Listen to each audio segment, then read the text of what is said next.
Betting on sports can be hard, but hiring Morgan & Morgan is easy. Morgan & Morgan is America's largest injury firm. They have over 100 offices nationwide and more than 1,000 lawyers. Their fee is free until they win. Find out more information at forthepeople.com/bestbets or dial #law, that is #529 from your cell phone, and that is FOR, thepeople.com/bestbets. This is a paid advertisement. Good morning, my friendly hello. Welcome to lovely Las Vegas for Coast to Coast Hoops with myself, Greg Hoops Peterson, now part of the Easton Family Podcast. We've got an excellent podcast for you. You're not going to be getting a whole bunch of Friday recaps anymore on the podcast for the next 2 months because now we've got the north of 125 college basketball game slates for Saturday back. We're going to be keeping it nice, clean, and easy. No guests, no recap, anything like that. We've got a lot of money to make on this Saturday. It's nothing but picks and analysis on every one of these games. I counted north of 130 on the board for this Saturday. We're just going to be hitting bank shots all day long. We're going to take 2 commercial breaks along the way on this podcast, so you're going to get north of a 5-hour podcast with 2 breaks. So very, very nice, clean, and easy there. And if you do have a question, comment, segment, idea, what have you for this podcast, you do have one of 2 ways to be able to fire those in. First one is my Twitter/X timeline at @unit_D1. Keep in mind, letters the M, they mean does not matter, so as per usual, please do send these into the timeline. And the other way is via an Apple Podcast review. If you rate this podcast 5 stars, it is very much appreciated. From there, you're able to fire in whatever you'd like to hear on this podcast via that 5-star review. And if anything pressing did happen in college basketball on Friday, I will polish that up on the podcast tomorrow. If you send in any questions with regards to Friday, again, I'll polish those up tomorrow as well, because we've got to take as much time as humanly possible to get through these games. And these breakdowns on the Saturdays might be a little bit quicker than the ones that you'll typically hear throughout the rest of the week, just because with so many games, we have to do our best to be able to get through all of them. So I do apologize if they're just a little bit more brief, but that said, it is going to be so in-depth. It's still going to be tremendous. We're going to find a whole bunch of winners on the card. Let's waste no more time. The dilly-dallying is done, other than to say that we are going to be going in Las Vegas registration order as well. So all the bigger conference games are going to be done in the first 2 segments, and then the extra games card, that is going to be done at the end. That is going to be involving the America East, the Patriot League, the Big South, the Northeast Conference, the MEAC, the SWAC, the Southland. Those are all in there, and I think that we've got them all. So how about if we dive in on it? Let's get these games handicapped and broken down, and let's hit some bank shots. Most financial establishments close at a certain time, but not here. It is time for a side and total on every game on today's betting board bank shots. 601, 602 on the betting board. Florida's on the road against Kentucky. Kentucky opened up a 1.5-point favorite. This is now a 3-point line. Totals between 166.5 to a 167.5. Keep in mind that this is going to be an 11 o'clock a.m. Eastern time start. I do think that these guys are going to be a little bit groggy. I did set my total at 164.5. I'm in on the under. Kentucky has been able to do a nice job with Amari Williams being able to give you about 9 or so rebounds per game, but I think Florida holds up at the point of attack. I did set Kentucky as a 2.5-point favorite on the opener. I thought they had a little bit of value, but this is starting to go to a point of no return. This is a Florida team that has been ranking in the top 25 nationally in terms of points allowed on a per possession basis, and I like what I'm seeing out of this backcourt, as you've got Walter Clayton along with Elijah Martin being able to supply 15 plus points per contest, and it is a Kentucky team that sometimes can live and die a little bit by the 3 ball. They're still without Kirk Reese as well, so that's going to be hurting them a little bit. Kobe Brea has been able to shoot well north of 46% from 3-point range. Guy has been tremendous, but Florida's number 2 in all of college basketball in terms of opponents' 3-point shooting percentage. They're allowing opponents to shoot just 26.6% from 3-point range, albeit some of the teams that they played outside the conference weren't necessarily the world's greatest 3-point shooting teams. And for Kentucky, Utego away, he has been tremendous. 16 points per contest. Lamont Butler, an assist-to-turnover ratio well north of 2, 4.1 assists and 1.7 turnovers per game. But this is a Florida team that keeps things relatively clean as well. Even for as fast as they play, only turn the ball over about 11 times per contest. They've done all this with Urban Klofzar really giving them a big giant nothing Lineberger, but with having Thomas Haas, Sam Alexis, along with Alex Condon, I'll give you north of 5.3 rebounds per game. Ruben Chinilu has also been able to chip in there about 6.5 rebounds per game. I do think that Florida's going to be able to win with it within. Again, on the opener, I thought they had a little bit of value, but I think that this value is gone, and with the early AM start, I do think that it's going to limit this total just a skosh. So, in on the under, and at 3+, I'm going to be willing to take the points. But Florida, 603, 604 on the betting board. Villanova plays host to DePaul. DePaul's a 9.5 to a 10-point underdog. Totals between 146 to 147, and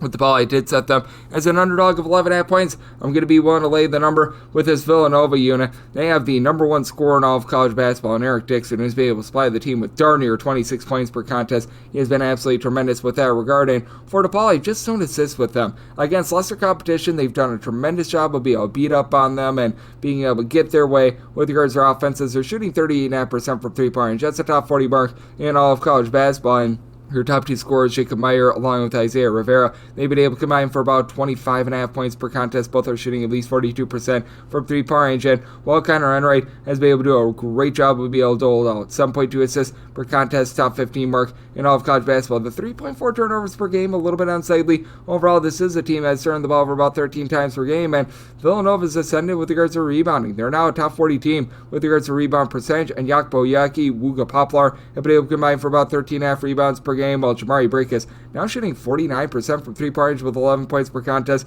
Dixon is shooting 50% from three. I think that sees a little bit of a fall-off, but for Villanova, once again, relatively slow and controlled, well outside the top 250 in terms of total possessions per game, but they continue to value the ball. They're only turning the ball over about 10 times per contest. This has been a DePaul team that has been hit or miss with regards to their defense. When they are on the road, they're giving up well north of 15 points more per 100 possessions rather than when they are at home. And this has been a DePaul team that has been okay with regards to their three-point shooting defense, allowing opponents to shoot just 32.5% from three-point range overall this season. I do think that Villanova, who does allow opponents to shoot about 33.5% from the outside, going to allow DePaul to be able to have some clean looks in this one. So this is a circumstance where I do think that you get a bit of a higher scoring game, despite the fact that Villanova doesn't necessarily play with the world's greatest amount of pace. That might total 147.5 in on the over, but do think that Villanova finds a way to get past a DePaul team that hasn't showed it against better competition. I'm willing to lay up to 11 with Villanova, and I'm in on this total over as well. 605, 606 on the betting board. Hofstra is on the road against Northeastern. Northeastern does find themselves as 3.5 point favorites.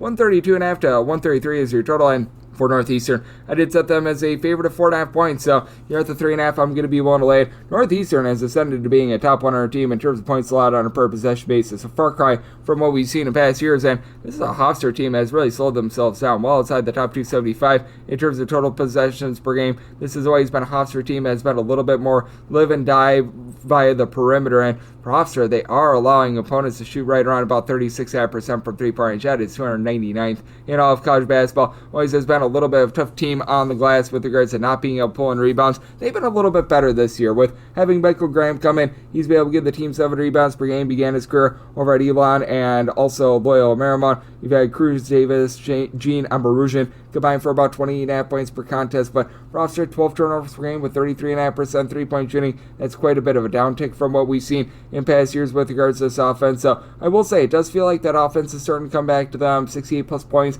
in 4 out of their last 5 games, with the defense being quite a bit improved. And this has been a Northeastern unit that they themselves have been able to get past the 72-point plateau in all but one of their games since the beginning of the month of December. You've got a lot of versatility with this team, with having Harold Wood supply the team with 12.5 points, 8.5 boards, 2.5 assists, shooting in the mid-30s from three-point range. Overall, it is a Northeastern team that needs to clean up the 13.5 turnovers per game. That is in terms of turnovers per possession outside the top 275 nationally, but Rashad King, at 6'6", he has been a king. 17.5 points, 7 boards, 3.5 assists, a little bit over steal per contest, shooting 36% from three-point range. I think that that's going to be massive for this unit. And Masai Trauma was out towards the beginning part of the season for this Northeastern team. Being able to get him back, and he's firing on all cylinders, giving you 14-plus points per contest. I think that that's going to be massive in this sort of an ordeal as well. Makes it very interesting with regards to total, because Northeastern is one of those teams that's in the bottom half of all of college basketball with regards to their total possessions per game. But it has been a Hofstra team that has been, shall we say, hit or miss with regards to their offense. I do think that Hofstra is going to be able to find their bearings a little bit more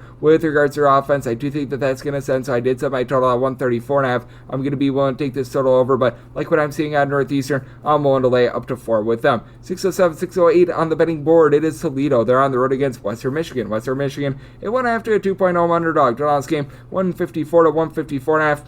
made Toledo the 1.5 point road favorite. Here at a 2+, I'm going to be willing to take the points.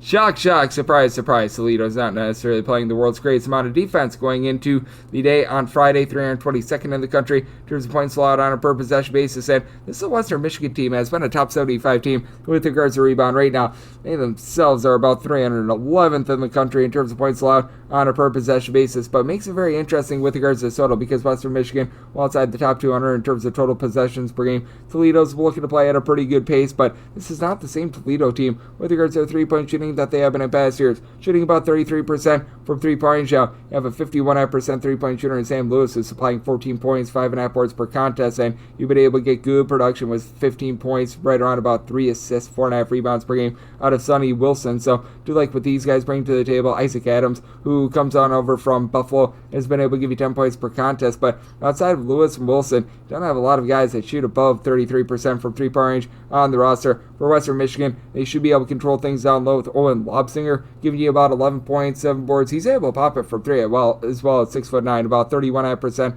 from the outside. It is a Western Michigan team that they themselves shoot about 29.5% from 3, 65% at the free throw line. So even though I think that you get a little bit of an up and down game, I'm going to be in on that total under. I did set my total 153.5, but I think that Chancey Williams Jr. can be an X factor. He has been back for the last 4 games for this Western Michigan team, a non-D1 transfer that since he's come into the lineup, he has supplied 12 plus points in all 4 games that he's played. He's supplied at least 5 assists in every one of these games as well. Now, has had at least 3 turnovers in every one of the games as well, but you tell that he's given the team some offense, and in all 4 games that he's played, the team has given up at least 76 points in every one of them. But I do think that Markai Strickland also going to be an X factor. 12 points, 3.5 boards. He has been pretty solid for this Western Michigan team. I do think that with Toledo, just not necessarily having a ton down low once again this year. Sam Lewis right now leading the way with about 5.5 rebounds per game, allows Western Michigan to be lively against a Toledo team that they just don't feel like they have been in past years. Did some line at 1.5, so at 2+, won't take the points with Western Michigan, and I'm going to be in on that total under as well. 609, 610 on the betting board. It is Georgia. They're on the road against Ole Miss.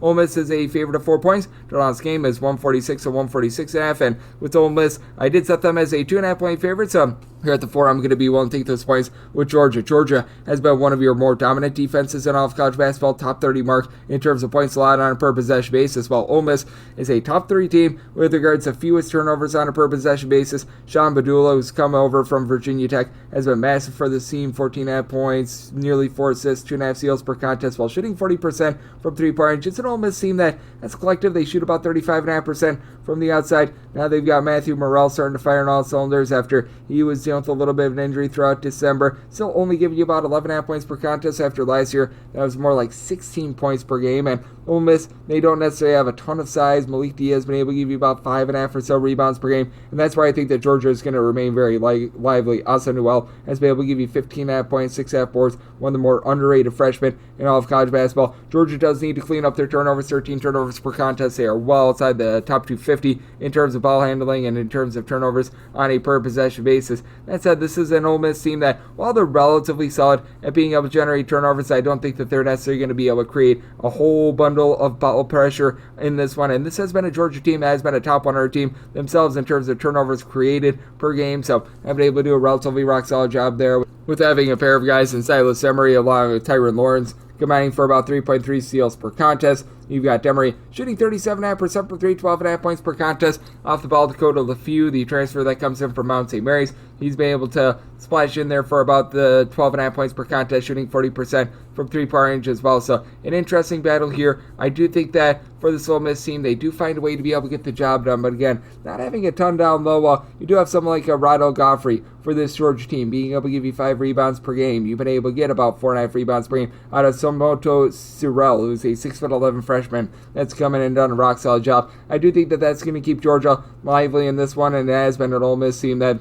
is coming off of giving up an 87 spot on the road against Memphis. So circumstance where I'm going to be willing to take the points with Georgia, set them as a 2.5 point dog, and I did make my total a 144.5 as well, so I am going to be in on this total under to go along with the points. 6-11, 6-12 on the betting board. Georgia Tech, they play us Boston College. Boston College does find themselves as an underdog of 6.5 to 7 points. Totals between 145.5 to 146, and did set my line at 8. I'm going to be willing to lay it with Georgia Tech. I think the big X factor for Georgia Tech is the man down low, as You've been able to get right around about 7 or so rebounds per game, throwing there about 12 points per contest as well. Adebayo and Ndongo. You've also got Nathan George, who's done a great job being able to dish it out. Top 25 player in all of college basketball in terms of assists per game with 6 assists, 7 points per contest. Not really going to let it fly from three-point range, but ever since Javion McCollum has returned to the lineup, this has been an offense that's been quite a bit more explosive, and I do think that for McCollum, him being a little bit more of an off-the-ball player while Nathaniel George really cooks and is that main distributor is the best way to go for this team, as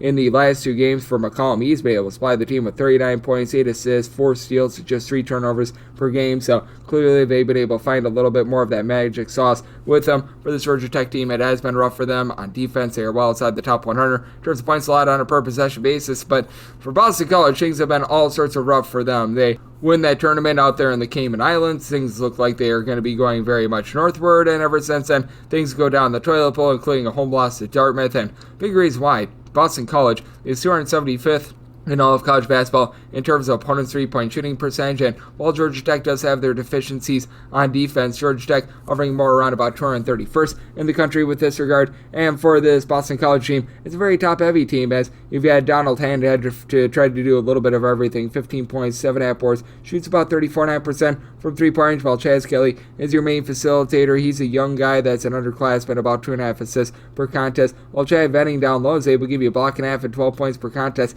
Could use a little bit more than about 3.9 rebounds per game out of him as well. It's a Boston College unit that just overall hasn't necessarily been the most efficient defense in the world in terms of points allowed on a per possession basis, 165th in the country. I will say they're actually giving up about 10 points fewer per 100 possessions when they are on the road rather than at home, so that's been a little bit fascinating to take a look at. But this is also a Boston College team that is not doing the world's greatest job on the glass either. They're a team that when they've been on the road, they've been able to give you about a top 150 mark with regards to their rebound rate. This is a Georgia Tech team that with regards to their rebound percentage, they're about 180th, so I do think that they're going to be able to hold up there. Have had Elijah Strong be able to chip in there about 5 boards, 10.5 points per contest, but with Georgia Tech being able to get McCollum back in the fold, and this Georgia Tech team being able to get to at least 86 points in now 3 of their last 4 games, very eye-opening, while Boston College has hunkered down with regards to their defense, 72 points or fewer allowed in 4 out of their last 5 games. So, good old situation of something's got to give. I did set my line at an 8, so I'm going to be willing to lay it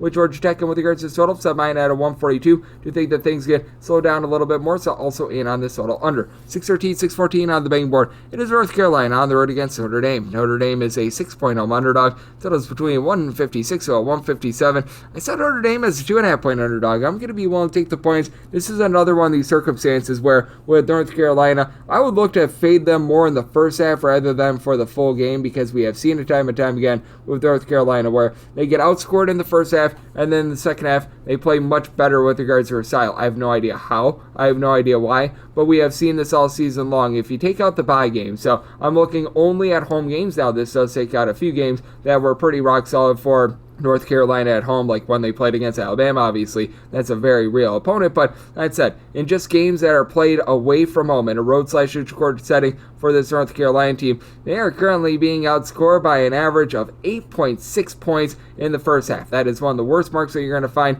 in all of college basketball, but if you take a look at their second half margin and what they've been able to do there, this is including that loss of Louisville that they took a few days ago. They're outscoring teams in a road/neutral setting by 7 points in the second half. That is a top 8 mark in all of college basketball. So I have no idea how, I have no idea why, but they have played so much better in the second half rather than the first half. But you do have to have concern with RJ Davis and his lack of efficiency. Still giving you 18.5 points, 4 boards, 4 assists per contest, shooting just 27.5% from 3-point range. It's really been Mr. Jackson, Ian Jackson, who's been lighting it up from the outside, shooting 40% from 3. He's able to supply the team with 14 points per contest. And for North Carolina, while they do have 5 separate guys that give you at least 4.2 rebounds per game, you don't have a single guy that gives you north of 5 rebounds per game. Jalen Withers, Jalen Washington leading the way with that regard, and Kiba Njai should be able to have himself a nice day down low, 6.5 points, right around about 5.5 rebounds per game. He's shooting 42.5% from 3-point range as well. This is a Notre Dame team that ever since they lost Marcus Burton, they've given up 70 points or fewer in all but 2 of their games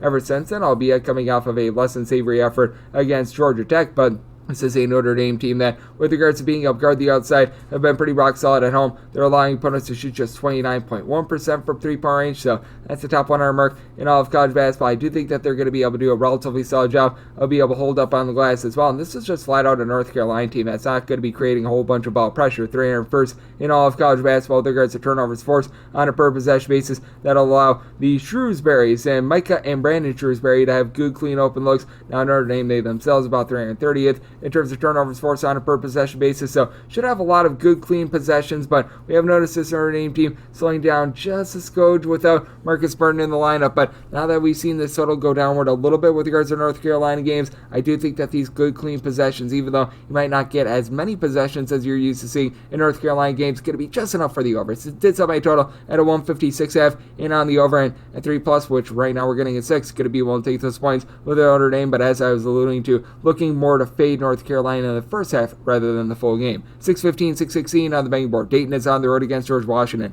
George Washington is an 8 to an 8.5 point underdog, and your total on this game going to be find that anywhere between a 145 to a 145.5, and with Dayton I did set them as a 7.5 point favorite. So at the 8+, I'm going to be willing to take the points with George Washington. Our nation's first president has been able to do a very solid job on defense this year. They're back in the top 100 in terms of points allowed on a per possession basis. They play against a Dayton team that has been very slow and controlled. Dayton has been outside the top 110 in terms of points allowed on a per possession basis, but they may do with the fact that Enoch Cheeks along with Nate Santos have both been able to give you 13.5 points per contest. These two guys are combining for about 13 rebounds per game. Cheeks has been able to give you 2 steals per contest, and between the two of them, shooting about 40% for 3. Well, Malachi Smith is shooting 47% from the outside, 6 assists and 2 turnovers per game. Dayton has been able to keep things very clean this year, as they are only turned the ball over about 9.5 times per contest. This is a Dayton team that has been able to do a little bit of a better job of generating turnovers than in the past, but still only about 225th in the country in terms of turnovers forced on a per possession basis. So that should bode very well for a George Washington team that has been able to do a really good job of mixing and matching in the backcourt. You thought that Garrett Johnson injury might hurt them prior to the start of the season, but Darren Buchanan has become a do-it-all guy with 7.5 boards, 3 assists, 15 points per contest, while Gerald Cool, more of your 3-point shooter at 38%. As for the George Washington team, they're only shooting about 32.5% from 3-point range, but having Rafael Castro step up, be able to give this team 9 rebounds per game, that's been a really nice elixir for them. And this is a Dayton team that they can be hurt a little bit from the outside. They are allowing opponents to shoot about 32% from 3-point range. For George Washington, they have been a top 55 unit in terms of opponents' 3-point shooting percentage. At home, they're allowing opponents to shoot just 28.5% from 3-point range, which I do think is going to bog down this total a little bit. This is a Dayton team that they don't necessarily play with great pace. We've seen this George Washington team still be pretty brisk with regards to tempo, but it's been going downward from what we've seen in past seasons. So here at a 145, 145.5, I'm going to be in on that total under. But with George Washington finding a little bit more depth, having someone like a Trey Autry, Trey Moss, Trey Squared has been able to give you both about 8 to 8.5 points per contest apiece, with Autry shooting 40% from 3. I think that that's enough for George Washington to remain lively. So at 8+, taking the points for George Washington, and I'm going to be in on this total under as well. 6:17, 6:18 on the betting board. It is Richmond on the road against UMass, and UMass does find themselves as 5 to 5.5 point favorites. Toledo's game is 148, and say UMass is a 4.5 point favorite at 5+. We'll take those points with Richmond. For UMass, this team is outside the top 300 in terms of a 3-point shooting percentage. They really just don't have a lot from the outside. UMass starting to find their bearings a little bit more defensively, but still, that's leaving a bit of something to be desired, as well as UMass is outside the top 215 in terms of opponents' 3-point shooting percentage. And for Richmond, typically this is a team that hangs their head on defense. They are well outside the top 200 in terms of points allowed on a per possession basis as well. Now with Richmond, you do have a nice go-to scorer in Delani Hunt, who's been able to give you 17 points, 2.5 assists, but he and really 3 of your top 4 scorers for Richmond are all shooting below 27.5% from 3-point range. Lone of their top 4 scorers shooting above 27.5% from the outside is Jonathan Beagle, who's lent good versatility since coming in from Albany at about 6'9", 6'10", is giving you 9.5 points, 5.5 boards, 2.5 assists per contest, and is shooting 40% from 3-point range, while Jacob Roche has been able to shoot about 40% from 3, but he only gives you about 6 points per contest. Richmond's still a relatively slow and controlled team outside the top 250 with regards to total possessions per game. UMass still a pretty brisk tempo team, but but is now missing quite a bit down low with Daniel Hankins Sanford being out of the lineup for quite a bit. Should be good to go in this one. He played for about 18 minutes in that game against St. Joe's, 10 points, 6.5 rebounds per game out of him this far this season, but not going to do anything to help out the fact that UMass 26.2% with regards to their three-point shooting percentage. That is the bottom 20 mark in all of college basketball. You've had Malik Ajabawal, who's been able to give you some outside shooting 37.5% from three. He himself has dealt with a little bit of injury throughout the season, but 7 points, 5.5 rebounds per game out of him as he stands 6'10", so good versatility there. And then Rashul Diggins, Jalen Curry, they combine for 26 points per game, and they are giving you just under 8 assists per game. Curry has been able to give you about a steal and a half per contest, but these two guys combined to once again shoot about 30% from three-point range. That should allow Richmond to be able to hold in this game, especially with Dusan Niskovich being able to give you about 12.5 points per game. Mike Walls, along with Apollos Remiglu, these two guys have been able to combine for about 12 rebounds per game. So I do think that Richmond going to be able to hold in there in the battle on the glass. We've seen this Richmond team play a little bit better recently with their home win against George Washington to close out 2024. And this has been an offense that has now been able to get past the 78-point plateau in 3 of their last 5 games. It is a UMass team that they themselves have been very up and down with regards to their offense, but have gotten to at least 72 in 4 of their last 5 games. So it's a good old situation of something's got to give. I did set my total at 144.5 because this is a Richmond team that they play quite slowly with regards to their tempo. So you're at the 148. I'm in on the under, and I'm going to take 5+ here with Richmond. 619, 620 on the betting board. Stony Brook going to be playing us with William and Mary. You don't just get William, you don't just get Mary, but you get both, and you're going to be laying anywhere between 5.5 and 6 points with America's favorite tag team. And on this game, you're going to be finding that at a 155 to a 155.5, and did set my total 156. I'm in on the over. You've seen Coach Earl come over from Cornell and just really change the tempo of this team. You've now got a William and Mary team that's in the top 75 with regards to total possessions per game. Last year, they were in the bottom 25 in the country in terms of total possessions per game, and much like it seems at Cornell,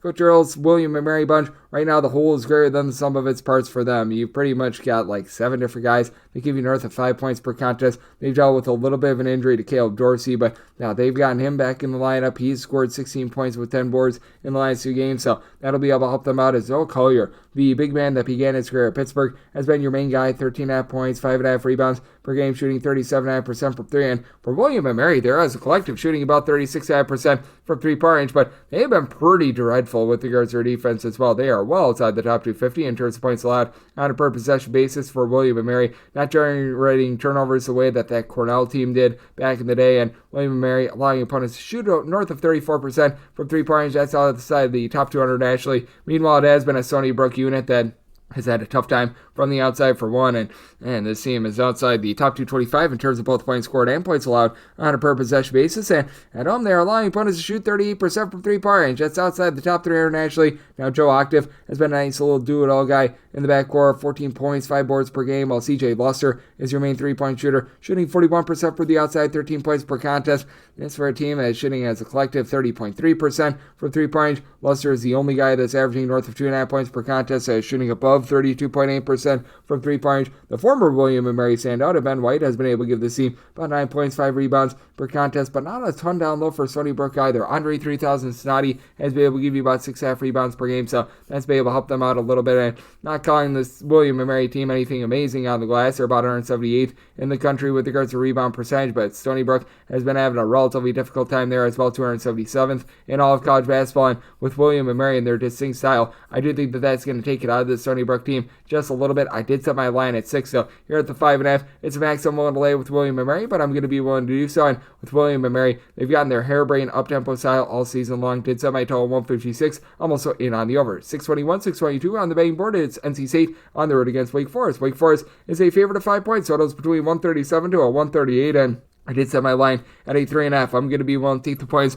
with NC State. NC State has really slowed themselves down. They are outside the top 300 with regards to total possessions per game. And for this NC State team, 3-point shooting has been a big difficulty for them, but you're able to say that for both of these teams. Now, Wake Forest was able to get it going a little bit more a few days ago against Syracuse. They got to 81 points in that one, and to the credit of Wake Forest, they've now gotten past the 72-point plateau in 3 of their last 4 games. All while the defense has still been a relatively good mainstay. 73 points or fewer allowed in every one of their games since the beginning of the month of December. Meanwhile, it is an NC State team that They themselves have seen a little bit of a downtick with regards to their defense, giving up 70-plus in 3 of their last 5 games, including giving up 70 to Virginia. That's the equivalent of giving up 80-plus to another team, but Jane Taylor, along with Marcus Hill, both of these guys give you 12.5 points per contest. Problem with Hill is that even when he was at Bowling Green last year, he wasn't a great three-point shooter, shooting just 23.5% from the outside this year. For NC State, they still do a nice job taking care of the ball, so they get clean possessions, only about 9.8 turnovers per game. You've got Brandon Huntley, Hatfield, Ben Middlebrooks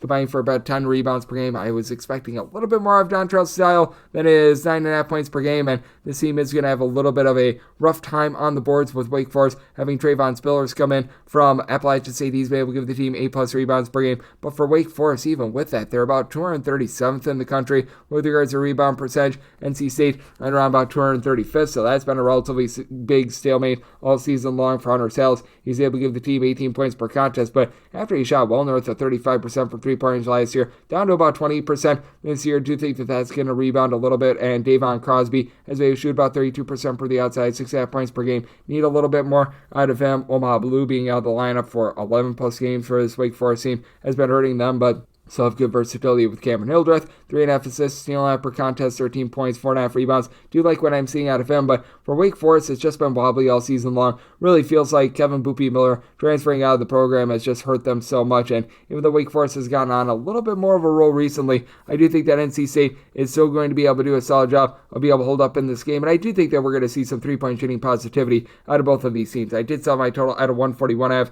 Do think that this has a propensity to be close enough for late game filling, so I'm going to be willing to take the 5 here with NC State. Also end on this total over as well. 623, 624 on the betting board. West Virginia plays us Oklahoma State. Oklahoma State is a 9 to a 9.5 point underdog. The last game is 143.5. So West Virginia is a 12-point favorite. I'm going to be willing to lay the number. For Oklahoma State, I think that they're in for a little bit of a rude awakening here in Big 12 play. For Oklahoma State, it has been a unit that has been able to do a nice job of being able to mix and match with their big men, as you've got Marcellus Avery along with Abdul Usman, who've been able to combine for 24 points, 11 rebounds per contest. And I know Usman is shooting 62.5% from three-point range, albeit it's on a very small sample size, but for Oklahoma State, they've really been looking to speed up their tempo under received LUTs. It has resulted in them turning the ball over about 13 times per contest. They certainly are able to generate some turnovers themselves, especially with Terry O'Dean leading all of college basketball in steals last year. He's been able to grab about 2 per contest this season, but Oklahoma State 274th in the country in terms of opponents' three-point shooting percentage, and we have just seen Darian DeVries do an amazing job with this program. He's got this West Virginia team in the top 20 in terms of opponents' three-point shooting percentage. Now, they have been dealing with injuries to both Amani Hansberry along Tucker DeVries, but even with that, they went into the fog, won on the road just a few days ago. Have to wonder if there's going to be a little bit of a hangover there, but Javon Spall has been one of the best players in all of college basketball. He has come up very big for Javon Spall, 19 points, 4.9 boards, 4.9 assists, 1.9 steals per contest, so he's been able to do a great job there, and I think that a lot of people underestimated Eduardo Andre, who came over for Fresno State. He's been able to give this team 2.5 blocks per contest, even when he was at Fresno State. I liked his game, felt like he was underutilized. Toby Akani has been able to give you about 9 points, shoots 38% from three-point range. For Oklahoma State, this is going to be a rough road trip for them, and it's an Oklahoma State team that has been really, shall we say, going downward with regards to their offense, 66 points or fewer in 3 of their last 4 games. This is a West Virginia team that is just putting the clamps down on teams. For West Virginia, the last time they gave up north of 62 points in a game, you have to go all the way back to their overtime game against Arizona back in the battle for Atlantis. So I mean, it has been really wild what we've seen, and in regulation, they have now given up 64 points or fewer in 6 out of their last 7 games. So an interesting circumstance here. I did set my total 144. I do think that we're going to see this Oklahoma State team crank things a little bit more up tempo. So you're at 143.5. It's my max on the over, but I'm going to be willing to take it over. And for West Virginia, I'm willing to lay up to 11.5 with them. 625, 626 on the betting board. Appalachian St plays us to Texas State. This is the pick'em game with your total between 133 to 133.5. And I did set Texas State as a 2.5 point favorite. I do like them on the money line. This Appalachian State unit always has had a little bit of a difficult time of being able to take care of the ball. North of 12.5 turnovers per game has been a little bit unsightly. Now, I do like what I'm seeing out of Miles Tate in the backcourt. He's done a great job with 14.5 points, right around about 5 assists per contest, but is giving out those north of 2.5 turnovers per game. It's an Appalachian State team that's always had a little bit of a difficulty shooting from three-point range, so the 34% this season has actually been a really nice triumph for them. They now have to go up against a Texas State team that they're looking to play very slow and controlled. With Texas State, they are well outside the top 275 in terms of total possessions per game, and I do think that Texas State is going to be able able to do a relatively solid job down low against an Appalachian St unit that last year they just owned the glass. This year they're just 239th in all of college basketball with regards to rebound percentage. This is a Texas State team that they are in the top 70 nationally with this regard. As Appalachian State, they've been able to have a pair of guys give you 5+ rebounds per game in CJ Hunley along with Jalen Berbrun. With Berbrun, he chips in there about 8 points per contest, and Hunley at 6'10", 6'11", 14 points, shoots about 30% from 3-point, so some relatively good versatility there. But Jackson Threadgill, who comes in from Charlotte, only about 6 points per contest, was expecting a little bit more there. Meanwhile, for Texas State, they're full of some good offense, and they're able to find some looks from the outside. They're shooting 37% from 3-point shot. They are turning the ball over about 12.5 times per game, but Tylen Pope along Tyrell Morgan combined for 29 points, 13 rebounds per game, and 2.5 blocks per contest. That's been rock solid down low, while Caden Gumbs has been able to give you about 12.5 points per game. But here's the real X factor for the Texas State team, getting back Colton Benson.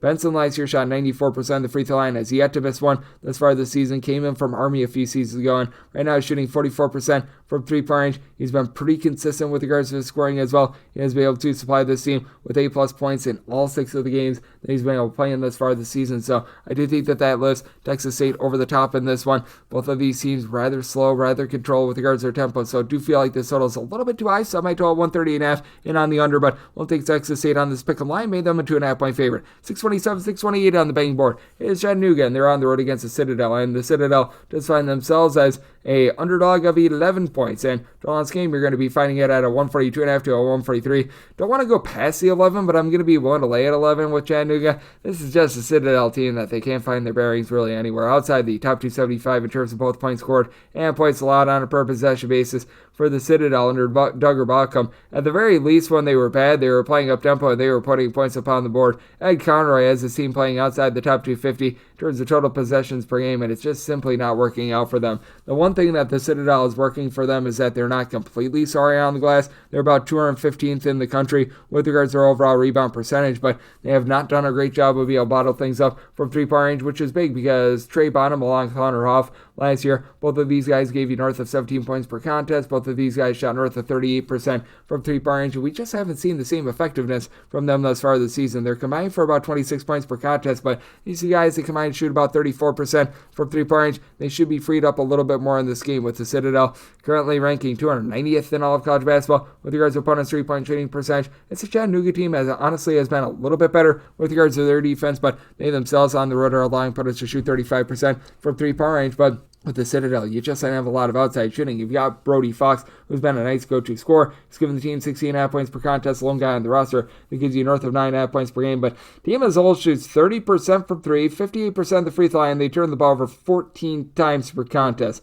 That's not great to say the least. The Florida State transfer and Solo Ibisi has been able to give you about 6.5 boards, 8.5 points per game. So, like what I'm seeing there. And then additionally, you've been able to get about 9.5 points per contest out of Keenan Davis. But he, again, shooting only about 27% from 3-point range, even though Chattanooga does have their warts down low. You've only got really one guy giving you north of 5.5 rebounds per game, and Sean Cusano. I did think that Chattanooga finds a way to be able to get the job done. Their offense has been rock solid with 75+ points in 4 of their last 5 games. And for the Citadel playing as slowly as they do, they've given up 86+ points in 3 of their last 4 games. So big giant red flag there. I did sell my total 139.5. I do think that this is a game that gets slowed down. So at 11 or less, going to be willing to lay it. And I'm going to be in on this total under as well. 629, 630 on the betting board. It is Buffalo on the road against Miami of Ohio. Miami of Ohio, 11.5 to 12-point favorites. Total on this game between 148.5 to a 149. And I did say Miami of Ohio is a 13.5 point favorite. I'm going to be willing to lay the number. This is a Buffalo team that is well outside the top 250 in terms of both points scored and points allowed on a per possession basis. And for this Buffalo team, though they have had Ty Dunn be able to get her done with regards to some nice facilitation, this is a man that has been able to give you 5+ assists per contest, has done a good job of just really being able to flow the offense. The 4.7 turnovers per game in the top 3 nationally in a region where you don't want to be in the top 3 nationally. He's been able to give you about 2 steals per contest as well, but he's also shooting 23.5% from 3-point range. And this Buffalo team has been one of the worst teams nationally with regards to a 3-point shooting percentage at 29.9%. This is despite the fact that your top scorer, Ryan Sable, he gives you 16 points, shoots 42.5% from 3-point range. He's really the lone guy that gives you north of 3.5 points per game that shoots above 31.5% from 3-point range. Noah Bachelor has been able to give you about 6 boards per contest, but this is also a Buffalo team that is really lacking a lot down low either. For Buffalo, they're currently ranked 327th in all of college basketball with regards to rebound percentage, and not that Miami of Ohio is monsters of the midway down low, but And the rebound percentage at home is in the top 165 nationally, as you've been able to have Cam Kraft come in from Xavier, as that's where you got Travis Steele coaching to begin his career, 15.5 points per contest, shooting 44% from three. This is Miami of Ohio team that's shooting darn near 40% from three-point range. We've already seen Peter Suter have more than half of his team's points in a game earlier this season. That happened when they played against Air Force, so this is a guy that's able to go nuclear on any given night. Now, while Miami of Ohio is allowing opponents at home to be able to shoot about 41% from three-point range, this is a Buffalo team that they themselves 348th in all of college basketball regards opponents' three-point shooting percentage, being able to get about 4 boards, 13 points per contest out of Ian Elmore. He's been able to shoot about 43% from three-point range, having a whole bunch of mixers and shakers. They're able to give you a little bit of scoring. I recognize that Reese Potter has been dealing with a little bit of an injury, but he should be back in the fold for this team as well. I do think the Miami of Ohio able to take it to Buffalo. Did so by total 153.5. I'm in on the over and rolling the lay up to 13 with Miami of Ohio. 631, 632 on the betting board. UW Green Bay, they're going to be on the road. They're facing off against Northern Kentucky. Northern Kentucky does find themselves as a favorite of between 13 to 12.5 points total on this game, between 138.5 to 139. Set my line at a 14. I'm going to be willing to lay the number. The Fighting Dog Gottliebs have been all sorts of sad, and might we start to find a buy point on UW Green Bay? Perhaps, but man, it's hard to be a part-time radio show host and to be a part-time coach, and he's really not doing either very well right now, so that's not great to say the least. And with regards to this UW Green Bay team, they're without Anthony Roy. That was a guy that was in the top 3 nationally with regards to points per game, so that means that you're left with one guy right now that's averaging north of 8.8 points per contest. That'd be Marcus Hall. He's been able to slide the team with 12.5 points, 4.5 boards per contest, so shoot 35% from three-point range. But UW Green Bay, outside the top 300 in terms of points scored on a per possession basis, they are turning the ball over 13.5 times per contest. They're a little bit more of a up-tempo team, but not necessarily super-duper up-tempo. It's a Northern Kentucky team that they pride themselves quite a bit more on defense. They're a top 50 team with regards to turnovers forced on a per possession basis, but they themselves do turn the ball over about 13.5 times per game. But I really like what I'm seeing out of Trey Robinson, who's been able to give you 16 points, 6.5 boards, 2 assists at 6'7". He's been able to shoot at home right around about 39% from three-point range, 38% overall from the outside. And then Sam Vincent just has a knack for the ball. 12 points, 4.5 assists, 5.5 rebounds per game. He's really been able to flow some good offense for a Northern Kentucky team that they leave something to be desired with their shooting. 32.5% three-point shooting team, only shooting about 64% at the free throw line as well. But for UW Green Bay, this is a team that's really brought the size. You've got Jeremiah Johnson, who's been able to give you about 4.5 rebounds per game. They brought in a guy that was an international recruit as well, but I don't think that you're going to be able to get too much out of him. He's the 23-year-old that a lot of people were talking about in Yotan Levy. He had 5 points and 6 rebounds in his debut against Wright State, but you have to wonder what that's going to do for the chemistry of UW Green Bay as well, because in that game that he played against Wright State, team scored 51 points, by far the fewest that they've scored all season long. And for UW Green Bay, after they were looking rock solid on offense to begin the season, 70 points or fewer in each of their last 5 games, to have a Northern Kentucky team that's starting to find their swagger on offense. So this has been a unit that has been able to get past the 69 very nice point plateau here in 4 out of their last 5 games. So an interesting circumstance. Did somebody total 142. I think the UW Green Bay are going to be able to get some more points up on the board, but I think it comes at the expense of their defense. So, and on the over, I'm willing to lay with Northern Kentucky up to 13.5. 633, 634 on the betting board. UW Milwaukee on the road against Detroit. Detroit is a home underdog of 9.5 points. So this game is 148.5. Did somebody line at 8, so I'm going to be willing to take the points with Detroit. Detroit has been mixing and matching a little bit with regards to their rotations, as they've had a lot of guys that have been out due to injury, but do think that they hold in there with Orlando Lovejoy being able to give you some really nice versatility. Main guard for the team is supplying 16 points, 4.5 boards, 4 assists, 2 steals per contest, and they've really had the freshman be able to step up, and Grant Grodznik the second. As for Grodznik the second, he's now been able to supply the team with 11 plus points in 5 out of the last 7 games. Now, he's coming off of back-to-back performances where he scored a combined 4 points with 5 fouls in those, so that's a little bit less than tremendous, but still has been able to shoot about 42% from three-point range. I do think that we're going to see a little bit of a bounce back here, and they're going to need him to, because Mac Mansell has been safe plus games this season. Jared Larry has been dealing with an injury ever since the beginning of the month of December, so that's left Detroit a little bit short-handed, and for Detroit, they are going to get trucked on the glass in this one, as JaMychal Stillwell for UW Milwaukee is supplying the team with right around about 11 rebounds per game. He's a top 20 player in all of college basketball with regards to his rebounding. And just look at this UW Milwaukee team, 8th in the country in terms of their rebound percentage. Meanwhile, for Detroit, well, they are nowhere near that. Detroit is currently checking in about 145th with that regard, which they haven't done bad considering they don't have a guy that really gives you north of 5 rebounds per game. Legend Geeter has been able to give you 9 points, right around about 4 boards, and with some size, does shoot north of 40% from three-point range. Thomas Folks has been able to chip in there for UW Milwaukee, right around about 15.5 points per contest. And for what UW Milwaukee is able to do great down low. They have been leaving something to be desired along the perimeter, on the road, allowing opponents to shoot about 36% from three-point range. Kentrell Pullian, he chips in there 14 points per contest. UW Milwaukee, traditionally a relatively up-tempo team under Bart Lundy, and Lundy brought with him A.J. McKee on over from Queens NC, who's been able to give you 12.5 points, but isn't necessarily shooting at the world's greatest from three-point range. UW Milwaukee's whole shoots 31% from the outside. And with Detroit, they've done a pretty solid job of being able to bottle teams up from three-point range, allowing opponents to shoot only about 32% from three. That's the top 135 mark in all of college basketball. Do you think that things get cranked up tempo just a little bit more in this one? I do think that Milwaukee going to be able to get second and third chances, but the way that Detroit is playing along their perimeter allows them to remain lively, and I do think that this is going to be very much an up and down game, as Detroit has been able to find a little bit more tempo here recently as well. So circumstance where I did set my total 150. I'm in on the over, and here on North of 8, I'm going to be willing to take those points with Detroit. 635, 636 on the betting board.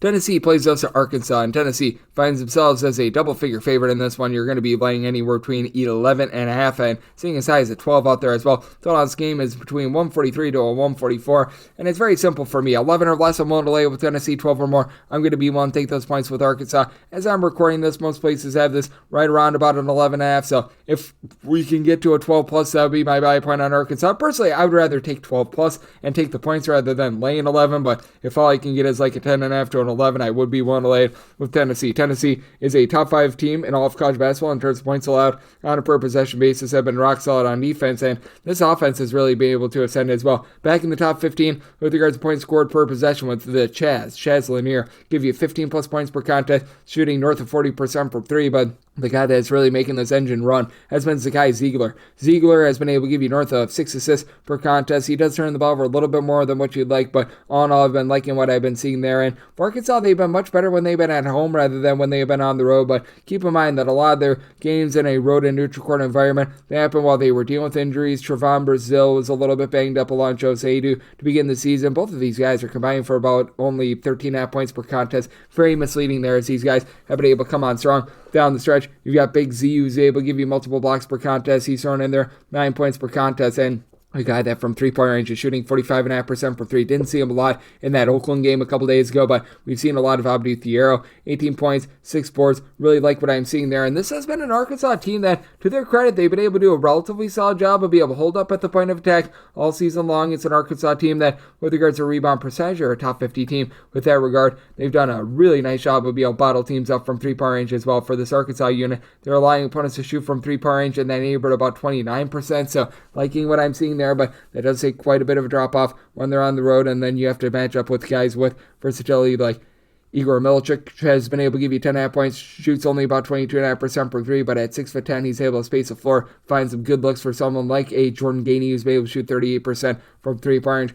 Two teams that have been very rock solid with regards to both offense and defense, but I do think that you're going to see a little bit more of a mid-tempo game in this one. I did set my total as a result at a 145.5. Right now, seeing a 143 to a 144. I'm in on that over, and like I said, at a 12 plus in on the points with Arkansas, 11 or less, one to lay with Tennessee. 637, 638 on the betting board. This will be a game that I write up. Ball State on the road against Kent State. Kent State is a 10.5 point favorite. Total this game is 136.5, and I'm going to write up the points with Ball State. I did set my line at a 7.5. Kent State is not playing with any sort of tempo whatsoever. They're outside the top 300 in terms of total possessions per game. And additionally, with this Kent State team, they are outside the top 275 in terms of points scored on a per possession basis. Now, I think that Kent State might be able to ascend a little bit with this regard. You've had Von Cameron Davis be able to give this team 15 points per contest, a steal. He's shooting 32.5% per three. But and as a whole, they're shooting 29.5% from the outside. I recognize that this is a Ball State team that has been leaving quite a bit of something to be desired on defense, while outside the top 225 in terms of points allowed on a per possession basis. And for Ball State, in terms of their perimeter defense, they allow opponents to shoot about 32% from three-point range on the road. They haven't been too bad there. Jeremiah Hill has been able to come in and give the team 16.5 points per contest, and I still think that there's a lot of upside here with Peyton Sparks, who overall for the season give you 10.5 points, 5.5 rebounds per game. 2 seasons ago when he was at Ball State, as he spent last year at Indiana, where he was just glued to the bench, he had 13 points, 8.5 rebounds per game. Feels like they're starting to get him unlocked. He had 23 points points, 16 rebounds in their last game against a non-D1 school. Perhaps that's the confidence that he needs to be able to get going. It's a Ball State team that they don't turn the ball over a ton. They turn the ball over about 11.5 times per contest, and name of the game for Kent State when they made the NCAA tournament 2 seasons ago was being able to generate turnovers, and now they do have a guard that does a nice job of being able to generate some of those in Sion Medley. Medley has been able to give you about 3 assists, only chips in there about 5 points per contest, but runs good, clean offense, is a relatively nice defender, and to the credit of Kent State, they only turn the ball over about 10.5 times per contest, but with the way that Kent State has been playing on offense, this just feels like a really lofty line for them. Heck, in their last game against a D3 team, and I think that they're going to be a little bit angry about this, they were trailing with about a minute remaining against Division III Heidelberg at home as well. So I look at this game, and I think that it's too lofty. I'm writing up the points with Ball State. I did set them as an underdog of 7.5 points. I do think that this is going to be a low-scoring slog. Semi-total 133.5. I'm in on the under. 639, 640 on the betting board. It is Charleston, and they play us at Towson. Towson does find themselves at 6.5 point underdogs. So it's between 139.5 to a 140. And with this Towson unit, I did set them as an underdog of 7.5 points. I'm going to be willing to lay with Charleston. If you look at the shot quality numbers with Charleston, they're doing for a little bit of regression, but I do think that with this Towson team, you're just looking at a unit that might not be able to get going all season long. This is a College of Charleston team that certainly has been a little bit fortunate with regards to their three-point shooting defense, as they're actually allowing putters to shoot 33.5% from three-point range at home compared to about 28.5% on the road. So I do think that that home number is a little bit more of a mainstay rather than what we've seen on the road. But I just don't know who on Towson is going to be able to match up with Ante Brisevic. Guy saying 6'10", he's been able to supply the team with 19 plus points, 8 plus rebounds per game from three-point range. He's been able to shoot about 44.5% from the outside, a sense of 60% at home again. And you see a little bit of fall off, but also gives you a block per contest as well. And what else has been big has been getting Darren Boyd going as well. He's a transfer from Lipscomb, was a little bit banged up towards the beginning of the part of the season. He's been able to give you 12.5 points. He's shooting 38.5% from three-point range. And this is a Towson unit that they hang their head on defense. They hang their head on playing relatively slow, relatively controlled, but they're about 180th in the country in terms of opponent's three-point shooting percentage. It's not the world's worst number, but for Charles Thompson, him being out of the lineup after he was the team's top rebounder, it's caused Towson to go from being a top 20 team in terms of rebound rate to about 114th, and that's really affected this team. Charleston, they're able to play relatively even up. They're a top 200 team with regards to rebound percentage. Do think that they should be relatively solid there, and they are getting back. Towson has Tyler Tejada, who's been able to give you about 17 points per contest. He's been by far their top scorer, but Makai Lowry is now your top rebounder with about 6 boards per game. You really don't have that main facilitator either. Dylan Williamson has been able to do a nice job in the backcourt. He's been able to give the team right around about 12.5 points, shoots 39% from 3, but it's 1.8 assists per game right now, leading the way for a Towson team that they don't turn the ball over a ton with about 10 turnovers per game, but they just don't get good shots. They're shooting less than 39.5% from the floor. It is a Towson team that's playing a little bit better with regards to their offense. They've been able to get past the 65-point plateau in each of their last 3 games, which, it's sad to say that that's an improvement for them, but, this is a Towson unit that they've been able to get past the 70-point barrier against just one Division I opponent this far this season, so it makes it a little bit difficult in this circumstance because it's not as if the Towson team has necessarily been the most efficient defense in the world. They're about 147th in the country in terms of points allowed on a per possession basis. As a result, I did make the line 7.5. I'm going to be willing to lay it with Charleston, and with regards to total, I did set mine at a 139.5, at a 140 or higher in on the under. 641, 642 on the betting board. VCU is on the road against Loyola Chicago. Loyola Chicago is a 5 to 5.5 point underdog. So in this game, you're going to be getting it at a 139.5. And with VCU, I set my line at 4.5. I do think that this is going to be a little bit of a bounce back for Loyola Chicago. I'm going to be willing to take the points for Loyola Chicago. That Diamond Eye Classic was no good, very bad, and terrible, but this Loyola Chicago team, still one of the best rebound rate teams in all of college basketball. They do a really nice job of not allowing you to have second chances, and they still have one of the better low post presence that you're going to find in mid-major college basketball. Miles Rubin, 9.5 points, 5.5 boards, a little bit over 2 blocks per contest. What has really been suffering for Loyola Chicago has been the offense. 12.5 turnovers per game is a low-tempo team. They do shoot about 35% from three-point range, but dealing with that injury to Jaden Dawson, who was shooting 37% from 3, supplying the team with 12 points per contest. That's the number 2 mark in terms of points per game on the team. That's an issue. Sheldon Edwards, Tez Watson, these 2 guys are combining for about 24 points per game. But for this Loyola Chicago team, things were rocking and rolling. They had just 1 loss going into that Diamond Eye Classic, and now here they are sitting there with 4 losses, but for this VCU team, they themselves have started to relinquish more points on defense. 70 plus points in each of their last 3 games, albeit they went up against William and Mary and New Mexico in 2 of those, 2 of the more up-tempo teams and more of the hair-brained teams that you're going to find in all of college basketball. And you do have Philip Russell in the backcourt, who's been able to give this team quite a bit more scoring. He's supplying the team with 12 points. He's been able to shoot 37% from three-point range, and Max Shulga just does it all. 16 points, 5 boards, 3.5 assists, 2 steals per contest, shoots 42.5% from three-point range, while Joe Bamasil has been able to to give you 16.5 points per game. It is a VCU team that has been able to do a nice job of being able to really control things from the outside at home, allowing opponents to shoot 27% from three-point range at home. That does ascend to about 35% when they're on the road, and this is a Loyola Chicago team that, dating back to last year, they do give up about 15 points fewer per 100 possessions at home rather than on the road for Loyola Chicago. In road games, they're allowing opponents to shoot north of 40% from three-point range, about 29.2% from three-point range at home. So I do think that this is going to be a slowed down, sloppier game. This is a VCU team that they themselves have been turning the ball over north of 12 times per contest when it comes to this VCU unit as well. Even though they played against a few up-tempo teams at their core, there's still a team that's outside the top 200 with regards to total possessions per game. Loyola Chicago, they themselves are not really looking to get out of sorts with it, as well as Loyola Chicago in terms of total possessions per game, about 160th in all of college basketball. So did somebody total 134.5 in on the under and at 5+. Going to be willing to take those points with Loyola Chicago.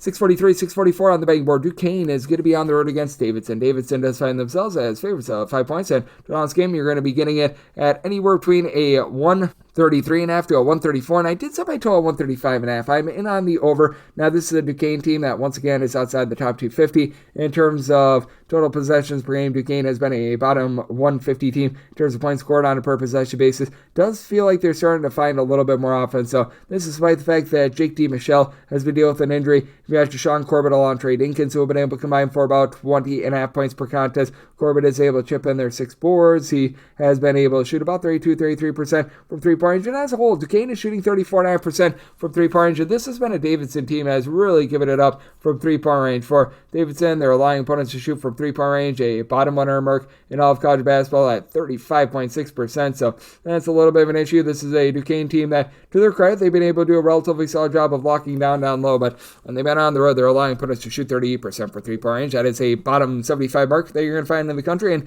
Davidson has been relatively solid with their three-point shooting at 36% from three. Bobby Durkin shooting 45% from three, 15.5 rebounds per game. Now it's a top-heavy Davidson team. You've got 3 guys that give you 15-plus points per contest. You've got Zach LePew, who's able to give you about 8.5 points per game. After that, really nobody else gives you north of 5.5 points per contest. Really not a lot of rebounding, but Reed Bailey along Connor Kuchera, these 2 guys combine for about 34 points per contest between the two of them, north of 6 assists per game. And Bailey is shooting 50% from three-point range. And Davidson, they're a slow and controlled team, but they only turn the ball over about 10.5 times per contest. But to the credit of Duquesne, I mean, the vice grips that this team has had on defense has been absolutely tremendous, as they have now given up 66 points or fewer in every one of their games since the beginning of the month of December. As a matter of fact, the last team to be able to break 70 against them, South Dakota State, when they scored 71 points on them in, I believe, game number 5 of the season. Meanwhile, you've got a Davidson team that they've been able to get to at least 76 points in 3 out of their last 5 games, as well as been a defense that has been coming along for the ride a little bit as well. For Davidson, they had that less than savory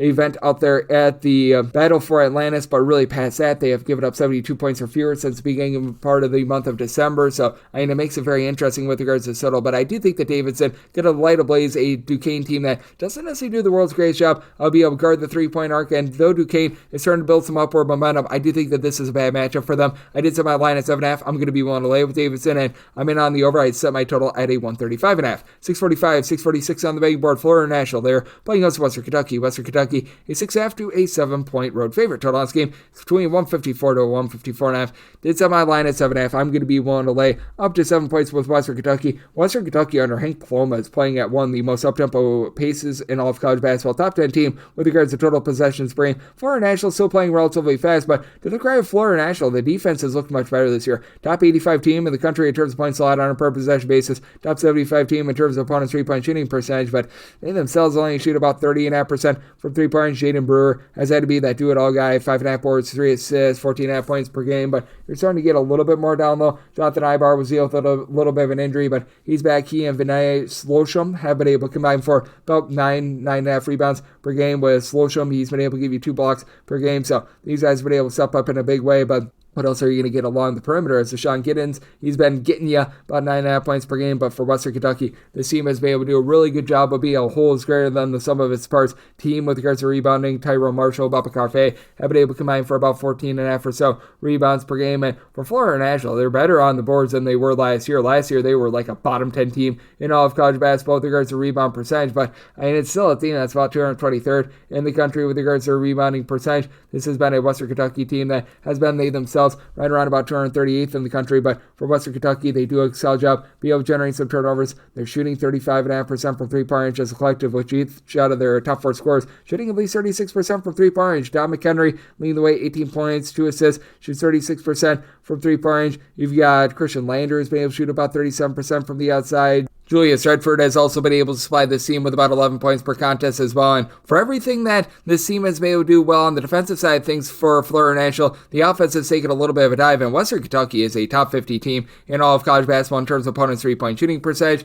especially when they've been at home. At home, they've been allowing opponents to shoot 26.5% from three. It does fall off to about more like 33.5% when they are away from home, but this is still a Florida National team that in terms of points scored on a per possession basis, right now clocking in 290th in all of college basketball. I do think that Western Kentucky gets things cranked up tempo. Do think that they find a way to get the job done. I'm willing to lay up to 7 with Western Carolina. With regards to total, I also set my total at a 155.5, so along with Western Kentucky in on this total over. 647, 648 on the betting board. UAB is playing host to Tulsa, and Tulsa does find themselves as an 11.5 to a 12-point underdog. The last game is 159, and the UAB team is not one that I find a lot of fondness with, but I'm going to be willing to lay it. This is a Tulsa team that I'm just completely out on at this point. For Tulsa, Braden Carrington has been able to give you about 5 rebounds per game. They don't have a ton down low. They're outside the top 200 in terms of rebound percentage, and for this UAB team, they have been a team that's been very good on the glass. Yaxel Lendeborg is averaging a double-double, 15-plus points, 10-plus rebounds. He's really one of the lone guys for UAB, shooting above 33% from three-point range as well, so he's been able to show off some very nice versatility, and that's caused this UAB team to be one that has really needed the glass in order to be able to generate offense. They are 10th of the country in terms of percentage of their missed shots that do result in an offensive rebound, as you just need to get a little bit more out of, don't call his name, Alejandro Vasquez. Vasquez has been shooting less than 30% from three-point range after he was shooting darn near 40% from distance a season ago, but Christian Coleman has given you about 12.7 boards per contest. I do like the fact that Jabari McGee has been able to throw in there about 2.5 assists per contest as well. This is a UAB team that does leave themselves vulnerable from the perimeter. They're outside the top 230 in terms of opponents' three-point shooting percentage, but for this Tulsa team, other than Keeson Wilson, who's been solid, 14 points per contest, shooting 39.5% from three-point range, they're just not shooting well from distance. They're shooting 31.8% from the outside. This is a team that they don't generate a lot of turnovers either. They themselves are allowing opponents to shoot 34% from three-point range when they are able to get to the free throw line, as Tulsa's actually a pretty solid team at being able to get to the free throw line. They attempt about 22.5 free throws per game. They shoot less than 68% when they are there, so you've got your big giant issues there for the Tulsa team. In terms of points allowed on a per possession basis, well outside the top 200 with that regard, and this has been a UAB defense, and they themselves have left a lot of something to be desired. 220th in the country with this regard, but they are allowing 13.5 points fewer per 100 possessions at home rather than when they are on the road, and for the Tulsa team, they've been able to bulk up a little bit with regards to their defense. They're now in the top 150 in terms of points allowed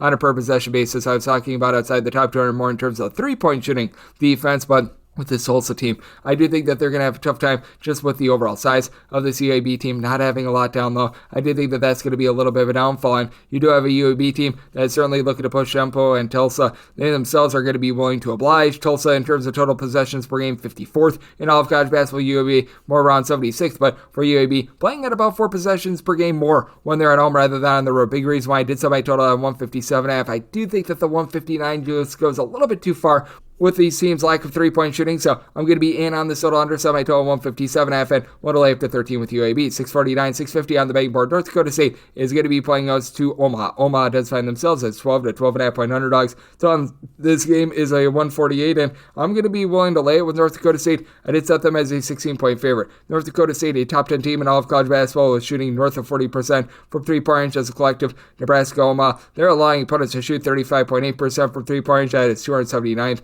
in all of college basketball. This is just a bad matchup for them. And additionally, for North Dakota State, they're allowing opponents to shoot only about 30.2% from three-point range. That's the top 65 mark in all of college basketball. Now, Markel Sutton has been able to do a rock-solid job for the Nebraska Omaha team. He's been able to chip in there 15-plus points. He's been able to give you about 7 or so rebounds per game, but still a little bit unsure as to why they sent J.J. White off the ball. He used to be the team's main facilitator. Now he and Lance Waddles are combining for about 5 assists. They both give you about 9 points per contest as a committee. They just have not done a good job running good good clean offense, as Omaha outside the top 200 in terms of percentage of turnovers per possession. And for this Omaha team, they do shoot about 34% from three-point range. You've got Tony Osborne, who shoots 38.5% from the outside, but do you think that they're going to get bottled up by North Dakota State? North Dakota State coming off of a less than savory defensive effort against St. Thomas a few days ago, but this is not really an up-tempo team. They're outside the top 260 with regards to total possessions per game. Omaha's been looking to slow down their tempo a little bit as well, but for this North Dakota State team, pretty much everyone that averages north of 2 points per contest is currently shooting from three-point range at least 39.5% from three, with Tajavius Miller being your outlier at 39.5%, giving you 8.5 points per contest. Jackson Monique at 6'11", 19 points, 5 boards, 4 assists, shooting 45.8% from three-point range. Shukari White, 16 points on 41.5% three-point shooting. This team is just an absolute machine in the way that they flow good, clean offense, as they also only turn the ball over about 10.5 times per contest. We had a Nebraska Omaha team that really doesn't put a lot of pressure on you. And to the credit of this bunch as well for North Dakota State, a very good team at not fouling as well. So David Richmond has done a nice job forming this unit. Even though it is an Omaha team that doesn't necessarily play super duper up tempo, I think that there's going to be a lot of offensive efficiency here from North Dakota State. I did set my total at a 148, so I'm going to be waiting upon a little bit of movement with regards to this total. I did set North Dakota State as a 16-point favorite, so I'm going to be willing to lay it there. Right now, I'm mostly seeing 148s out there, but did see a 149.5 a little bit earlier in the day. At a 149.5, we'll be in on the under, and willing to lay up to a 15.5 with North Dakota State. 651, 652 on the betting board. Louisiana Monroe's on the road against Coastal Carolina. Coastal Carolina is a favorite of 6 points. So this game is 136.5, and I did set my total at 132.5. I'm in on the under. Now, I do think that Louisiana Monroe is going to start to play a little bit more up-tempo, because Louisiana Monroe was under the tutelage of Keith Richard for over a decade. They decided to let him go during the Christmas break period, so I did think that they're going to let him fly a little bit more. If you take a look at their last game that they played against Georgia Southern, albeit it was against Georgia Southern, they did get past the 80-point plateau in that game. Jalen Bolden has been your main guy with about 13.5 points per contest, and though Louisiana Monroe is an amazing three-point shooting team, it's better than it was a season ago. They're shooting 33% from three. Last year, that was below 30% from the outside. Big reason why Jackson State transfer Colty Young has given you 44% three-point shooting on about 11 points per contest, but typically with Louisiana Monroe, name of the game for them is rebounding, and if you look at percentage of missed shots that result in an offensive rebound, they've actually been able to do a relatively solid job being able to give themselves some second and third chances, but they're giving up those chances on the defensive side of things as well. For Louisiana Monroe, their defensive rebound percentage outside the top 200 nationally, so that means some second and third chances. For a Coastal Carolina team that I do think is going to be able to control things down low, big reason why I did set them as a 6.5 point favorite. I'm going to be willing to lay the number with them, with the true 7-footer Noah Ammonizer down low, who comes over from Grand Canyon. That's been massive for them. He's been able to give this team a block, about 6 boards, 11 points per contest, while Rashid Jones has been your main contributor on the offensive side of things. Give the team 14 points per contest, and is shooting 44% from three-point range. Well, you do have Andre Mobilia, who's been able to give you about 37% three-point shooting as well. He's done a nice job, be able to come in, give this team some relatively good production. And for this Coastal Carolina team, they've been a team that I've liked on the glass as well. In terms of their rebound percentage, this is a top 100 mark in all of college basketball. Josh Mio has been able to contribute about 7 points, while you've got Denzel Hines who's giving you about 6.5 rebounds per game. Some nice, interesting mixers and shakers. You don't necessarily get the cleanest offense for the team as Justin Gary, who comes on over from Western Carolina. He's really slowed this thing down. This team is well outside the top 300 in terms of total possessions per game. That's a big reason why, even though I do think that Louisiana Monroe is going to get more offense generated, they're currently about 164th in the country in terms of total possessions per game. I do think that this is going to be a game that is going to be stuck in the mud, as Coastal Carolina has been able to get that all season long. For Coastal Carolina, especially at home, they're playing at a rate of about 3 possessions fewer when they're at home rather than on the road. So I do think that this is going to be a slow control game with Louisiana Monroe not getting a ton of guys like Jerry to go pot down low. I do think that Coastal Carolina finds a way to cover this number. Set my line at 6.5, so want to lay the 6 in. Here at the 136.5, I'm in on the under. 653, 654 on the betting board. North Dakota plays us to St. Thomas. St. Thomas is a 6 to a 6.5 point favorite, and your total on this game, it is between 159 to 160. And with North Dakota, I did set them as an underdog of 4 points, so I'm going to be willing to take the points with the St. Thomas team. They have been absolutely running it and gunning it all season long, as they're now a top 85 team in terms of total possessions per game, but I do think that their defense is going to be coming a little bit more to the forefront as well. This has been a St. Thomas unit that they've allowed a lot of second and third chances this far this season. For St. Thomas, they rank about 271st in terms of offensive rebound percentage in games played away from them. 30.9% of opponents' missed shots do result in an offensive rebound, but you've got a North Dakota team that they just don't necessarily give you a whole heck of a lot down low. They are a bit more of a top-heavy team, as I absolutely love what I've been seeing out of Trace and Eaglestaff. Eaglestaff has been able to supply this team with 20 points per contest in that game against Alabama. If I'm not mistaken, he had 35 plus in that game. And then Manair Panoam has been able to give you about 12 points per contest. Mark Kuljovic is someone that I like. He throws in there about 11 points per contest, and he's been able to give you 6+ rebounds per game, but last year was shooting well north of 40% from three-point range. That's ticked downward. He's now shooting less than 30% from three-point range this season. This is a North Dakota unit that they're going to need to try to hold up from the outside, because this is a St. Thomas team that has a collective shooting well north of 36% from three-point range. And North Dakota at home, they're allowing opponents to shoot 40.5% from three-point range, but I do think that there should be a little bit of positivity with this regard, and with St. Thomas not being able to get a lot of second chances, that's going to lead to a lot of one-and-done, shall we say, possessions in this game. With the St. Thomas team, you've got Miles Barnes-Sable, who's able to give you 14.5 points per contest, and then Drake Dobbs has been able to give you 3+ assists. He throws in their double figures as well. So I've been liking what I've been seeing of the St. Thomas team overall. But for St. Thomas, they were one of the best teams at being able to take care of the ball a few seasons ago. And this has been a team that, with their improved three-point shooting percentage, it has led to a little bit of an uptick with regards to turnovers. They are turning the ball over closer to about 11 times per contest, where that was more around 9 last season. Now, it's still a relatively good mark considering their tempo. And Kirker Bajurke has been able to give you about 9 points. Shoots 42.5% from three-point range. Ben now has seen a little bit of a downtick with regards to his overall scoring, but does shoot 46% from three-point range as well. But I do think that this is one of these circumstances where North Dakota going to be able to step up just a little bit more with regards to their defense. I recognize that this is a North Dakota team that has given up 95 plus in 3 of their last 5 games, but they've also given up 60 or fewer in 2 of their last 5 as well. And this has been a St. Thomas team that has been a little bit up and down with regards to their defense, but they've been able to lock in just a little bit more recently, as they've now given up 71 or fewer in 3 of their last 5. Do think that we see a little bit of regression with regards to 3-point shooting, so I am in on the under, so my total 154, and won't take anything north of 4 here with North Dakota. 655, 656 on the big board. Northern Illinois is on the road against Eastern Michigan, and Eastern Michigan does find themselves as the favorite in the spot, as you're going to be laying between 6.5 to 7 points with them. 146, so 147 is the total. Did set my total at 144.5. I'm in on the under. I just don't know if Northern Illinois is going to be able to do their part with regards to this total. They bring in James Dent, who was over at Western Illinois a season ago. He's been able to give the team about 10.5, 11 points per contest, but for Eastern Michigan, I actually like what I've seen out of the 2 DePaul transfers, as you brought in Deshaun Nelson along Jalen Terry. These 2 guys are combined for 30 points, a little bit over 10.5 boards per contest. Terry gives you 3.5 assists, steal and a half per game, and he shoots 38.5% from three-point range. All in all, for Eastern Michigan, they shoot 33.5% from three-point range. Certainly a team that's outside the top 225 in terms of both points scored and points allowed on a per possession basis, but should get plenty of clean looks against the Northern Illinois team out of 364 D1 teams.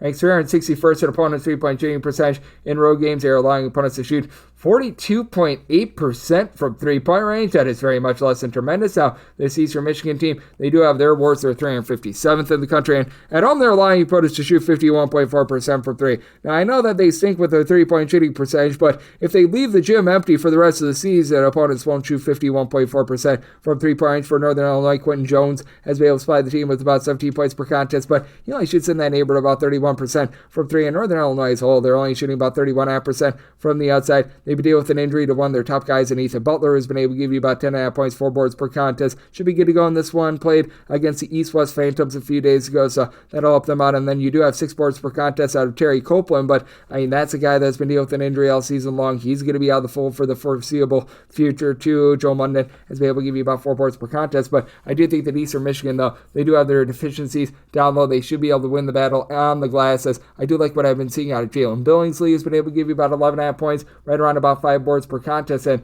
this is an Northern Illinois team that, if you look at just pretty much every facet of basketball, they get outgunned by so many different opponents there. Like Eastern Michigan is about 293rd in the country with regards to rebound percentage. That's a little bit less than savory, but Northern Illinois 361st with this regard as well. This is just a Northern Illinois team that at this point is not doing anything right. I set my line at an 8.5. Eastern Michigan, not a team I'm jonesing to lay points with, but I'm going to be willing to do so in this spot. And again, with Northern Illinois, I just don't know if they're going to be able to do their part with regards to this total. Both of these teams are more relatively mid-tempo teams, and for Northern Illinois against D1 competition, last time this team broke the 60-point plateau was before Thanksgiving. So in on the under, and I'm going to be willing to lay with the Eastern Michigan.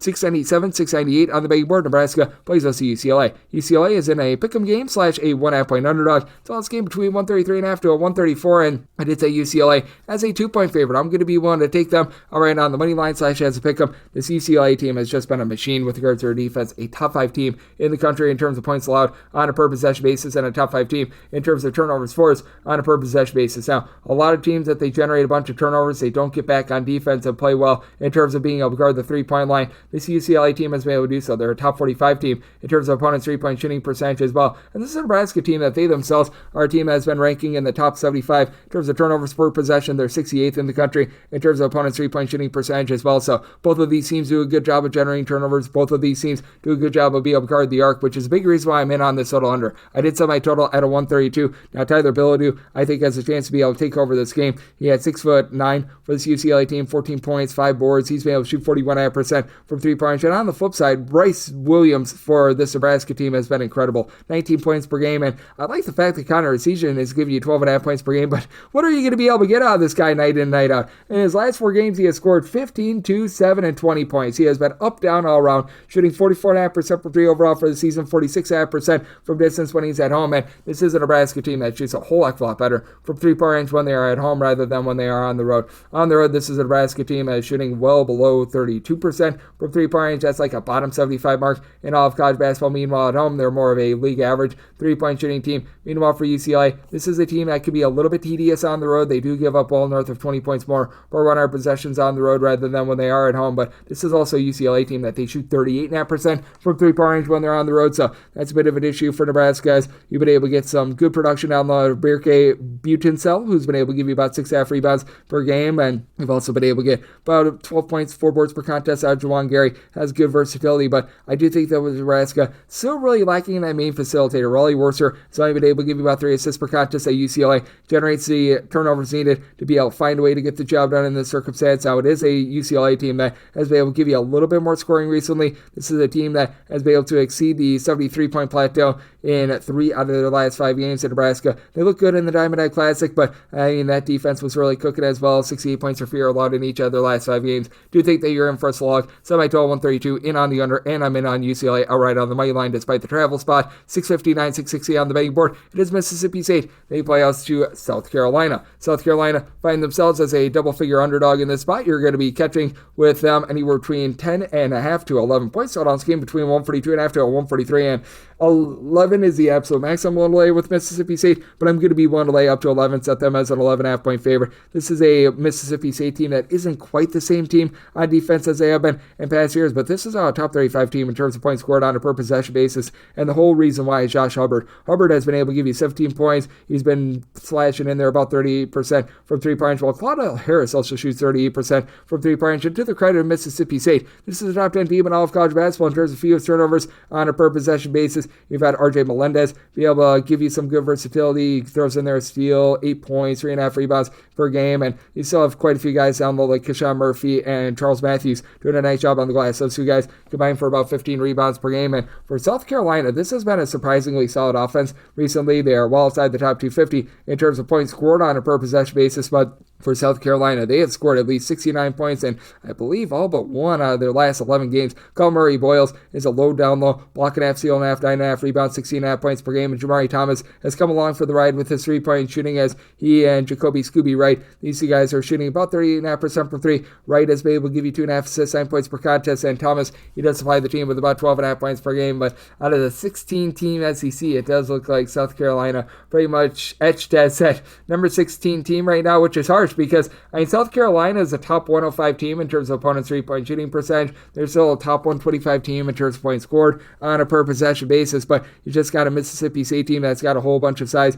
This is a Mississippi State unit that has now given up 66 points or fewer in 3 of their last 4 games. Had a little bit of a tough time with Bethune-Cookman a few days ago, but South Carolina was trailing for Presbyterian throughout much of that game as well. Both of those teams coming off a break. I feel like they just need to find their sea legs, but do like what I'm seeing out of the Mississippi State offense, a team that 2 years ago dead last in the country in terms of three-point shooting. They've been able to build that back up, but I do think that this is going to be more of a mid-tempo game. I think that you get just enough scoring to be able to get this total over with the way that South Carolina has ascended with that regard. Semi-total 143.5. So you're on 142.5, 143 in on the over, and I'm willing to lay up to 11 with Mississippi State. 661, 662 on the betting board. BYU is on the road against Houston, and Houston is a 10.5 to an 11-point favorite. Total on this game is 132.5, and with Houston, I did set them as a favorite of 11 points. Don't want to go past the 10.5, but I'm going to be willing to lay this number with Houston. This continues to be one of the best offensive teams in all of college basketball. As a matter of fact, they're number 1 in all of college basketball in terms of points allowed on a per possession basis, and this is going to be a noon Mountain Time tip time for BYU, having to travel away, and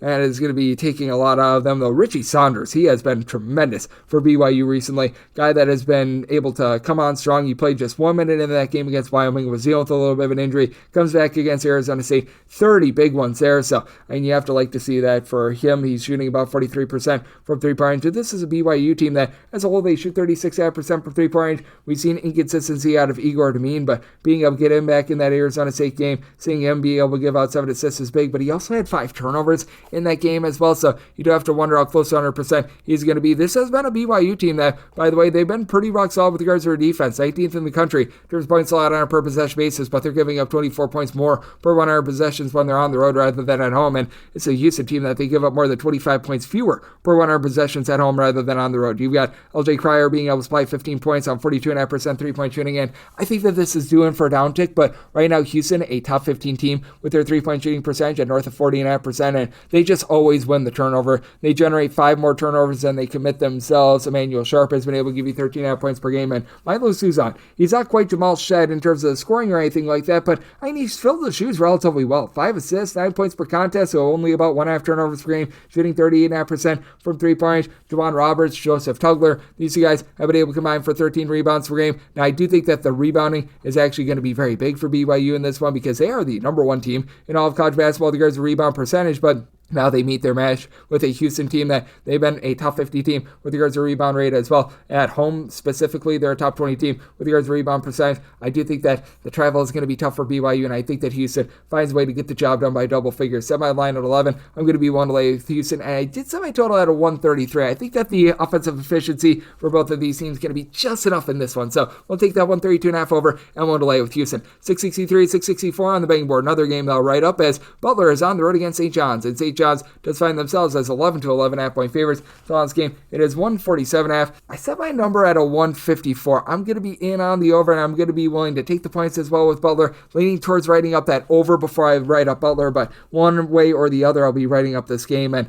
with regards to this Butler team, it has been a less than savory run for them as they knock off Mississippi State on an intercourt. They've had some good efforts against some good teams, and also lost at home to Austin Peay. They had that collapse against Villanova a couple days ago, so it's been a wide range of emotions there, but this has been a unit that has been able to shoot it really well from three-point range. For Butler, they do find themselves in the top 50 nationally with regards to their three-point shooting percentage, and I do think that they're going to be able to do a rock-solid job here against the St. John's team that has been outside the top 175 in terms of opponents' three-point shooting percentage. You do have R.J. Lewis, who's able to give you 16 points. He's only shooting, though, about 26.5% from three. As a matter of fact, of your top 4 scorers for St. John's, 3 of them shoot below 28% from three. Now, Zuby Ejiofor, I don't think that there's going to be a regression with that, but for Lewis along Kadari Richmond, I do think that there is going to be. And for Richmond, he and Davion Smith have been really good in tandem with one another. They've combined for north of 9 assists per game. Both give you approximately 10.8 points per contest. They're combining for about 4 steals per game. As well for St. John's, they run some pretty efficient offense. 11.5 turnovers per game. They play fast, but they don't play out of control fast. And then with Lewis, Zuby Ejiofor, Kadari Richmond, and Davion Smith, they all give you at least 5.4 rebounds per game. So these guys have been able to swarm with that regard. Ejiofor is able to give you 2 blocks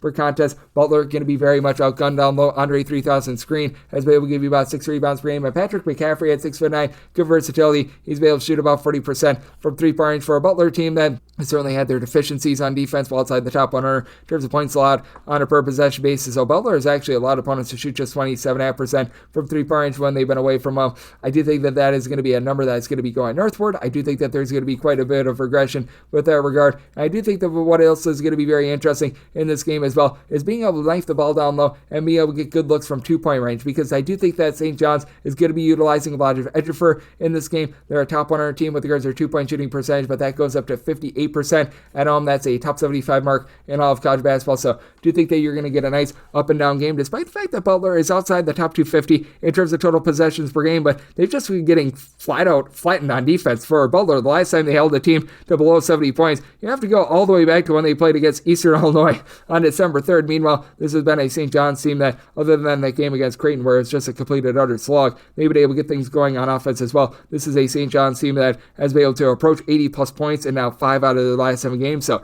I do like the over. I'm most likely going to write that up, and at 11 plus, I'm going to be willing to take those points with Butler. Set them as a 10-point dog, 665, 666 on the betting board. It is Baylor. They go on the road. They're facing off against Iowa State. Iowa State is a favorite of between 8.5 to 9 points. Total game is 151.5. Did not rate this one up because the opener was more around 7.5. I placed my line at 6.5, but that's going to be on the points with Baylor. It has been a unit that has been able to do a nice job of popping it from three-point range. So we do see quite a bit of a fall when they're on the road rather than at home. You can take a look at the last 2 years, as a matter of fact. At home, they're shooting north of 44% from three-point range past 2 years. We're around about 35.5% when they've been on the road. So, they're still a solid three-point shooting team overall for the season, shooting about 38% from three-point range, but does take a little bit of a dip as you've got Robert Wright right now leading the way in terms of their perimeter shooting. He actually shoots 50% from 3 in games away from home, 15 points per contest out of him, away from home 13 points overall. So he's been that mainstay when the team has hit the road, but I do think that the versatility of VJ Edgecombe going to be very big in this one. 12.5 points, 6 boards, 3 assists, 2.5 steals, 1.2 blocks per contest. Not shooting it amazing from three-point range, but Jaden Nunn has actually shot about 49.5% from three-point range. And Notre Omir is double-double, 16 points, 11 rebounds per game. Should be able to help Baylor remain lively in this one. Keshawn Gilbert in the backcourt for Iowa State has been a very nice stabilizer with 16.5 points per contest. And Curtis Jones also gives you 16.5 points per game, but Gilbert, he throws in there a steal and a half, 5 rebounds per game. And then you've got more of your defensive stopper in Tavon Lipsby, who's taking a bit of a step back with his offense, shooting just 28.5% from 3 with 10 points per contest, but 3.5 assists, 2.5 steals per contest. He's ahead of the St. with that regard. It is an Iowa State defense that, if you want to be nitpicky, they have been a little bit worse with regards to their defense this year than they have been in past years, but this is still one of the more dominant teams in all of college basketball, especially at home. Now, part of this is because they play against some really bad opponents, but at home, they're a top 10 team still in terms of points allowed on a per possession basis. This is still a top 40 mark in terms of possessions per game that end in a turnover on defense as well. And you've got Milan Mumsilovic on offense, shooting 44.5% from 3. I would say it has actually went up to the top 15 in all of college basketball in terms of points scored on a per possession basis. But I do think that Baylor is going to be able to hold up at the point of attack. Fully recognize that this Baylor unit has honestly been the world's greatest with regards to their defense, 103rd in the country in terms of points allowed on a per possession basis, and they're giving up darn near 26 points more per 100 possessions on the road rather than when they are at home. But I do think that things are going to be a little bit more controlled. Baylor is allowing opponents to shoot 41% from three-point range away from home. Are they a good three-point shooting defense? No. Are they that bad of a three-point shooting defense as well? I also think no. And for Baylor, they have given up 70 points or fewer in each of their last 4 games. Meanwhile, this Iowa State defense seems to be coming back to them a little bit more as well. This has been a unit that has now given up 70 points or fewer in pretty much all but 2 out of their games since the beginning of the month of December. So did some of my total more around about a 150.5. I'm going to be willing to take those points with Baylor. And with regards to the total, I'm going to be in on this total under as well. 667, 668 on the betting board. St. Bonaventure is on the road against Fordham. Fordham does find themselves as a home underdog of 6.5 points total on this game. It is 142. We are back on the Bonnies, my friends. St. Bonaventure 12-1 against the spread. That is the best mark in all of college basketball, and I'm going to be willing to lay it with them. I did set them as a 10.5 point favorite. This is a Fordham unit that had a nice triumph earlier in the season when they played up against Seton Hall, being able to get that game on the road. But that said, this is a St. Bonaventure team that they just come after you on defense. This is a top 30 unit in terms of points allowed on a per possession basis, and Chance Moore is giving you more, 15 points, 7.5 rebounds per game, while Council is in session. Melvin Council, 13.5 points, 5.5 boards, 3.5 assists. Such good versatility coming in from Wagner, shooting 37.5% from three-point range. And it's a Fordham unit that is actually playing quite up-tempo. They're in the top 75 in terms of total possessions per game. And Fordham typically is hanging their hat on good, solid defense. They're now about 185th in the country in terms of points allowed on a per possession basis. Just really doesn't hold a candle to what St. Bonaventure has been able to do thus far this season, with them being about 26th in the country with regards to their defense. And if you want to go a little bit further with St. Bonaventure, they're a top 12 team in the country in terms of points allowed on a per possession basis when they specifically hit the road. And Fordham is a little bit of a one-trick pony with regards to their offense. Jackie Johnson has been able to give you 18 points, 2.5 assists, shoots 35% from three. And Fordham is shooting about 34% from three, but 13.5 turnovers per game. They're well outside the top 250 in terms of turnovers on a per possession basis. That's an issue. This is a Fordham team that's a little bit stronger on the interior rather than the exterior with regards to their defense, with Romello Dean, Abdul Samilia combining for about 11 rebounds per game, and Samilia is able to give you about a block and a half per contest as well. They've been dealing with a little bit of an injury to Will Richardson in that backcourt as well. He has not played really since Thanksgiving, so that's hurt this Fordham team just a little bit as well, with Yusuf Better giving you 11 points per game. That helps them out quite a bit, but Fordham, coming off of 3 straight performances in which they've given up at least 83 points, they have given up now at least 75 points in essentially all but 2 of their games since the beginning of the month of December as well. I think that St. Bonaventure gets the job done and gets it done in convincing fashion. I'm willing to write up St. Bonaventure in this spot, and I do think that the defense is going to be taking hold in this one, set by total 134.5, so I'm in on the under, and I'm in on St. Bonaventure laying that number, 669, 670 on the betting board. North Carolina A&T is going to be playing us at Drexel. Drexel is a favorite of 4 points, so on this game between 146.5 to a 147, and made Drexel 5.5 point favorite. So here at the 4, I'm going to be willing to lay it. Drexel just year in and year out, one of those teams that ranks in the top 125 in terms of points allowed on a per possession basis, and right back there this season, though, the three-point shooting has been up for them. Now they're shooting north of 34% from three-point range, just despite the fact that Yemi Butler has been a little bit hit or miss with this regard. And then on the flip side, you've got a North Carolina A&T team that certainly has been having their top heaviness with regards to this offense. Cayman Shell has been able to give you about 4 assists per contest, but been all about Ryan Forrest along with Landon Glasper in terms of the scoring aspect of things. These two guys combined for just under 38 points per contest. They give you between the two of them 2.5 steals per game. Glasper shoots 35% from 3. And for A&T, this is a top 30 team in the country in terms of fewest turnovers on a per possession basis, but still outside the top 200 in terms of points scored on a per possession basis, because they just don't necessarily get the cleanest shots in the world. Meanwhile, this is a Drexel unit that sometimes they do get a little bit loose with the ball, but they've really been able to ascend with regards to that offense as well, despite the fact that they've got a few moving parts. They're still a top 180 team in terms of points scored on a per possession basis, but if you look at them specifically in a road or neutral court setting, this Drexel team does rank in the top 100 with regards to their points scored on a per possession basis, and this is a Drexel team that they just do a nice job of being able to stay smart,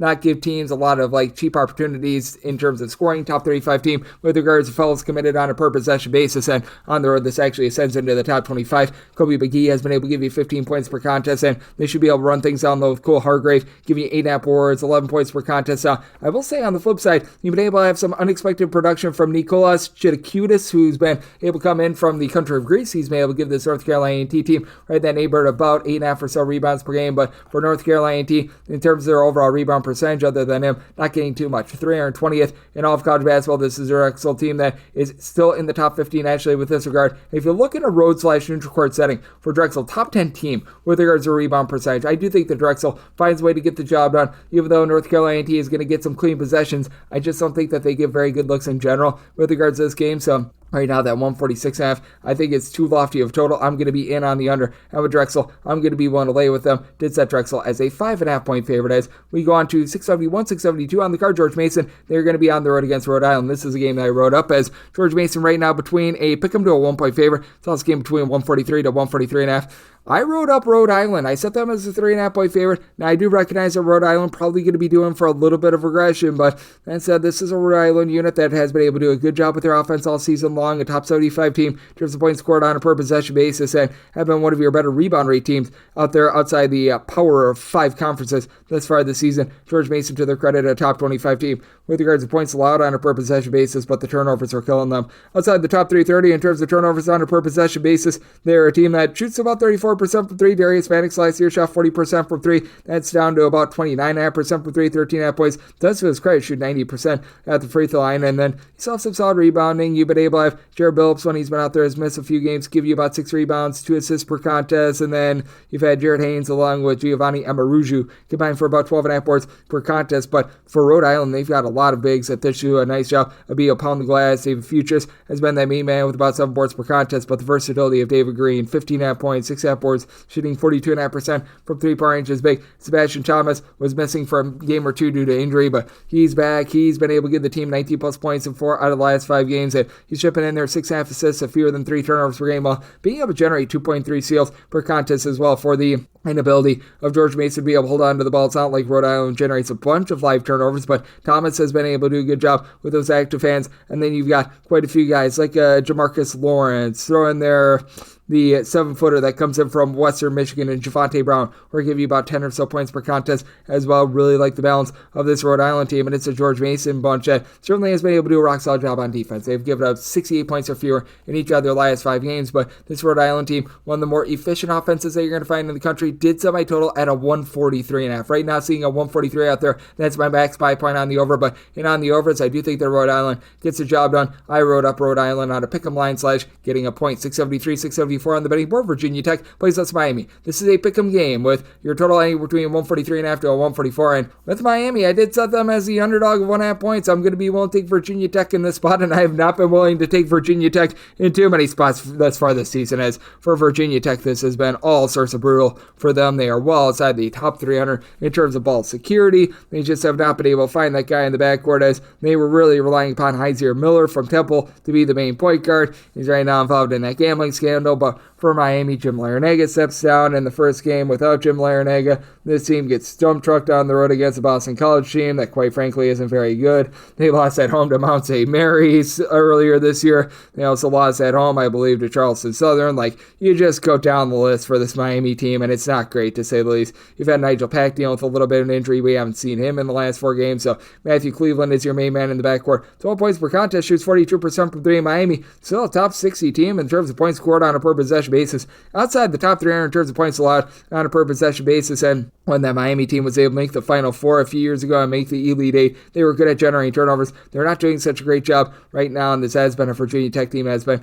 quite ghastly with regards to their defense, giving up 70-plus points in each of their last 3 games, but they've been able to get a little bit more out of the backcourt, as you've got Tube Luell and Mijalio Poteet, who have been your main scorers with a combined about 21 points per contest, but the main guy in terms of ball handling, Brandon Rechsteiner, has been able to give you 3.5 assists, down to about 2.5 turnovers per game, so he's been able to hone things in a little bit more with that regard. 4+ assists in each of the team's last 5 games. For Virginia Tech, they should have collected about 34.5% from 3, with Luell shooting 43% from 3-point range. Ben Burnham, the transfer from Charleston, has been able to come on strong at 6'7". He's now shooting about 44% from the outside, give you 7 points per contest, but he's chipped in there 8+ points in each of the last 4 games. Does feel like he's finding his sea legs, and for Lynn Kidd, he has been able to give this Miami team right around about 7 or so rebounds per game. Brandon Johnson has some versatility, but this is just a completely broken Miami team that I can't trust it at this point with an interim coach. I did set my total 143.5. I do think that for Miami, they're going to have some scoring woes moving forward, especially with Nigel Pack currently not being in the fold. And for this Miami team, they have scored in regulation fewer than 70 points in 4 of their last 5 games. So in on the under, and we'll take Virginia Tech on this pick'em line. 675, 676 on the betting board. Evansville plays us at Indiana State.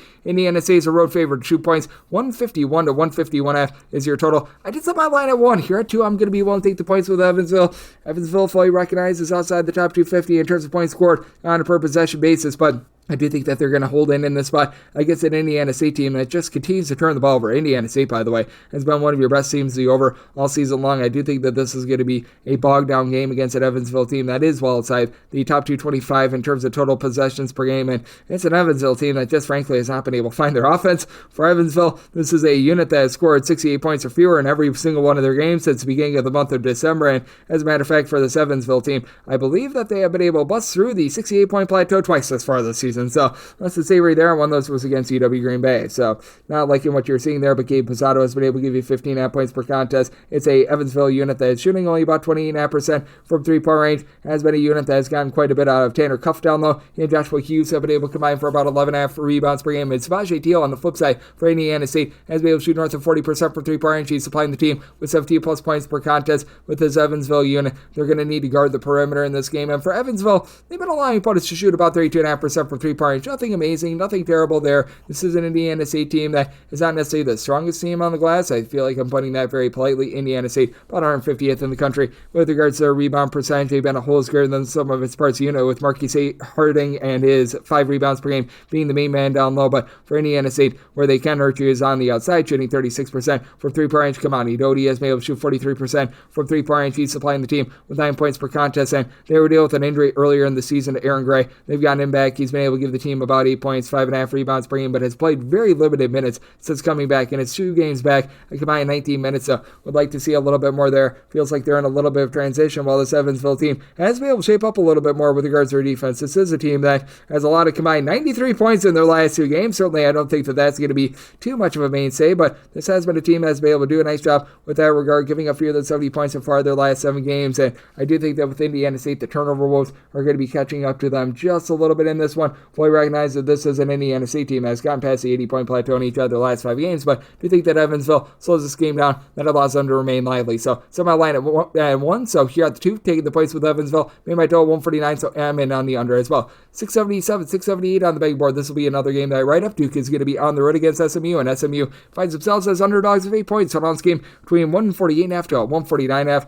Run up the points with SMU. I set this line at 4.5. Duke is having to travel on down to the great state of Texas, and I do think that travel is going to take a little bit out of them. They have to face off against an SMU team that ranks 17th in the country with regards to rebound percentage, and for SMU, what has been the X factor for them? Kevin Boopy Miller, him coming on over from Wake Forest. He knows exactly what happens in the ACC with regards to handling the ball. He's been able to give the team 6 assists per contest, and Chuck Harris off the ball, shooting 49% from three-point range. Gary Oquendo off the ball, shooting 47.5% from three. These 2 guys have been able to combine for about 22.5 points per contest. That's been massive for an SMU team that does rank in the top 35 in terms of points scored on a per possession basis. Duke certainly does as well, but this is a Duke team scoring more than 15 points fewer per 100 possessions on the road rather than at home. And Cooper Flagg does pretty much everything except for shoot the 3 well, though I will say in his last game against Virginia Tech looked a little bit better with that outside shooting as well. So it feels like that's coming along for the ride as well. 17 points, 8 boards, 3.5 assists, a steal and a half, a block per contest. He has been absolutely tremendous, but it is a Duke team that they do shoot about 35.5% from three-point range. Clearly, they've been able to get a shot in the arm whenever Isaiah Evans has been out there. He's out with a little bit of an injury this season, but shooting 52% from three-point range overall this season. He's been able to supply the team with 9 points per contest. A little bit of a one-trick pony sort of guy, but that one trick has been very good for them. Other than Cooper Flagg down low, you've been able to have Mulach, the 7-footer from South Sudan, who's been able to give you about 5 or so rebounds per game. You've also been able to get some, shall we say, muted production out of Malik Brown. He doesn't necessarily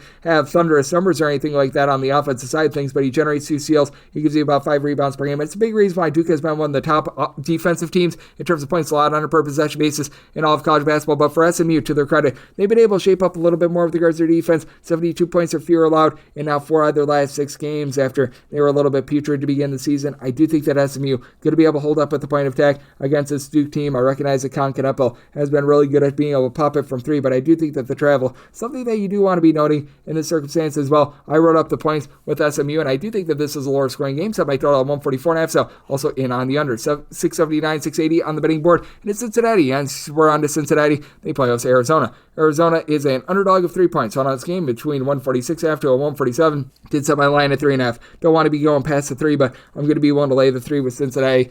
Now, Cincinnati, the trepidation that you do have with this team is that they played a very, shall we say, soft out-of-conference schedule, and Arizona, for as bad as they were outside of the conference, they did play against a really difficult non-conference slate, playing against the likes of Duke, Wisconsin. They play in the Bad Boy Mowers, Battle for Atlantis, things like that. So I do think that that's something that does need to be noted here, but this has been a Cincinnati team that's been in the top 35 in terms of both points scored and points allowed on a per possession basis. They do a nice job valuing the ball, a top 30 team with regards to fewest turnovers on a per per possession basis, with Simius Lucasius at 6'6", having such great versatility. 14 points, 3 assists, shooting 41% from three-point range. Couple with that, you've got Dylan Mitchell, who's been able to give you about 37.5% three-point shooting, and overall from the floor, shooting 67% as well. 11.5 points, 8 boards per contest. I do think that Cincinnati is just going to be able to overrun things. Down low, this has been one of your top rebound rate teams in all of college basketball. And for Arizona, you can tell that they are missing Umar Bala, and they've just been dealing with some injuries as well. Despite all that, though, they have been a team that has been in the top 10 with regards to rebound rate as well. So do have to give a lot of credit where it is due. They are generating some second and third chances on the glass, but that said, this has been an Arizona team that has had inconsistency out of Caleb Love, to say the least. He's given the team 16.5 points per contest, but still only shooting about 31.5% for three. In Arizona as a whole, they're shooting 30.8% from distance. Jaden Bradley has shipped in there 11 points, 2.3 steals per contest. Trey Townsend has been able to give you about 10.5 points per contest, but that said, having the big man in 7'2", Montejuvis Crivas deal with a little bit of an injury. He's been out for the last month. That's been an issue with Henry Vassar being okay, giving you like 6 points, 4.5 rebounds per game, but I just don't think that they match up well with Aziz Bandango, who's able to give you 5+ boards, more than a block and a half per contest, and with Cincinnati having Jizzle James having an assist-to-turnover ratio of 3, 12 points per contest, shooting in the mid-30s from three-point range. Do you think that Cincinnati bounces back from that game against Kansas State a few days ago? And I do think that their defense really takes hold here. Set my total 145.5. I'm in on the under, and I'm going to be willing to lay up to 3 here with Cincinnati. 681, 682 on the betting board. It is Rice. We give our to Lane Kiffin go L's. They play us to Charlotte, and Charlotte does find themselves as a underdog of 4 to 4.5 points. So on this game is between 140.5 to 141.5, and with Rice, I did set them as a 5.5 point favorite. I'm going to be willing to lay up to 5 with them. This has been a Rice team that has been one of the better defensive teams in all of college basketball. Top 80 team with regards to points allowed on a per possession basis, and they go up against a Charlotte team that has been outside the top 275 with that regard. Now, Charlotte is actually a really good three-point shooting defense on the road. They're allowing opponents to shoot only about 27.5% from three-point range. Rice is actually 9th. They're allowing opponents to shoot 27.5% from three-point range, both at home and on the road. But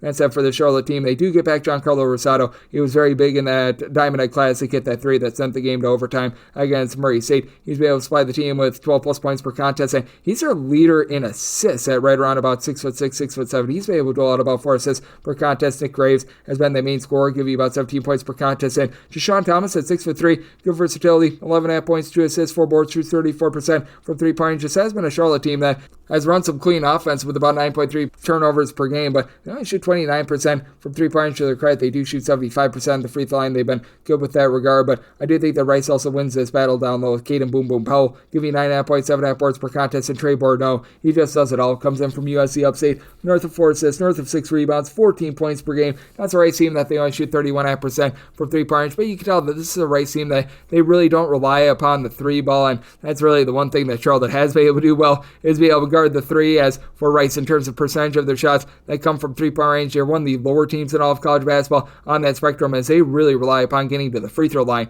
for their points. They're a top 20 team in all of college basketball in terms of free throws attempted per possession. Now, they only shoot about 67% of the free throw line. That is a little bit of an issue for them, but again, with this Rice team, the way that they've been able to hunker down with regards to their defense, the way that Rice has been able to do a little bit of a better job on the glass as well, because you do have on the flip side someone that is able to really pop it from three-point range, at Robert Braswell, that's shooting about 40% from 3, but at 6'7", he only generates for Charlotte about 2.5 rebounds per game. That's been a little bit of an issue for them, as for Charlotte overall this season in terms of their rebound percentage, they're checking in 265th in all of college basketball. Rice 57th in the country. That should allow Rice to be able to get the job done in this one. So did set Rice as a 5.5 point favorite. I'm going to be one to lay the number. Did set my total 139.5 as well. Charlotte, a team as well outside the top 275 in terms of total possessions per game. So like the under and like laying it here with Rice. 683, 684 on the betting board. Georgia Southern is playing host to South Alabama. South Alabama is a 4 to 4.5 point favorite. Total on this game, it is between 143.5 to 144. Set South Alabama is just a 2 point favorite. I'm going to be 1 points with Georgia Southern. Georgia Southern playing at warp speed right now. They are in the top 30 in the country in terms of total possessions per game. Meanwhile, you've got yourself a South Alabama unit that they're looking to slow things down. They're well outside the top 250 in terms of total possessions per game, and they've got Miles Corey doing a nice job running that offense. 17 points, 4.5 assists. Only shoots about 30% from 3 points. South Alabama, not a team that's really going to be hurting you from the outside. As a collective, they shoot 33.5% from 3, but top 20 team in terms of fewest turnovers on a per possession basis, with John Broom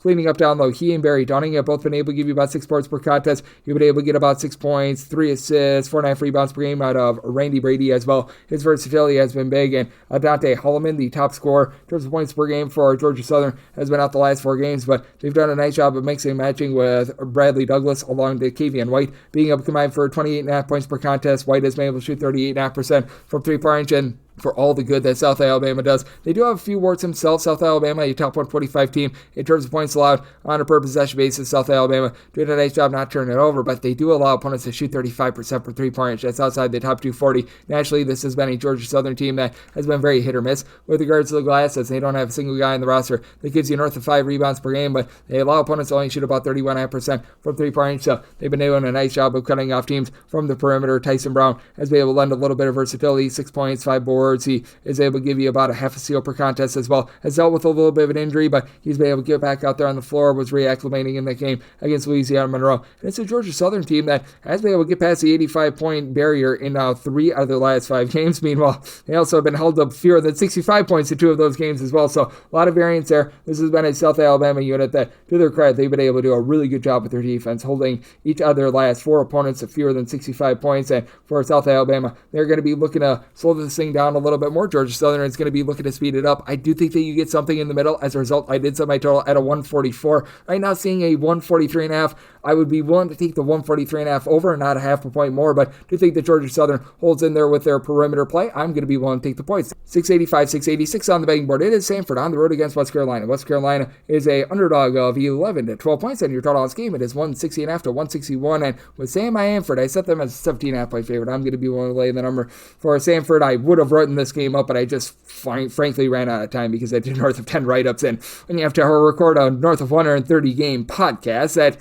takes quite a bit of a time. But that said, with the Samford team, they have just been absolutely amazing in terms of generating turnovers, top 30 team in the country without regard, and Western Carolina outside the top 355 in terms of ball security. They are turning the ball over 17.5 times per contest. They shoot 29.5% from three-point range, less than 40% from the floor. Ice Emery has been able to give you about 10.5 points per contest in the backcourt. He's chipping in there about 2 assists per contest, and you just don't have that main point guard, as he and CJ Highland both give you about 2 assists per game. You've had Bernard Polite be able to step up with about 11.5 points, 7 boards per contest. I like what I'm seeing there, and Cord Stansberry has been able to give you about 11 points per game, but not a lot of outside shooting, not a lot of backcourt to speak of. Meanwhile, it's a Samford team that's run by the point guard from last season, Ryland Jones, who's giving you an assist-to-turnover ratio that's north of 3.7. This is a Samford team that each of their 5 scores, their top 5 scores, shoot at least 40% from three-point range. Colin Holloway is shooting 43.5% for 3 with about 11 points per contest. Trey Fort, along with Jaden Brownell, are combining for 29 points. Both are shooting north of 41% from the outside, and Western Carolina just having a really difficult time in general with regards to their guard play. It's down low. They've actually been an okay team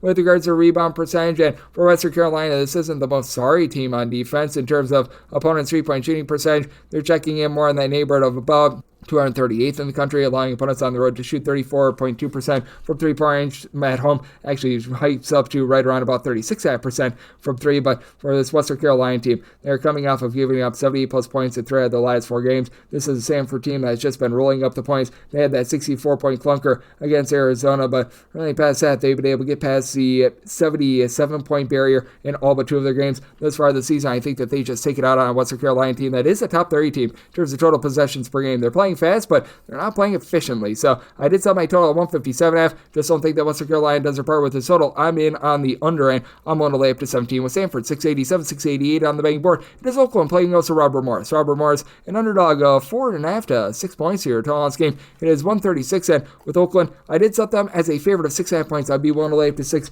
with them for this Oakland team. They are still outside the top 225 in terms of both points scored and points allowed on a per possession basis, but you tell that this team has been able to really fortify themselves recently. They've done a nice job down low with Alan McCabe, who's been able to give you 13.5 points, shipping in their 6 boards per contest, and Boru Navarula has been able to give you 7.5 rebounds per game. It's an Oakland team that they just continue to be sorry with their 3-point shooting. They're shooting 27% from 3-point range. That is outside the top 330 nationally, but you've also got yourself a Robert Morris unit that has been having a difficult time themselves with regards to their offense. The biggest reason why has been the turnovers. They're a top 125 team in terms of turnovers forced on a per possession basis, while Oakland is outside the top 250 with that regard, but Robert Morris is a relatively mid-tempo team that turns the ball over 14 times per game. Albeit some of those games came without Cam Woods. He's missed 5 games this season, and he's been the main scorer. 13 points, 2 steals, 4.5 assists per contest, but not a guy that's lighting up for 3-point range. He shoots 20% from the outside. It is going to be a tough task for Oakland to go up against Alvaro Foguerias, 6'9" gentleman from Spain who's been able to supply 13 points, 11.5 boards, 3 assists. Shoots about 30% from 3-point range, which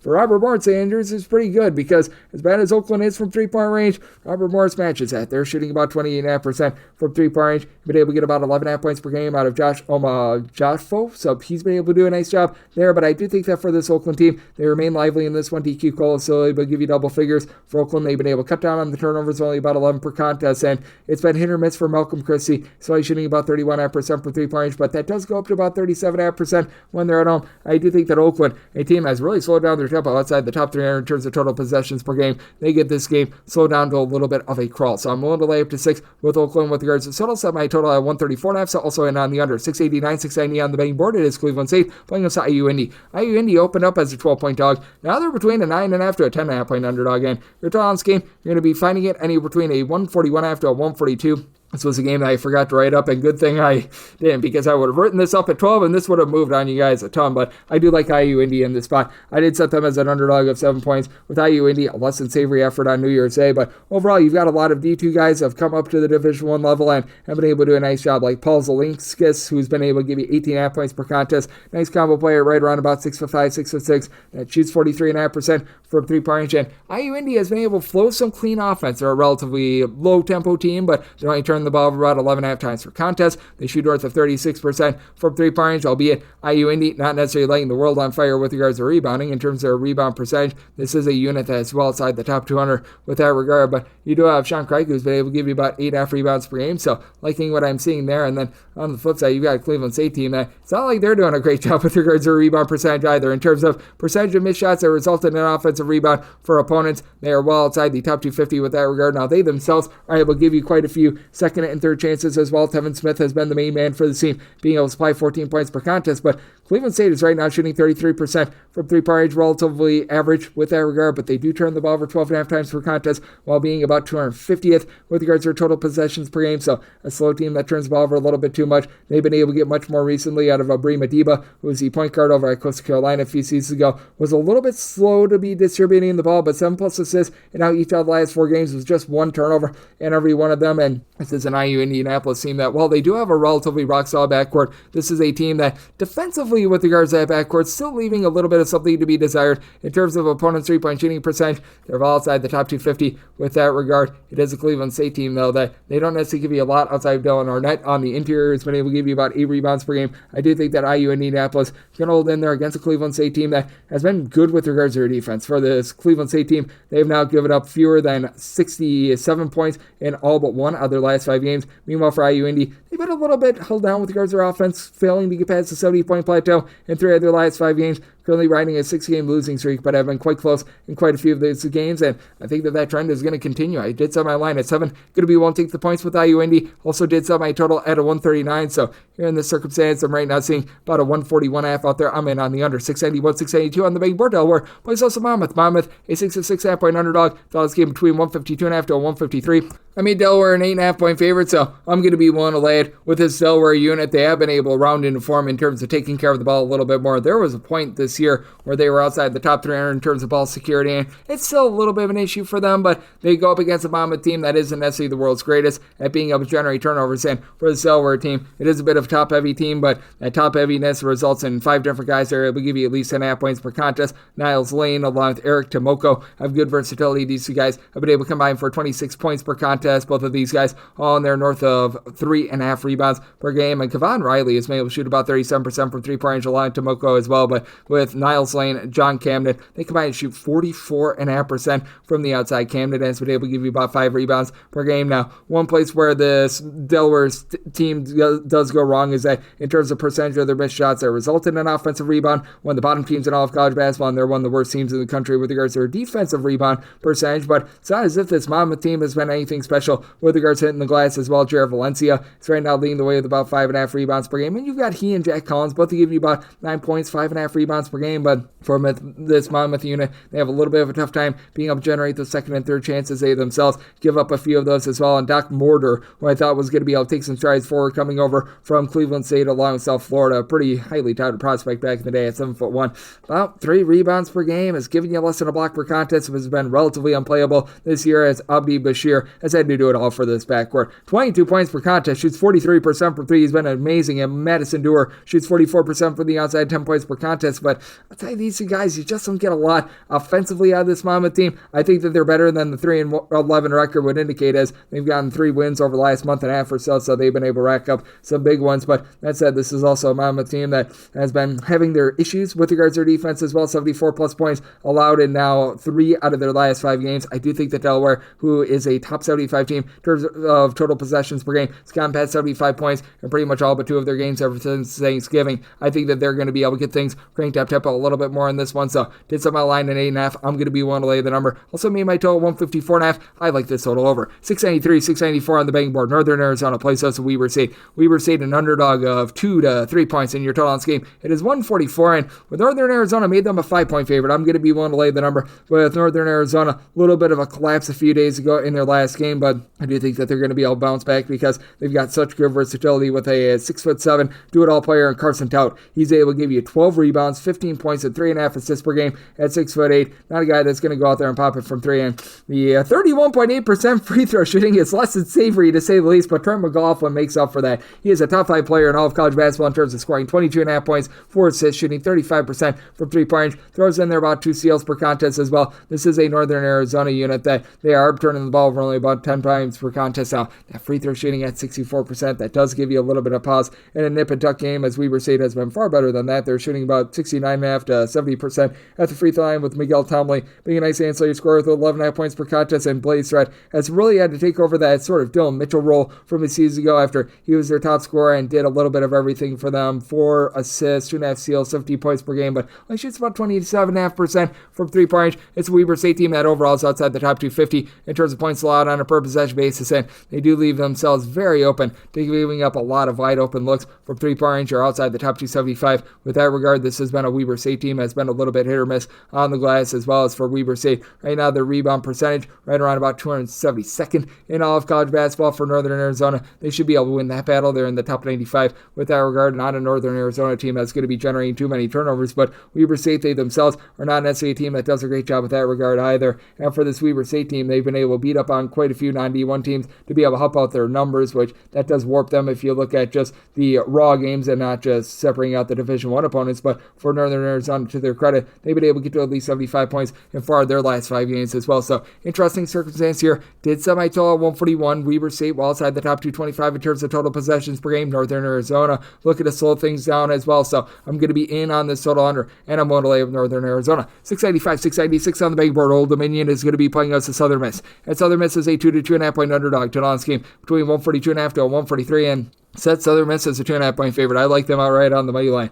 I am just out on this Old Dominion team, and I recognize that Southern Miss has been terrible. They are well outside the top 300 in terms of ball security, but I actually think that bringing back Andre Curbelo is a good thing because we've seen this team without Andre Curbelo, and gosh, it is not good. For Andre Curbelo, he's able to give you the old triple-double. He'll give you 10 points, 10 assists, and he'll give you 10 turnovers. That's the Andre Curbelo experience. But Dennis J. Harris, he's been rock solid down low. 16.5 points, 10 rebounds per game, and I thought that Old Dominion was going to get a little bit more out of the 7-footer from Maryland, as you've had Caleb Sweat and Roger be able to give you 5 points, 4.5 boards, 2 blocks per contest, but he just hasn't been able to stay out there on the floor very often. To his credit, the foul trouble has not necessarily been too bad, and Stephon Walker is able to give you 8.5 rebounds per game. Sean Dewar-Gordon has some versatility, throws in there about 7 boards, 13 points per contest. It is a team, though, overall in Old Dominion that shoots 29.5% from 3-point range. That is well outside the top 300 nationally. This is an Old Dominion team that their forte is supposed to be down low on the block, and they're a team that's only about 195th in the country with regards to rebound percentage. Southern Miss are more around about 175th, and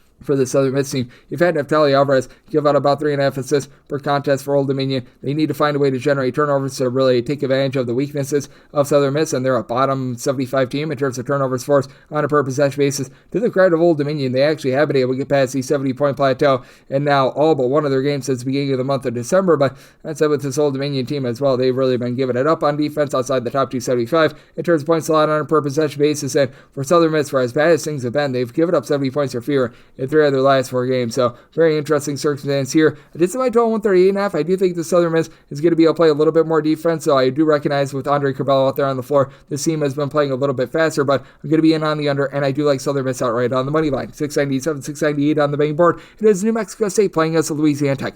Louisiana Tech is a pick-em to a 1.5 point favorite, and your total on this game going to be finding it between 139 to 139.5. And for Louisiana Tech, I did set them as a favorite of 5.5 points. I'm going to be willing to take them on the short line / as a pick 'em. And for this New Mexico State team, they've made some nice strides forward this season, but they're still well outside the top 320 in terms of fouls committed on a per possession basis. And I like what I'm seeing out of this Louisiana Tech team. They've taken a bit of a step back from their defense this season ago. Last year, they were one of your top mid-major defenses in all of college basketball. They are outside the top 80 in terms of points allowed on a per possession basis. But you've got Amari Abraham, a couple of Caden Cooper, who have been able to combine for 26 points per contest. Abraham is shooting 41% from three-point range. And Sean Newman, his 9.6 assists per contest, right there along with Braden Smith for most in all of college basketball. Obviously, you've got up there Ryan Nemhard as well, but I mean, he has been absolutely tremendous at being able to do off the ball, less than 3 turnovers per game. It is a Louisiana Tech team that they do turn the ball over north of 13 times per contest, but they also shoot north of 50% from the floor with the Bacho man, Daniel Bacho, shooting 74% from the floor and his 2.5 blocks per contest. That's a top 30 mark in all of college basketball, going up against the New Mexico State team that they've been hit or miss from the outside, shooting 34.5% from 3-point range. Zwade Jackson has come in for West Georgia, 10.5 points, 4 assists per contest, shoots 35% from 3, and you've been able to have a guy that has been able to cook with about 15.5 points per game, and Christian Cook, who's shooting north of 40% from the outside. But for New Mexico State, the 13 turnovers per game, very much less than savory. They're not quite the same team at being able to generate turnovers as Louisiana Tech is, and for this Louisiana Tech team, the active hands have really been able to take a little bit more hold with regards to this team. When they've been at home on the road, they are outside the top 250 in terms of turnovers forced on a per possession basis, but having all those blocks from Daniel Bacho, this team being able to win the battle down low, I think is going to be enough for them to be able to find a way to persevere in this one. I do think that Louisiana Tech starting to get back to those defensive roots from season ago. A big reason why I did set my total 137.5 in on the under, as you've got a Louisiana Tech team that has now given up 70 points or fewer in each of their last 5 games, and to the credit of New Mexico State, 71 points or fewer allowed in each of their last 4. So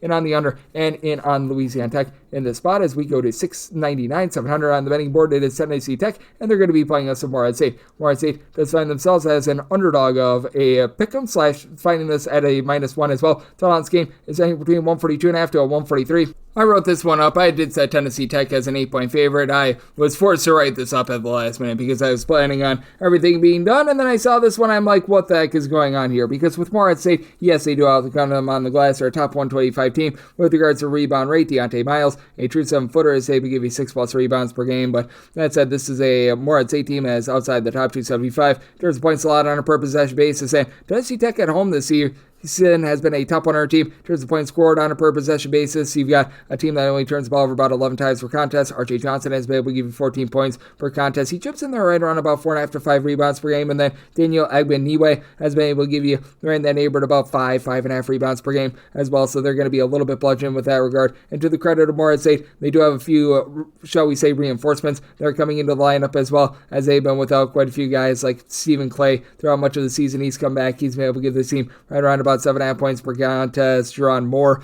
he's been able to give you a little bit more, as you've got Jerani Morton, I should say, who's been able to give you 12 points, shooting about 55.5% from 3-point range. But again, what comes up must come down with them. It has been a Morehead State team that as well, if this is a nip and tuck game, they shoot 64% of the free throw line. That's outside the top 3 internationally. Kenny White Jr., 14.5 points, 6 boards, shoots 41% from 3-point range, but really don't have a ton of facilitation with this team as well, with Jalen Brazil giving you about 2.5 assists per contest. Meanwhile, you get more in the neighborhood, about 5 assists per contest out of Jalen Johnson. Assist to turnover ratio that's hovering right around 2 with him, and you've been able to get some relatively good production with having about 8.5 points, a little bit over 3 boards out of Ray Glasgow, as well as being able to shoot 48.5% from 3-point range. It's a Tennessee Tech team that does an okay job of generating turnovers, while Morehead State is outside the top 350 in terms of turnovers forced on a per possession basis. Recognize that Morehead State has been rolling alone with 5 straight wins. Defense has looked much better, giving up 70 points or fewer in all those games, but Tennessee Tech has been able to hunker down with their defense, as well as they've been able to really ascend offensively as well. They've gotten past 68 points each of their last 5 games, so an interesting circumstance here. Did somebody to 140. I do think that things are going to be buckled down a little bit more defensively, in on the under, and wrote up Tennessee Tech as a pick 'em. 701, 702 on the betting board. East Tennessee State plays also Wofford. Wofford does find themselves as a 3.5 to a 4-point underdog. Total this game between 141.5 to a 142, and the TSU, I did set them as the favorite of 6.5 points. I'm going to be willing to lay this number for Wofford. They continue to be outside the top 270 in terms of points allowed on a per possession basis. And for ETSU, I do think that they're going to be able to win this game from within. East Tennessee State, a top 85 team with regards to rebound rate. Kamari Peterson, great name. He's been able to come in. He's been able to give the team 16 plus points per contest. After last year, this was one of the worst teams in terms of their 3-point shooting percentage, in terms of all of college basketball. This year, they've really been able to ascend. And the versatility that you've got now, Jaden Seymour, 16.5 points, 6.5 boards, shooting 36% from 3. Big reason why. Team as a whole shoots 35.5% from the outside. Now, with ETSU, they do shoot 61.5% at the free throw line. That is a bottom 30 mark in the country for Wofford. They do have a guy down low in Kyler File, which was able to give you 11 points, 10 rebounds per game. But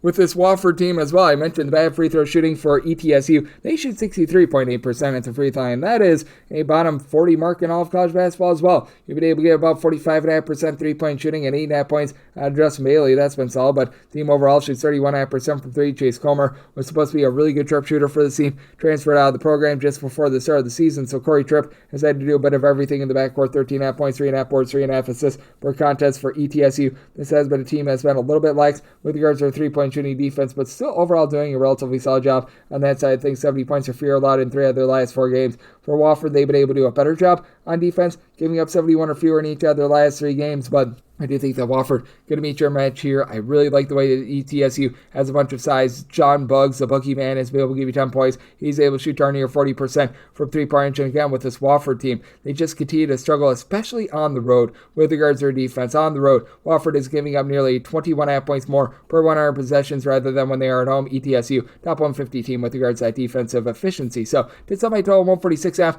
I'm in on the over, and I'm going to be willing to lay up to 6 here with ETSU. 703, 704 on the betting board. It is TCU playing against Kansas State. Kansas State does find themselves as 3.5 to 4-point underdogs. And so on this game, going to be finding it between 141 to 141.5. I did set TCU as a favorite of 1.5 points, so I'm going to be willing to take the points with Kansas State. Kansas State has had a much less than savory start to the season, to say the least, but I do think that they're going to be able to rebound a little bit more just with the sheer talent that they've got. And I do think that Jerome Tang is a better coach than what he's led on thus far this season. Coleman Hawkins has some of the most versatility that you're going to find in all of college basketball. 10.7 boards, 4 assists, 2.5 steals, a block and a half per contest. He's able to mask a lot of deficiencies that any team has, and Doug McDaniel with about 4.5 assists per game is big. What else is big is Frankie Collins being out for the season for TCU as well. Even without him, though, I will say this TCU team has been able to find their way as they played, I believe, now 4 games without him, and defense has been ratcheted up a little bit more. They've given up fewer than 60 points in all but one of the games that they've been without him. They're going to be probably looking to play quite a bit more slowly without him. As Vashawn Ouellette, Noah Reynolds, these are your top 2 scorers, both giving you about 10.5 points per contest. Neither shooting above 32% for 3-point as a whole. It is a unit that they shoot 32% for 3-point, but also do shoot 65.5% at the free throw line in a nip and tuck game. Now, Ernest Uday has been able to give you about 8.5 rebounds per game. Who's going to step up around him, though? He's the only guy in the roster that really gives you north of 4.5 rebounds per game. TCU, to their credit, been pretty rock solid on defense. 47th in the country in terms of points allowed on a per possession basis. Been very hit or miss on that side of things for Kansas State. The Kansas State offense with Brandon Housen shooting north of 40% for 3, 13 plus points per contest. It's been relatively solid, but 113th in the country in terms of points allowed on a per possession basis. It is a Kansas State team, though, that they're going to be looking to play a little bit faster. TCU, with their injuries, they've been looking to play much more slowly. I do think that this is going to be a game that's going to be somewhere in the middle. I did set my total at 141.5. At a 141 or less in on the over, I do think that TCU's defensive triumphs have been much due to the schedule that they played ever since they lost Frankie Collins, as Collins was also generating about 2.5 steals per contest as well. I do think that the outside scoring, Olin David and Gessen being able to give you about 7 plus boards, 13.5 points per game, going to be enough for Kansas State to hold in there. So we'll take anything north of 2 here with Kansas State, and at a 141 or less in on the over. 7-5, 7-6 on the betting board. Valparaiso plays us in Northern Iowa. Northern Iowa is a favorite of between 4 to 4.5 points. It's all this game. It is 147 after 148, and I did set Northern Iowa as a 5.5-point favorite. I'm going to be one to lay the number for Northern Iowa. This is a top 30 team in all of college basketball with regards to their 3-point shooting percentage, and Valparaiso has not really been able to do their part with regards to defense, who are on 38th in the country in terms of points allowed on a per possession basis. And for this Valparaiso unit, they've had Cooper Schwieger be able to chip in their 13-plus points, 7-plus rebounds per game, but they still are about 233rd in the country with regards to rebound percentage. To the credit of Valparaiso, not a team that's going to get too sloppy with the ball. They're only turning the ball over about 10.5 times per contest, as you've got two guys that do a nice job of being able to dole it out. Darius Eviero does not really give you a lot of scoring, but he's been able to chip in their 3-plus assists per contest. And then Jesus de la Cruz Monegro has been able to give you 12.5 points with about 2.5 assists per game. Team shoots about 33.5% from 3-point range, but where they really excel is when they're able to get to the free throw line. They shoot about 79.5% at the free throw line. Meanwhile, you've got a Northern Iowa team that has become a top 50 team in terms of points scored on a per possession basis, and Northern Iowa has really gotten back to their roots. They've really slowed things down from the past few seasons. They are well outside the top 280 in terms of total possessions per game, but they're just executing really well to be able to generate about 78 points per contest because they, as a collective, are shooting about 38.5% from 3-point range. Titan Anderson has really tightened up, 13.5 points, 6.5 boards, north of 2 assists, a steal and a half per contest. And then you've got Jacob Hudson, who at 6'11", is shooting 40% from 3 with 13 points per contest. Leon Bond has been able to shoot 36% from the outside, also an 88% free throw shooter as well. This is also a team that they don't get out of sorts with regards to fouling with Valparaiso. They very much rely upon free throw shooting to be able to stay in games. This is a bunch that in Northern Iowa, in terms of fouls committed per defensive play, is a top 55 team in all of college basketball. They allow opponents to shoot only about 31% from 3-point range, and even though they don't generate a lot of second chances, Northern Iowa, a bottom 75 team with regards to percentage of their missed shots that result in an offensive rebound. They don't allow you to get too many either. I do think that this is going to be an efficient offensive game, not necessarily an up-tempo game, but I did set my total at a 147.5. I do think that Northern Iowa finds some nice open threes, gets the job done. At a 148, think that we've gone a scotch too far, so one to lay up to 5 with Northern Iowa, and at a 148 in on the under. 707, 708 on the betting board. James Madison is playing us Arkansas State. Arkansas State is a 1.5-point road favorite. Total on this game between 148.5 to 149.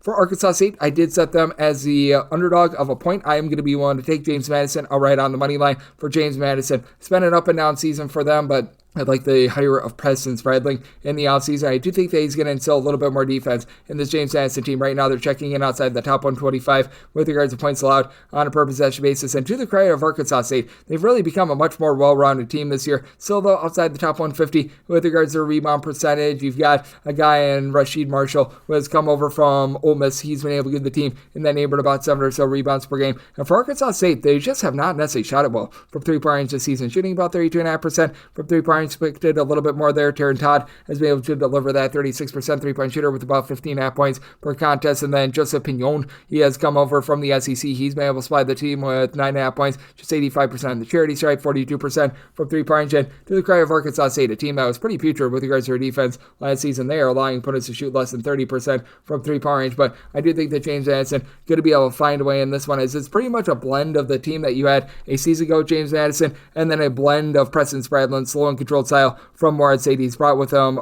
Mark Freeman, who was his top scorer 2 seasons ago over at Morehead State. He's been able to supply the team with about 35.5% 3-point shooting, 12.5 points per contest. And for what James Madison has done badly with regards to the defensive side of things, they allow opponents to shoot only about 29.9% from 3-point range. That's a top 75 mark in all of college basketball. With regards to being able to clean up the glass as well, that's where I think that James Madison is going to have a nice advantage, as you've got Xavier Brown, who's been all sorts of versatile for this team. He's thrown in there 12 points, 3.5 assists, 3.5 rebounds per game. Elijah Hutchins average, along with AJ Smith. Both of these guys have been able to give you about 6 rebounds per game. When it comes to everything that they've been doing in the post, it's very much a whole is greater than some of its parts approach, and that whole being greater than some of its parts, well, that has resulted in the team in terms of rebound percentage being hovering in that neighborhood of about 120th in all of college basketball. I do think that that's going to be just enough in this circumstance for them to be able to get the job done. It's a James Madison team playing a little bit more up-tempo, and it's an Arkansas State team playing some better defense. So I did set my total at 149 here at the 148.5. It's a max I'm willing to take over, but we'll take it over. I do like James Madison on the money line. 709, 710 on the betting board. It is Marshall playing goes to Troy.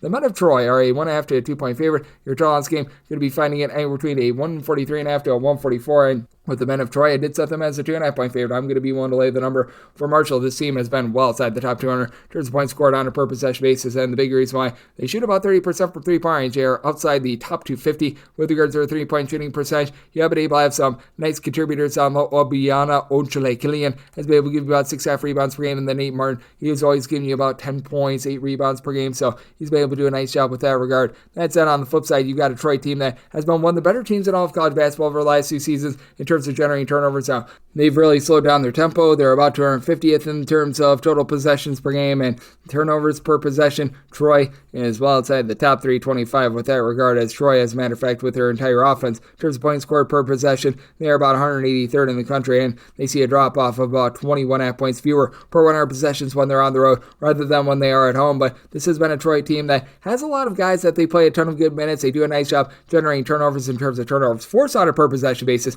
Top 50 team in the country. Miles Rigsby, right now your lone double-figure scorer with 12 points per contest, only shooting 21.5% from three-point range. As a matter of fact, among guys that take at least a half a three per game, you've right now got one guy that averages north of 5 points per contest out of their 7. That's right now shooting above 31.5% from three-point range, so very much less than savory there. But Theo Song has been able to give you about 6.5 points per contest. He's able to give you about 5 boards. Tom Stout has done a nice job down low. He and Jackson Fields have been able to combine for about 10 rebounds, 16.5 points per contest. So liking what I'm seeing there. This is a bunch that has also been able to do a nice job of being able to guard things inside the arc as well. Top 75 team with regards to their interior defense. They sometimes leave themselves a little bit vulnerable from three-point range, but this Marshall team being one of the lesser teams in all of college basketball with regards to their three-point shooting percentage, as just have not been able to get a ton out of Jalen Spear this far this season, has come in from Florida A&M. He's only been able to get the team 7.5 points per contest, shooting less than 30% from three. Dezane Mingo has had to do it all in the backcourt. 11.5 points, 4.5 boards, 4.5 assists per contest, shoots in the mid-30s from three-point range, but with Marshall shooting 28.5% from three-point range, I do think that Troy finds a way to get the job done. I think that they turn the defense into offense, and with this Marshall team being well outside the top 225 in terms of points allowed on a per possession basis, do think that you get a higher scoring game. I'm going to be in on this total over. I did set my total at a 146.5 and willing to lay up to deuce here with Troy. 7-11, 7-12 on the betting board. It is Portland State, and they hit the road. They're facing off against Sacramento State. Sac State is an underdog of between 6 and 7 points. This game between 141 to a 141.5. Set my line at 2.5. This was an opener of 5, which is why I didn't write it up. We're really starting to see the money coming down Portland State, but I just can't trust in this Portland State team. I'm going to be taking the points with Sacramento State now. Sacramento State has not been great themselves. They're a slow team that just because you play slow doesn't mean that you play good defense. 237th in the country in terms of points allowed on a per possession basis. They're actually giving up more points per possession at home rather than on the road, but Portland State 273rd in the country in terms of points allowed on a per possession basis as well. Keont Myers, he has been able to do a nice job doling it out. He's a top 25 player in all of college basketball in terms of assists per game. He's been able to flow some good, clean offense, something that was really missing from this team a season ago, but on the flip side, you do have yourself a unit in Sacramento State that I think is going to be able to do a good job down low in this game, with Jacob Holt being able to give you 16.6 rebounds per game. Isaiah Johnson for Portland State, he does haul in there about 6 boards per contest, but it's a Sacramento State team that's now shooting 34.9% from three-point range. They do need to clean things up with regards to turnovers. They've been turning the ball over about 14 times per game, and Portland State traditionally has been a team that has been pretty solid at being able to generate turnovers. That's far this season. They've been able to do an okay job there as well, and it's a Portland State team that's looking to gun it. They're in the top 35 in the country in terms of total possessions per game, so you've got a little bit of a tempo war here with Jalen Henderson being the main man for Portland State in terms of their scoring seal and 15 points per contest, shooting 38% for three-point range, but in a nip-and-tuck game, Portland State shoots 63.5% at the free throw line. They don't have a single guy on the roster right now shooting above 72.1% at the free throw line, so there's everyone on the floor that you can follow in a late-game circumstance. Bailey Dunn, meanwhile, for Sacramento State, he's been able to give you 3.5 assists. He's starting to shoot 34% from three-point range for Sacramento State. Sure, it's been a little bit less than savory for them, but this has been a team that has been able to step up a little bit more with regards to their offense, and the defense has still been there for them as well. This Sacramento State team has now allowed 70 points or fewer in all but one of their last 5 games, so I do think that you're going to be seeing a little bit of a slowdown game in this one. I did set my total 142.5. I do think that the Sacramento State defense is going to be able to hold up, so I'm going to be willing to take the points, and in this circumstance at a 141.5, I think that we've gone just a skoge too low, because I do think that there's going to be some late game falling where you're going to have some shenanigans. So at the 141.5 and on the over, over, and I'm going to be willing to take those points with Sac State. 7-13, 7-14 on the betting board. Missouri is on the road against Auburn. Auburn is an 18 to an 18.5 point favorite, and your total on this game between 154.5 to a 155.5.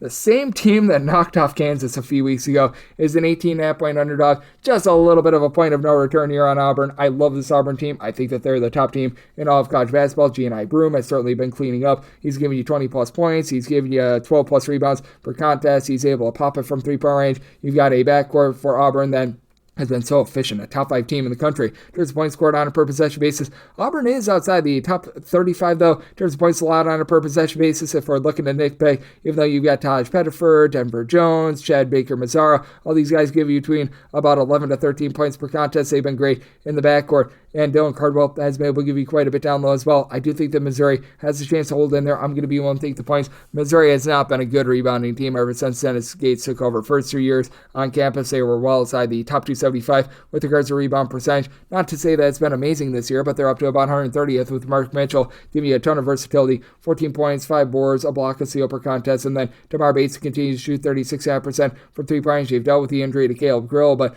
a man that has been able to take over for him, Anthony Robinson, he's been able to give you about 4 assists, 11.5 points per contest. You've got a lot of guys that are really stepping up for a Missouri team that when they made the NCAA tournament 2 years ago, they were one of the better teams at being able to generate turnovers, and they're back at it this year. They're generating 10.5 steals per game, albeit much of it has come against outgun competition. And for Auburn, they played a little bit more of a, shall we say, legitimate schedule. And for Auburn, to their credit, the defense does look like it's coming along for the ride. Ever since that Duke game, they have given up fewer than 70 points in every one of those games. I do think that the defense was a little bit better of circumstance, playing against like Duke, North Carolina, Memphis, teams like that to begin the season. But I do think that for Missouri, with what they've been able to do in the backcourt, the way that they only turn the ball over about 10.5 times per contest, for this Auburn team, for as many things that they do well, they're not generating a ton of turnovers. That'll keep Missouri relatively lively in this game. I did set my line at a 14.5, so I'm going to be willing to take the points with Missouri. Did set my total at 158.5. I do think that you see some very clean, efficient offenses of Missouri team that plays at quite a bit of an up-tempo pace, and Auburn has been so efficient with that offense. So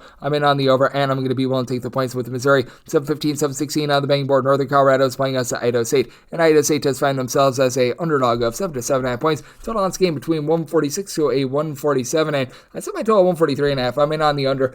Something's got to give battle. Northern Colorado always in the top 100 in terms of total possessions per game. A team that is really looking to run it and gun it and have things based around their offense. For this Idaho State team, they're really looking to slow things down. Idaho State in terms of total possessions per game, 268th in all of college basketball. I do think that things get slowed down a little bit more. For Dylan Darling, he comes on over from Washington State. He's been able to do a nice job being able to give this Idaho State team north of 4 assists per contest, throwing out some pretty clean offense. And Northern Colorado is not necessarily the Mona Lisa Vito of being able to generate turnovers in college basketball. It's a bunch that's outside the top 250 in terms of points allowed on a per possession basis, and then in terms of turnovers forced on a per possession basis outside the top 300 with that regard. But Jerron Riley, even though he's not necessarily a prolific scorer, he's on a bit of everything at the point guard spot. 8.5 points, 5 assists, steal per contest, shoots about 32% from 3-point range, but your main guy has been Zach Block from 3-point range, shooting 43% from the outside. Langston Reynolds, Isaiah Hawthorne, they've been able to combine for 34 points per contest. Both of these guys give you 5.5 rebounds per game. It's a very nice, clean offense with Northern Colorado that's back within the top 100 in terms of points scored on a per possession basis. They only turn the ball over about 11 times per contest, but I do think that Iowa State is going to be able to do a relatively solid job on the glass in this one. They've got a guy that's averaging pretty much a double-double this season, and Jake O'Neal, 12.5 points, 10.5 rebounds per game. I've been loving what I've been seeing out of him. It is an Idaho State team that shoots about 32% from 3-point range, so they've been a little bit hit or miss there, and it is an Idaho State team that they're going to allow you open looks from 3-point range. You're outside the top 275 in terms of opponent's 3-point shooting percentage, but this is also a Northern Colorado team that I think is going to be able to do a okay but not amazing job on the glass. Both of these teams do clock in terms of their rebound rate in the top 175, but Idaho State up to 12th in the country with regards to rebound percentage. I think that that'll be enough for them to be able to really control the tempo in this game and remain lively. I set my line at 5.5, going to be willing to take the points with Idaho State, and I'm going to be in on the under, semi-total 142.5. 7-17, 7-18 on the betting board. UNC Greensboro plays us to Furman. Furman is an underdog of a point to a point and a half, and your total on this game, it is between 136.5 to a 137. 137.5. Maybe my total 131.5. I'm in on the under. Furman has become one of the slower teams in all of college basketball in terms of total possessions per game. Furman currently clocking in 306th in the country, and UNC Greensboro is never really an up-tempo team, 318th in the country. Now, for UNC Greensboro as well, you look at them at home, and they're a bottom 20 team in terms of total possessions per game, so they slow things down even further, so I'm going to be in on the under, but I do like UNC Greensboro in this spot, as they've been able to do a relatively solid job with regards to just their overall balance for this team. They don't necessarily have that one guy that's going to be going into inferno mode or anything like that, but Ronald Polite has been able to do a nice job being able to dish it out. He was missing for a little bit of time, a bit earlier in the campaign, but he's been able to give you about 3+ assists per contest, throwing in their double figures. And for Furman, I do think that we are going to see a bit of regression with regards to some of the shots that they have been taking, as PJ Smith is right now shooting north of 47.5% from three-point range, 16.5 points, 3.5 assists per contest. Furman as a whole, they shoot 36.5% from three-point range. Garrett Hine, Cooper Bowser, they've been able to combine for about 10 rebounds per game, and Ben Vanderbilt has been able to give you about 4.5 rebounds per game. Nick Anderson has also been able to chip in their 12 points per contest after he was at the non-D1 ranks last season, but Keenan Giles, who played for Mike Jones, the coach of UNC Greensboro, when they were over at Radford together, he stepped in and he's been able to give the team immediately 16 points per contest. He and Polite both shoot north of 41% from the outside, and for Greensboro, they are shooting 37.5% from three-point range. To the credit of Furman, this has been a much improved defense from past years. They are currently checking in 80th in the country in terms of points allowed on a per possession basis, and if you look in a road/neutral-court environment, this doesn't send into the top 50 with that regard, but Greensboro, they themselves have been a top 135 team in terms of points allowed on a per possession basis. I do think that they're going to be able to do a pretty rock-solid job down low of Jalen Breath, also being able to give you about 7 points, 6 rebounds per game, and for this Greensboro team, they've been able to do a pretty solid job of being able to guard things from the outside as well. For Greensboro, they come into this game having allowed fewer than 66 points in 3 of their last 4 games, and to the credit of Furman, they did have that game against Kansas where things got a little bit harebrained and they had a little bit of a tough time defending there, but against C1 competition and D1 competition only, this has been a unit that has given up fewer than 70 points in each of their last 3 games, and pretty much I believe now all but 2 of their games since their opener against a D1 team in Belmont. So to think that this is a lower scoring game, I'm going to be one way up to 3 with Greensboro, and on the total under, semi-total 131.5. 719, 720 on the betting board. Another game that I'll write up as Virginia is going to be playing us at Louisville. Louisville does find themselves as a road favorite of 4.5 points. Totals between 129 to a 130. I'm going to be in on this total under. I did set my total at a 125.5, as you've got a Louisville team that is outside the top 300 in terms of three-point shooting percentage. They just continue to not be able to shoot it from three-point range, but I do like this Virginia team outright on the money line. I wrote up the Virginia spread, but I personally am going to be taking a shot outright on them. As for Virginia, this team has been a top 50 team with regards to their three-point shooting percentage. You've had Isaac McNeely step up with 12.5 points per contest, 3 assists, shooting 44.5% from 3, and recognize that there's no Tony Bennett, but I think the team looks very much the same as they would under Tony Bennett, as Jason Kofi as a freshman has stepped in, giving you a block, 8 points, 5.5 rebounds per game. Blake Buchanan has been able to give you some nice quality minutes as well. He's a guy that's able to supply the team with about 4.5 rebounds and 1.3 blocks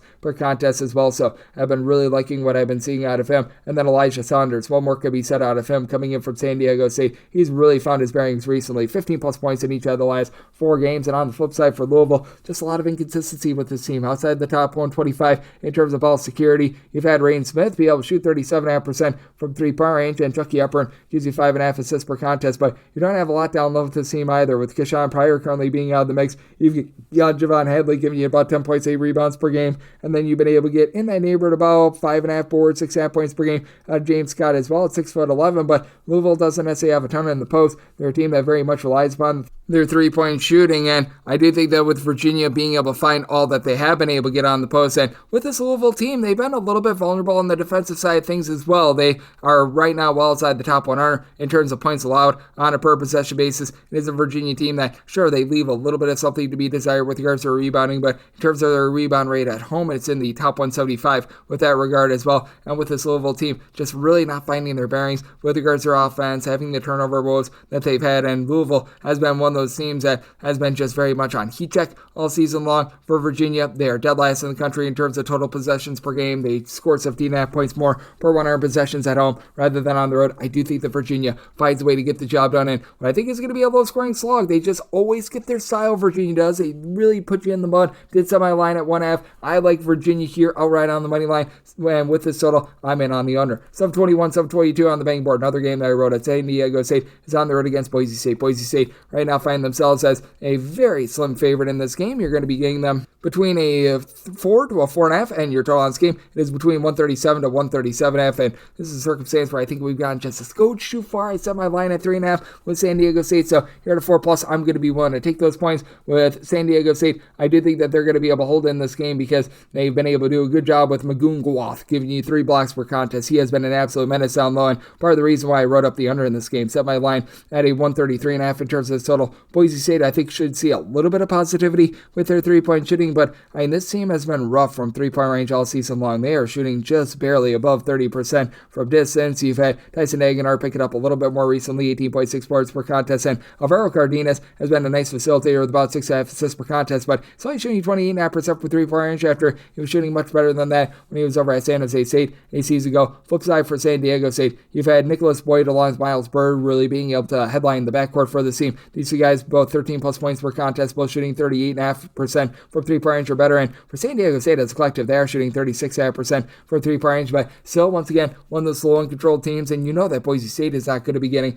out of control as well. For San Diego State in terms of total possessions per game, and we always see them play much slower in conference play rather than non-conference play. They're about 218th in the country. Won't be surprised if when it's all said and done, they're outside the top 250 for the season. Meanwhile, for Boise State, 276 with this regard as well. For the San Diego State team, they are outside the top 200 with regards to their rebound percentage, but that's because they've got so many block shots that go back to their opponents. That's a big reason why, as you had Jero Coleman-Jones be able to give you 4.5 rebounds per game, and as a matter of fact, for San Diego State, you've got essentially 5 different guys that give you at least 4 rebounds per game, including Brent Davis, who's been able to shoot 39% from 3 with 11.5 points per contest. I do think that San Diego State going to be rock solid with regards to their defense. No concerns there. 67 points or fewer in all but one of their games since the beginning of the month of December. And for Boise State, offense has been a little bit teeter-totterish, and their defense has really been able to step up to the plate as well. This is a Boise State team that has allowed 71 points or fewer in pretty much all but one of their games since the Thanksgiving break. So, circumstance where I'm going to be in on this little under. I wrote that up, and I'm going to be willing to take anything north of 3.5 here with San Diego State. 723, 724 on the betting board. Abilene Christian is on the road against Utah Valley, and Utah Valley does find themselves as 8 to 8.5 point favorites on this game, between 138.5 to a 139, and with Utah Valley, do feel like they should be the favorite in this spot, and I did set them as a favorite of 3.5 points, so I'm going to be willing to take them with Abilene Christian. With Abilene Christian, this team has been so good at being able to bog things down on the road. They are outside the top 275 in terms of total possessions per game, and with Abilene Christian, top 75 team once again in terms of turnovers forced on a per possession basis, and they go up against the Utah Valley team as well outside the top 225 in terms of their ball security. For Utah Valley, this has been a team that has been pretty rock solid with regards to the way that they've been able to rebound, as you've got a pair of guys that are actually brothers out there in the front court, as Carter Welling along Carson Welling, these two guys have been able to combine for north of 10 rebounds per game, but Carter is your main man. 42% 3-point shooter, 13.5 points, 6.5 boards at 6'10", all sorts of versatility there. That's going to take it out of an Abilene Christian team that does have a little bit of a tough time guarding from the outside, but this has also been an Abilene Christian team that at the point of attack, they've been able to hold up very much so. They had a less than savory performance when they went up against Baylor about a month or so ago, but other than that Baylor game, they have held every one of their opponents to 70 points or fewer really ever since Thanksgiving. And for Abilene Christian, it's a whole is greater than the sum of its parts approach. You've got Leonard Bitol, who comes over from Italy, 16 points, 4 boards. He's been able to do a nice job of being the main scorer for this team, and it is an Abilene Christian team that they turn the ball for 14.5 times per contest outside the top 300 in terms of ball security themselves. They only shoot 29.5% from 3-point range, but by committee, they do a nice job of hitting the glass. Out of your top 4 scorers, 3 of them do give you at least 4 rebounds per game. That includes Keon Williams, who comes over from Oklahoma State, 14+ points, 5+ rebounds per game. Braden Hubbard has been able to chip in there about 5 boards, shoots in the mid-30s from 3-point range himself. Hunter Jack Madden down with his 3-point shooting, but still give you 10 points at 34% 3-point shooting. And for Utah Valley, this has been a team that they themselves have been very good with regards to the defensive side of things as well. For Utah Valley, this is a team that they come in having allowed 70 points or fewer in each of their last 5 games, so do you think that things are going to be a slow down slog in this one? I did set my total 137.5. I'm in on the under, but with Utah Valley being sloppy with the ball, despite the fact that you do have a guy in Trayvon Leonard who's able to give you 5 assists or fewer than 2 turnovers per game, to think that it's going to be a, shall we say, turnover fest in this one. So I'm going to be willing to take the points with Abilene Christian, and I'm in on this total under 725, 726 on the big board. VMI is going to be playing us a Mercer, and Mercer does find themselves as a favorite of between 6.5 to 7 points, totals between 155 to 156, and with VMI, I did set them as an underdog of 4.5 points. So I'm going to be willing to take those points. Been really starting to be a little bit more confident in VMI recently. recently, as this team was projected by many to be one of the worst in all of college basketball, but they're already up to 6 wins with Augustinus Kildulis, who's come over from overseas. He's been able to supply the team with 15 points per contest. I believe they actually spent last year over at Indiana State, but he, along with each of the top 4 scorers for this VMI team, all shooting at least 36.5% from three-point range. VMI only turning the ball over about 11.5 times per contest. VMI has actually been able to really ascend with regards to their offensive game. Now, defensively, they still have a lot to be desired. VMI 329th in the country in terms of points allowed on a per-possession basis, and they're actually giving up more points per possession at home rather than on the road. They're a bottom 10 team in the country in terms of points allowed on a per-possession basis when they are at home. And for Mercer, you do have a pair of guys that have been able to do a nice job of being able to spark this offense. Ahmad Robinson, Tyler Johnson. These two guys both give you north of 16.5 points per game apiece. Johnson has been able to shoot 41% from 3-point range, but it is a Mercer team that they turn the ball over 13 times per contest. VMI not really going to be creating a whole bunch of ball pressure, but this is a Mercer team that, even though they play fast, they're well inside the top 100 in terms of total possessions per game. They're only about 169th in the country in terms of points scored on a per possession basis, and for as bad as VMI is defensively at home, they are scoring about 16.5 points more per 100 possessions when they are at home rather than when they are on the road, and this has been a Mercer team that has been, shall we say, a little bit suspect with regards to hitting the glass. Alex Holt, he's been able to give you about 7 rebounds per game, but with having a Mercer team that has been well outside the top 150 with regards to rebound percentage, as a matter of fact, they are approximately 260th in all of college basketball in that regard. I do think the VMI is going to be able to hold in this game. I do think that they're going to be able to prevent a few more second and third chances, unlike what they've been able to do in their early home games thus far this season, and with Tan Yiziglu being able to give you about 5 assists per contest, so only about 2.5 turnovers per game, should be able to keep things clean for VMI in what I think is going to be a little bit more of an up and down game. I did set my total at a 154.5, so I'm going to be willing to take the points with VMI. I think we've gone just a hair too far with regards to 156 total, so in on the under there. 727, 728 on the betting board. Tennessee State plays also Little Rock. Little Rock is an underdog of 1 to 1.5 points. Total game 143, and with regards to the total, I did set mine at a 145.5. I'm in on the over. Little Rock has been outside the top 250 in terms of points scored on a per possession basis, but this is a Little Rock team that's starting to find their bearings a little bit more offensively. They've been without KK Robinson throughout the entirety of the season. That was the top scorer from the 2023-24 campaign.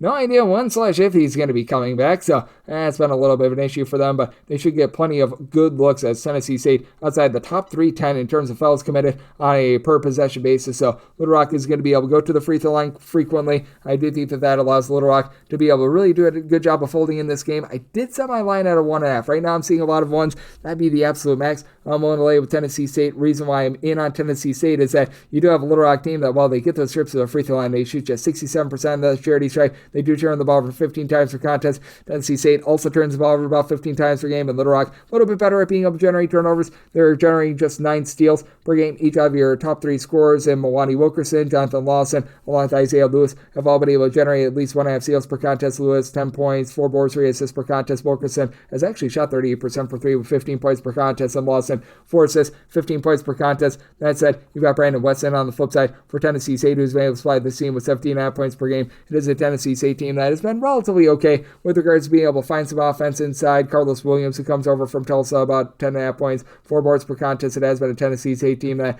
has been rather suspect with regards to their 3-point shooting. Overall for the season, shooting just 29.5% from 3-point. So you do have your issues there, but down low, this team is able to generate quite a few second and third chances. They've had a lot of guys that have been out due to injury throughout the season, but now they're starting to get more of those guys back in the mix as one of their bigger issues. This has been lingering for them all season long. Travis Harper, being in and out of the fold, has been able to give the team 9 points per contest when he's been out there, but he should be good to go in this one. Played in their last game against SEMO, and I think that that's a difference maker for the Tennessee State team. So I did set them as a 1.5 point favorite. I'm going to be one to lay up to 1 with them. Set my total 145.5. Also in on the over. 729, 730 on the betting board. Western Illinois. It's the road they're facing off against Eastern Illinois, and Eastern Illinois does find themselves as 2.5 to 3 point favorites. Total on this game, it's between 134.5 to a 135, and with Eastern Illinois, did set them as a favorite of 6 points. So circumstance where I'm going to be willing to lay the number with Western Illinois. This team was one of the more dominant defensive units in mid-major college basketball last season, and it's still an okay defense, but you can tell that this is just not the same team that they have been in past years in terms of points allowed on a per possession basis. 336. Like, this team is giving up more than 14.5 points more per 100 possessions than they did a season ago. Meanwhile, you've got an Eastern Illinois team that they're checking in 288th in the country in terms of points allowed on a per possession basis, and wildly, they're giving up 31 points fewer per 100 possessions when they're at home rather than on the road. And I think that Cooper Jacoby is going to be able to win that battle down low. Cooper Jacoby, 12 points, 7+ rebounds per game, was very rock solid for Eastern Illinois when they were having some triumphs in non-conference play last season when he went down with an injury. That's right when things went down the toilet bowl for them, and Nikel Shelton, he's been able to come in and give the team 16+ points per contest. Now, for Western Illinois, what they have lost on the defensive side of things, along with down low as David Cisse was able to give you about 11 rebounds per game, they've gained offensively with Marcos Melitic being able to give you 17 points per contest, with Melitic shooting 47% from 3-point range. It's a Western Illinois team that, despite the fact that they've been able to upgrade their offense a little bit more against C1 competition, it hasn't necessarily resulted in the world's greatest amount of production, as this is a team that has now scored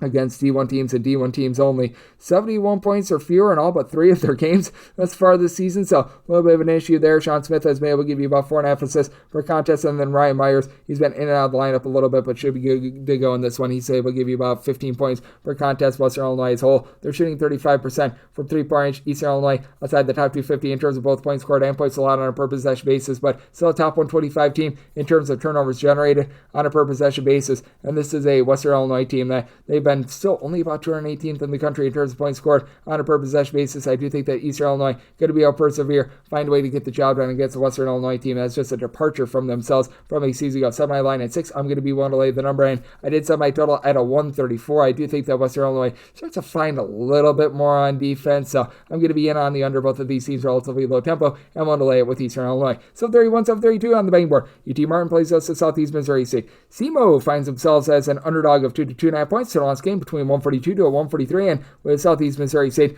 I did set them as a underdog of 5 points, so I'm going to be willing to lay with UT Martin. UT Martin has been a top 150 team with regards to rebound percentage, and they really struggle with their 3-point shooting percentage towards the beginning part of the season. Went nuclear about a week or two ago against Southern Indiana. It feels like things are online for them. Ozu Gurion has been able to give you 17 points per contest, shoots 40% from 3-point range, and overall it's a UT Martin team only shooting about 42% from 3-point range, but you've been able to get down low, 8 points, 8 rebounds out of Vladimir Saldizde. He's been able to do a nice job locking things down with about 2 steals per contest as well on the defensive side of things. And for Southeast Missouri State, all of a sudden, Teddy Washington Jr., the transfer from Texas A&M Corpus Christi, gives his team a little bit of balance down low. 16.5 points, 6 boards, shoots about 33% from 3-point range. He generates a little bit over a steal and a half per contest as well. Now, it is still a unit that has been one of the lesser teams with regards to rebounding in all of college basketball. Southeast Missouri State, in terms of rebound percentage, they're still checking in that neighborhood about 313. So that's going to be an issue for them moving forward. And I do think that UT Martin is going to be able to take full advantage of that, as UT Martin were in the neighborhood about 180th in the country with that regard. But you have BJ Ward, Rob Martin, who have been able to combine for 20 points per contest. And Ward does shoot 35.5% from 3-point range. Southeast Missouri State, though, as a whole, they're only shooting about 31% from 3-point range, and they're still leaving a lot to be desired on the offensive side of things as well. 268th in the country in terms of points scored on a per possession basis, and they generate about 20 points fewer per 100 possessions when they're on the road rather than at home. So that's a big reason why I did set my total more around about a 139 here at the 143 in on the under. And with UT Martin, I'm going to be willing to lay up to 4.5 with them. 733, 734 on the betting board. Vanderbilt is on the road against LSU. LSU just find themselves as a home underdog of 2 to 2.5 points. The last game is 157, and I did set LSU as the 2.5 point favorite. I'm going to be willing to take them outright on the money line. For Vanderbilt, they play really nice positionless basketball. They turn the ball over less than 10.5 times for contests. I need to see a little bit more from them against better competition, though. Really, outside of the non-conference tournament that they played in the great state of South Carolina, we haven't seen Vanderbilt in too many step-up games. I know that they played against TCU, but that TCU team has been a little bit rough this season. Jason Edwards has been great in the backcourt, 19 points per contest. AJ Hogard, he's giving you an assist-to-turnover ratio of 2, and Vanderbilt, a top 35 team, and not turning the ball over. Vanderbilt does have a few question marks with regards to what they're getting on the glass. So this is a Vanderbilt team that's hovering more around about 100th in the country with regards to their rebound percentage. LSU, they've been 43rd with having Corey Chess, the freshman, going really under the radar. He's been able to give the team about 8.5 boards, 7.5 points per game. It's an LSU team that needs to clean up the turnovers. They do turn the ball over about 13 times per contest, and Vanderbilt, for everything that they do in terms of being able to protect the ball, they've been one of your top 35 teams in all of college basketball in terms of turnovers forced on a per possession basis. But other than Devin McLaughlin, who's been able to give you about 10.5 rebounds per game. Jalen Carey's the only guy on the roster that gives you north of 3.5 rebounds per game. So that's a little bit of an issue. And for Vanderbilt, not an amazing three-point shooting team. They shoot 33.5% from the outside. McLaughlin is actually shooting 43% from three. He's leading the way. I've had guys like Tyler Nickel, Tyler Tanner, Tyler Squared be able to give you about 18.5 points per contest. But for LSU, I've actually been very impressed by what I've been seeing out of Jordan Sears coming up from UT Martin. He's been able to give you 14.5 points in the backcourt, shooting 36.5% from three-point range. And then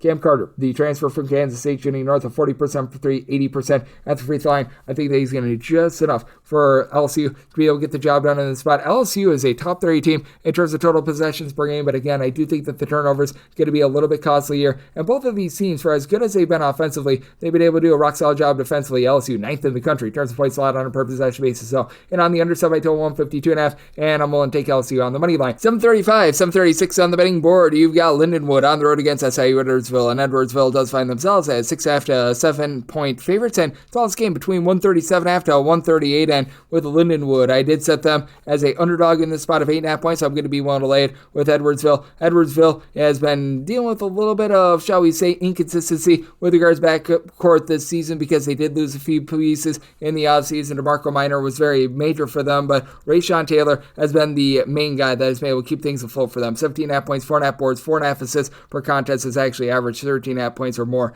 in all 4 seasons that he's been on campus for the team, and he's been able to give you quite a bit from the outside as well, shooting a little bit north of 36% from three-point range. It is an Edwardsville team that has been really changing their pace just year in and year out under Brian Brune, so it has been very interesting to watch them and how they've been able to operate. Now, they do need to shoot better than 63.5% the free throw line. That is a bottom 25 mark in all of college basketball, but you've had Brian Taylor be able to lend some good versatility, 12.5 points, 4 boards per contest, and Ring Malith has been able to chip in there about 6.5 rebounds per game. It's a Edwardsville team that has been quite a bit, shall we say, better down low. They're in the top 35 in the country in terms of opponents' 2-point shooting percentage. Their rebound rate has been very much on the rise, and this is a Lindenwood team that they're a team that they came up from the D2 level a few seasons ago, and typically what is a hallmark of these teams that come up from the D2 level, you don't necessarily have a lot of size, and that's been the case for them once again this season. They've been a team that, with regards to rebound percentage, they're outside the top 200, but they're not overly bad. Jadis Jones has been your main man, being able to give you about 11.6 boards per contest, but it's also a unit that they shoot 30% from three-point range. That is a bottom 55 mark in all of college basketball. Markeith Browning, who was playing some very good minutes a few seasons ago over at UW Green Bay, 13.5 points, 2.5 steals, 4 boards per contest, so he's been able to do a nice job with that regard, but only shoots about 18.5% from three-point range. And for this Lindenwood team, they've been much better at generating turnovers, top 125 team in the country with this regard, but I do think that Edwardsville going to be able to keep things relatively clean. They're going to do a nice job in their backcourt, and they're going to take it to a Lindenwood team that, even though they've been okay on the glass, they just don't necessarily have a lot of size, and I think that that's going to be their undoing. I did set my total at a 140.5. I do think that Edwardsville gets things going from the outside. I do like the over, and I'm going to be willing to lay with Edwardsville. Made them a favorite of 8.5 points. 730, 738 on the betting board. Air Force is going to be playing us Wyoming. Cowboy up. Wyoming is a 2.5 point favorite. Total on this game is 130. I saw Wyoming as a 6.5 point favorite. I'm going to be willing to lay the number on the road for Air Force. They just continue to deal with the injury to one of their main men from a season ago, and that's a big reason why you've been having to see Ethan Taylor do it all for the team, and Ethan Taylor has been great. He's been able to give the team 15 points, 6 boards, 4 assists, steal and per contest, shooting 39.5% from three-point range, but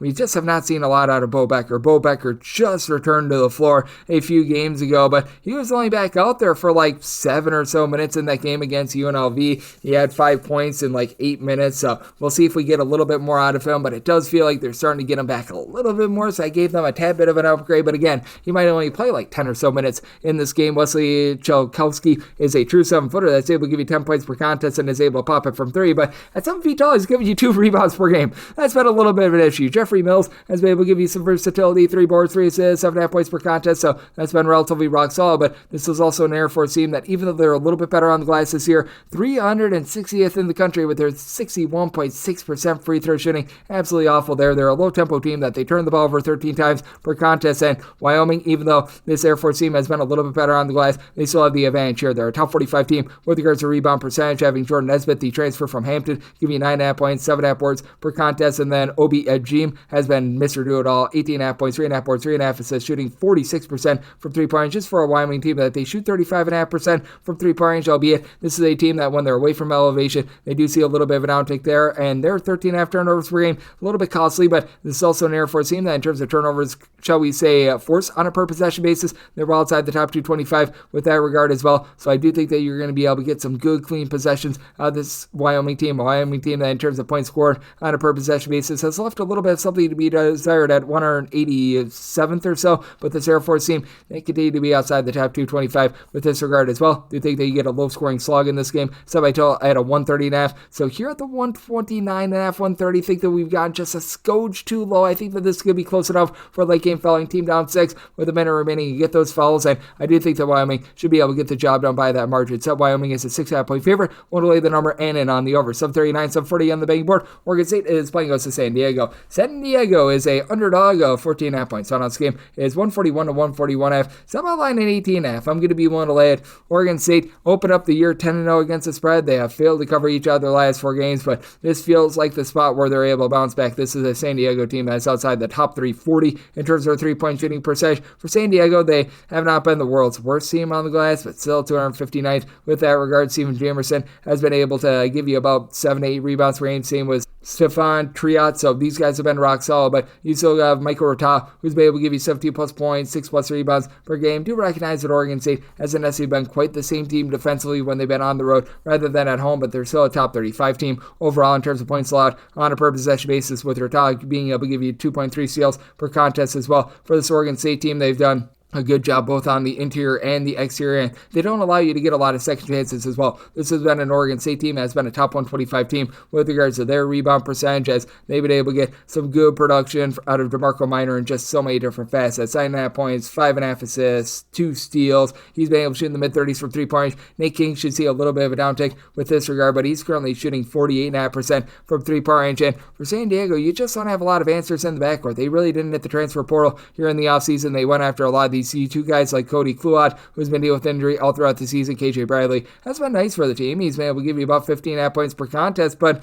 other than Tony Duckett, who's been able to shoot 35% from 3, he's giving you 6 points per contest. He is the only guy that has right now been able to attempt more than a 3 per contest that has been able to shoot above 32% from three-point range. As a team, they're shooting 27% from the outside. That has just been all sorts of brutal for them. They've been able to do an okay job with regards to being able to block some shots, what have you, but I did think that for the San Diego team, a team that, even though they try to hang their hat on defense, they have been just giving up a lot of free throws in terms of fouls committed on a per possession basis outside the top 300 in the country. Oregon State finds a way to get the job done and be able to get back on the cover train. I did set my total at a 136.5. Oregon State always just so much more efficient with regards to their offense when they're at home rather than on the road, but still think that this is too lofty. Don't think that San Diego does depart with this total in on the under and willing to lay with Oregon State. 741, 742 on the betting board. Idaho plays us Montana. Montana does find themselves as 1.5 to 2-point favorites, and your total on this game, it is between 150.5 to 151.5. So Montana is 4-point favorite. I'm going to be willing to lay the number now for Montana outside the top 275 in terms of points allowed on a per possession basis.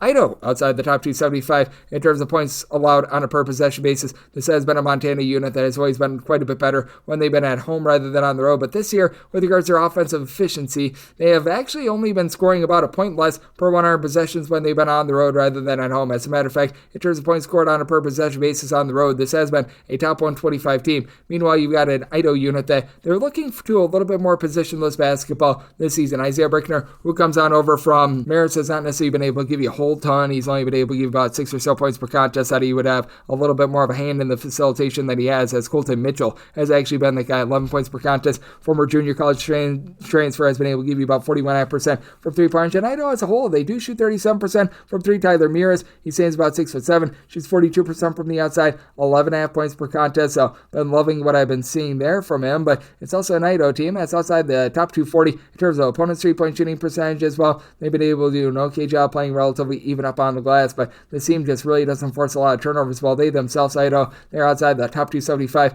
in terms of ball security as well. And for this Montana team, they've done a nice job of being able to keep things relatively clean because they've got money on their side. Money Williams has been able to do a nice job of being able to run things for this offense with about 14.5 points, 3 assists per contest. It's a Montana team that has only turned the ball over about 12 times per contest. They're a little bit of a lower tempo team, which is why, and they only shoot about 31% from 3-point range. They themselves, though, have actually only allowed opponents to shoot 31.5% from 3. They had just one horrible night against Northern Iowa where they really gave it up from 3, but past that, they've actually done a really good job of being able to guard the 3-point line. Brandon Whitney has been able to give you 7.5 points per contest. Last year shot 40% from 3, down to about 21% this season. And you've got someone like an Austin Patterson who's shooting 37% from 3, 6.5 points per contest. Think that there's going to be a lot of positivity here. And then with Joe Pridgeon, his versatility giving you about 7.5 rebounds per game for a Montana team that does rank in the top 175 in terms of percentage of missed shots that do not result in an offensive rebound for opponents. I do think that Montana finds a way to get the job done on the road. I did set my total at 152. You've got two highly inefficient defenses. Neither of these teams play super duper up tempo, but I think that there's going to be a lot of shot making, and I do think that this comes down to late game fouling. So I'm in on Montana, 1 to lay up to 3.5 with them, and in on the over. 743, 744 on the betting board. Eastern Washington plays us Montana State. Montana State just find themselves as 1.5 point road favorites, and your total on this game,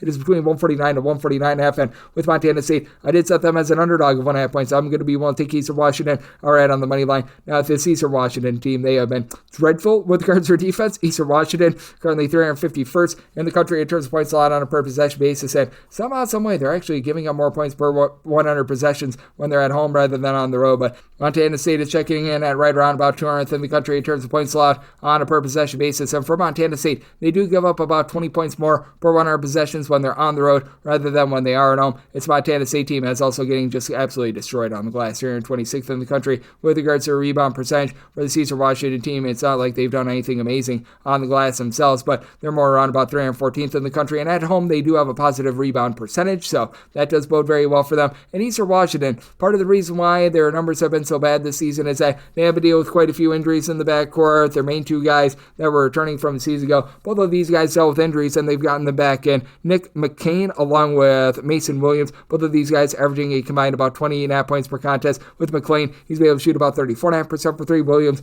more around about 36.5% from the outside, while McClain is your main facilitator. 2.5 steals, 4.5 assists per contest. And Andrew Cook, he has been cooking. 16.5 points, shoots north of 40% for 3, north of 88% at the free throw line as a 6'4", a little bit of a do-it-all sort of player. It's a top-heavy team in this Eastern Washington team, but a team that has been able to do a pretty rock-solid job of being able to find their bearings. And then on the flip side, for Montana State, this is a team that's very much geared around their three-point shooting as well and being able to generate turnovers as well. For Montana State, they're a team that has been able to win the turnover battle by nearly 2 turnovers per contest. They hold opponents to shooting only about 29% from 3-point range, but they do a bad job of being able to get to the free throw line outside the top 275 in terms of percentage of their possessions that end in a free throw, and they just don't give themselves a lot of second chances outside the top 320 in terms of percentage of missed shots that result in an offensive rebound, despite the fact that Max Egbumpolo along with Brandon Walker, your main two scorers, both of these guys combined for 27 points per contest and rebounds per game, have been able to deliver what they have for the team thus far this season. Jade Mullins has come in. He's been able to give you about 8 points per contest. So should have been there about 3.5 assists per game, and this is a unit that has each of their top 3 scorers shooting at least 34.8% for 3-point range, but we've seen a little bit of a drop-off with regards to their 3-point shooting percentage. Just feels like this has not been the same team from a season ago because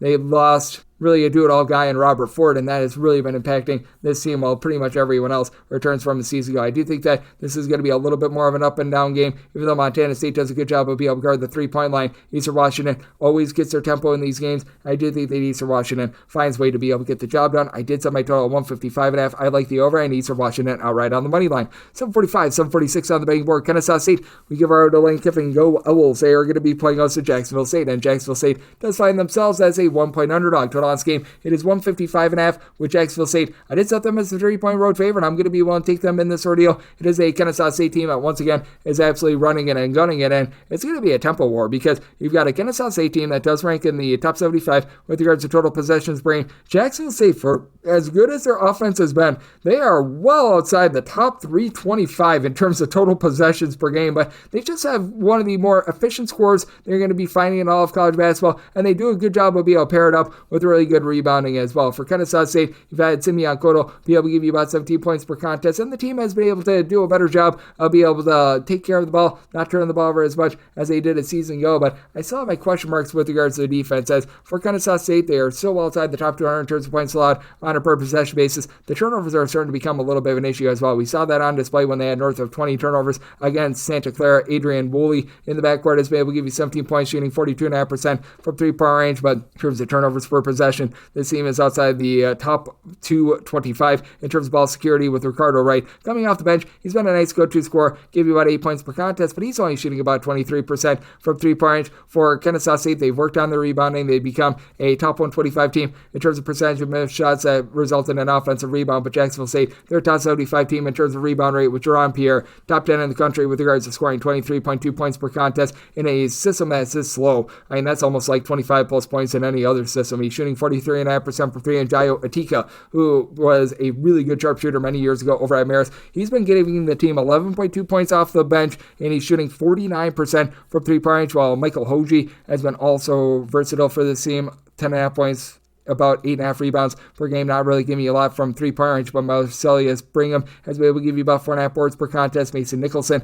he throws in there 8 rebounds per game. This Jacksonville State team should be able to dominate on the boards. They're one of the best teams at not being able to foul. Now, Jacksonville State, a bottom 5 team in the country in terms of generating turnovers, so that is going to mean a lot of nice, clean possessions for Kennesaw State that they typically do not have, so that made a bit of an impact with regards to my total, but I did somehow at a 155. I do think that this is going to be a game that slowed down a little bit more, but I just think that Jacksonville State executes a little bit better and wins from within. I set my total 155, so in on the under, and I do like Jacksonville State on the money line. 747, 748 on the big board. Belmont is going to be playing against Loyola Chicago, and UIC, a 5.5 to a 6-point underdog. Tonight's game is between 157.5 to a 159, and with this UIC unit, I did set them as an underdog of 6.5 points, so the 6 is the maximum one to lay with Belmont, but I'm going to be willing to lay it with Belmont. You've got Tyler Lundblade, who's been shooting darn near 50% from three-point range for this unit, and it's an interesting Belmont team, as they have been a top 75 team in terms of points scored on a per possession basis, a bottom 75 team in terms of points allowed on a per possession basis, with Jerron Pierre, who is one of the stars of that Nova Southeastern team that won the D2 title a few seasons ago, supplying the team with 39% three-point shooting, 4 assists, 13 points per contest. Carter Witt has been a nice facilitator with about 5 assists per contest, and for Belmont, despite being a top 80 team in terms of total possessions per game, only about 11 after turnovers per game, while UIC, they've been in the bottom 100 in terms of ball security, 13 after turnovers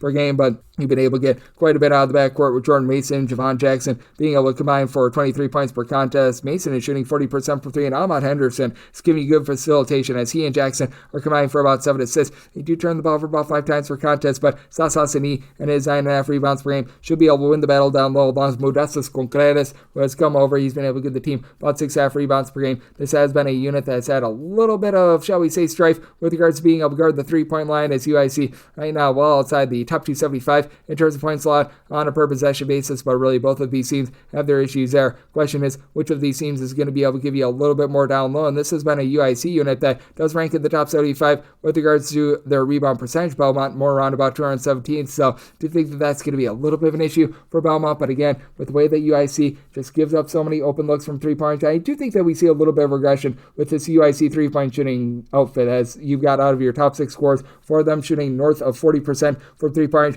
Do you think that you're in for a relatively good up and down battle in this one? I did set my total at a 164.5, so up to 6 I'm willing to lay with Belmont, and I'm in on this total over as well. 749, 750 on the betting board. You've got yourself UNLV playing us at San Jose State. Old San Jose State is a 9.5 to a 10.5 point dog. Totals between 140 to 141, and with UNLV, it is a circumstance where I'm going to be willing to lay up to 9.5 with them. I did set my line at a 10, and personally, I would rather take a 10.5 rather than lay a 9.5 with UNLV, so I'm going to be in on the points with San Jose State. With UNLV, they've been able to do a solid job with their three-point shooting. They're a top 75 team with that regard. Dean and Thomas, he's going to be the top player in this game, in my opinion. He's been able to do a nice job of being able to supply for this team, north of 15 points per contest. He shoots in the high 30s from three-point range, and he's able to give you 4 assists per game. That said, you just don't have a ton down low. Jeremiah Cherry has been able to give you 6 rebounds per game, and that's about it, as Robert Viola has been very good for the San Jose State team. He's able to give you 7 rebounds per game, and with regards to the San Jose State team, they've been able to get a lot more recently out of Day Hall as well. He was the top scorer over at Stephen F. Austin a few seasons ago, 8.5 points, 4.5 boards, and he's been able to supply for this team now 60 points in the last 4 games. It's cooled off a little bit more recently, but still he's able to give you about 4.5 rebounds per game down low as well. Joshua Duge is now shooting in the mid-30s from three-point range after he scored quite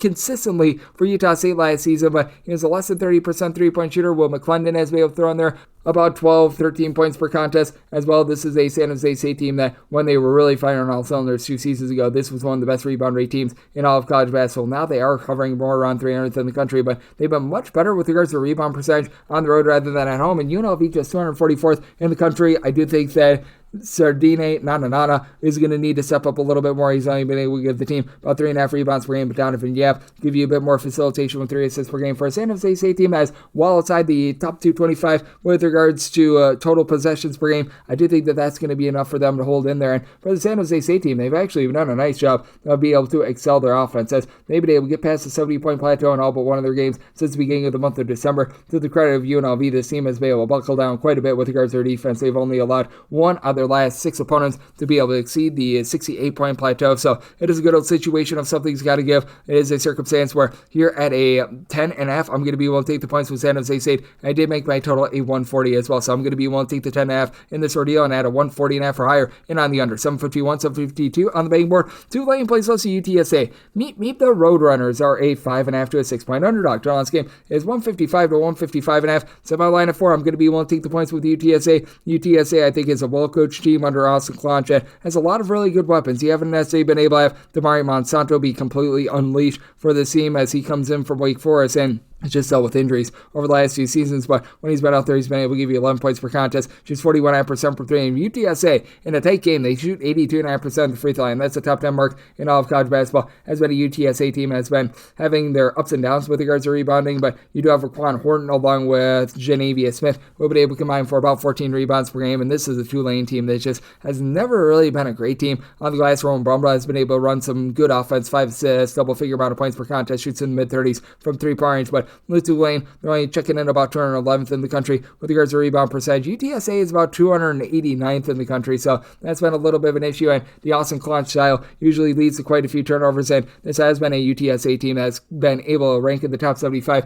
with regards to turnovers forced on a per possession basis. And for Tulane, they just really have slowed down their tempo from where it has been in past years as well. Last 2 seasons, they were in the top 10 in terms of total possessions per game for Tulane. Now they're hovering more about 132nd in the country. Meanwhile, this UTSA team is looking to gun it. They're in the top 65 in the country with that regard. Tulane's top scorer and Caleb Banks has been very versatile. 18 points, 8 boards at about 6 for 7, shoots 39.5% from 3-point range. But with this Tulane team, it's a little bit of a top-heavy team, much like it has been in past years. You've had Asher Woods, Mari Jordan, both be able to give you about 8.5 points per contest. But I did think the UTSA going to be able to hold in there with Tulane having a bit of a tough time in terms of giving up second chances, so they are a top 40 team in terms of their opponent's field goal shooting percentage. But I do think that this is one of these circumstances where UTSA is going to get a lot out of Primo Spears, whose 22.5 points per contest is in the top 10 in all of college basketball, and that'll be enough for them to remain lively in a game that I think gets cranked up and down in this one. I did set my total at a 154, so along with the points with the UTSA, I'm going to be willing to take a shot on this total under as well, as I did set my total 155 again with Tulane really slowing down their tempo. 753, 754 on the betting board. Arizona State plays us to Colorado.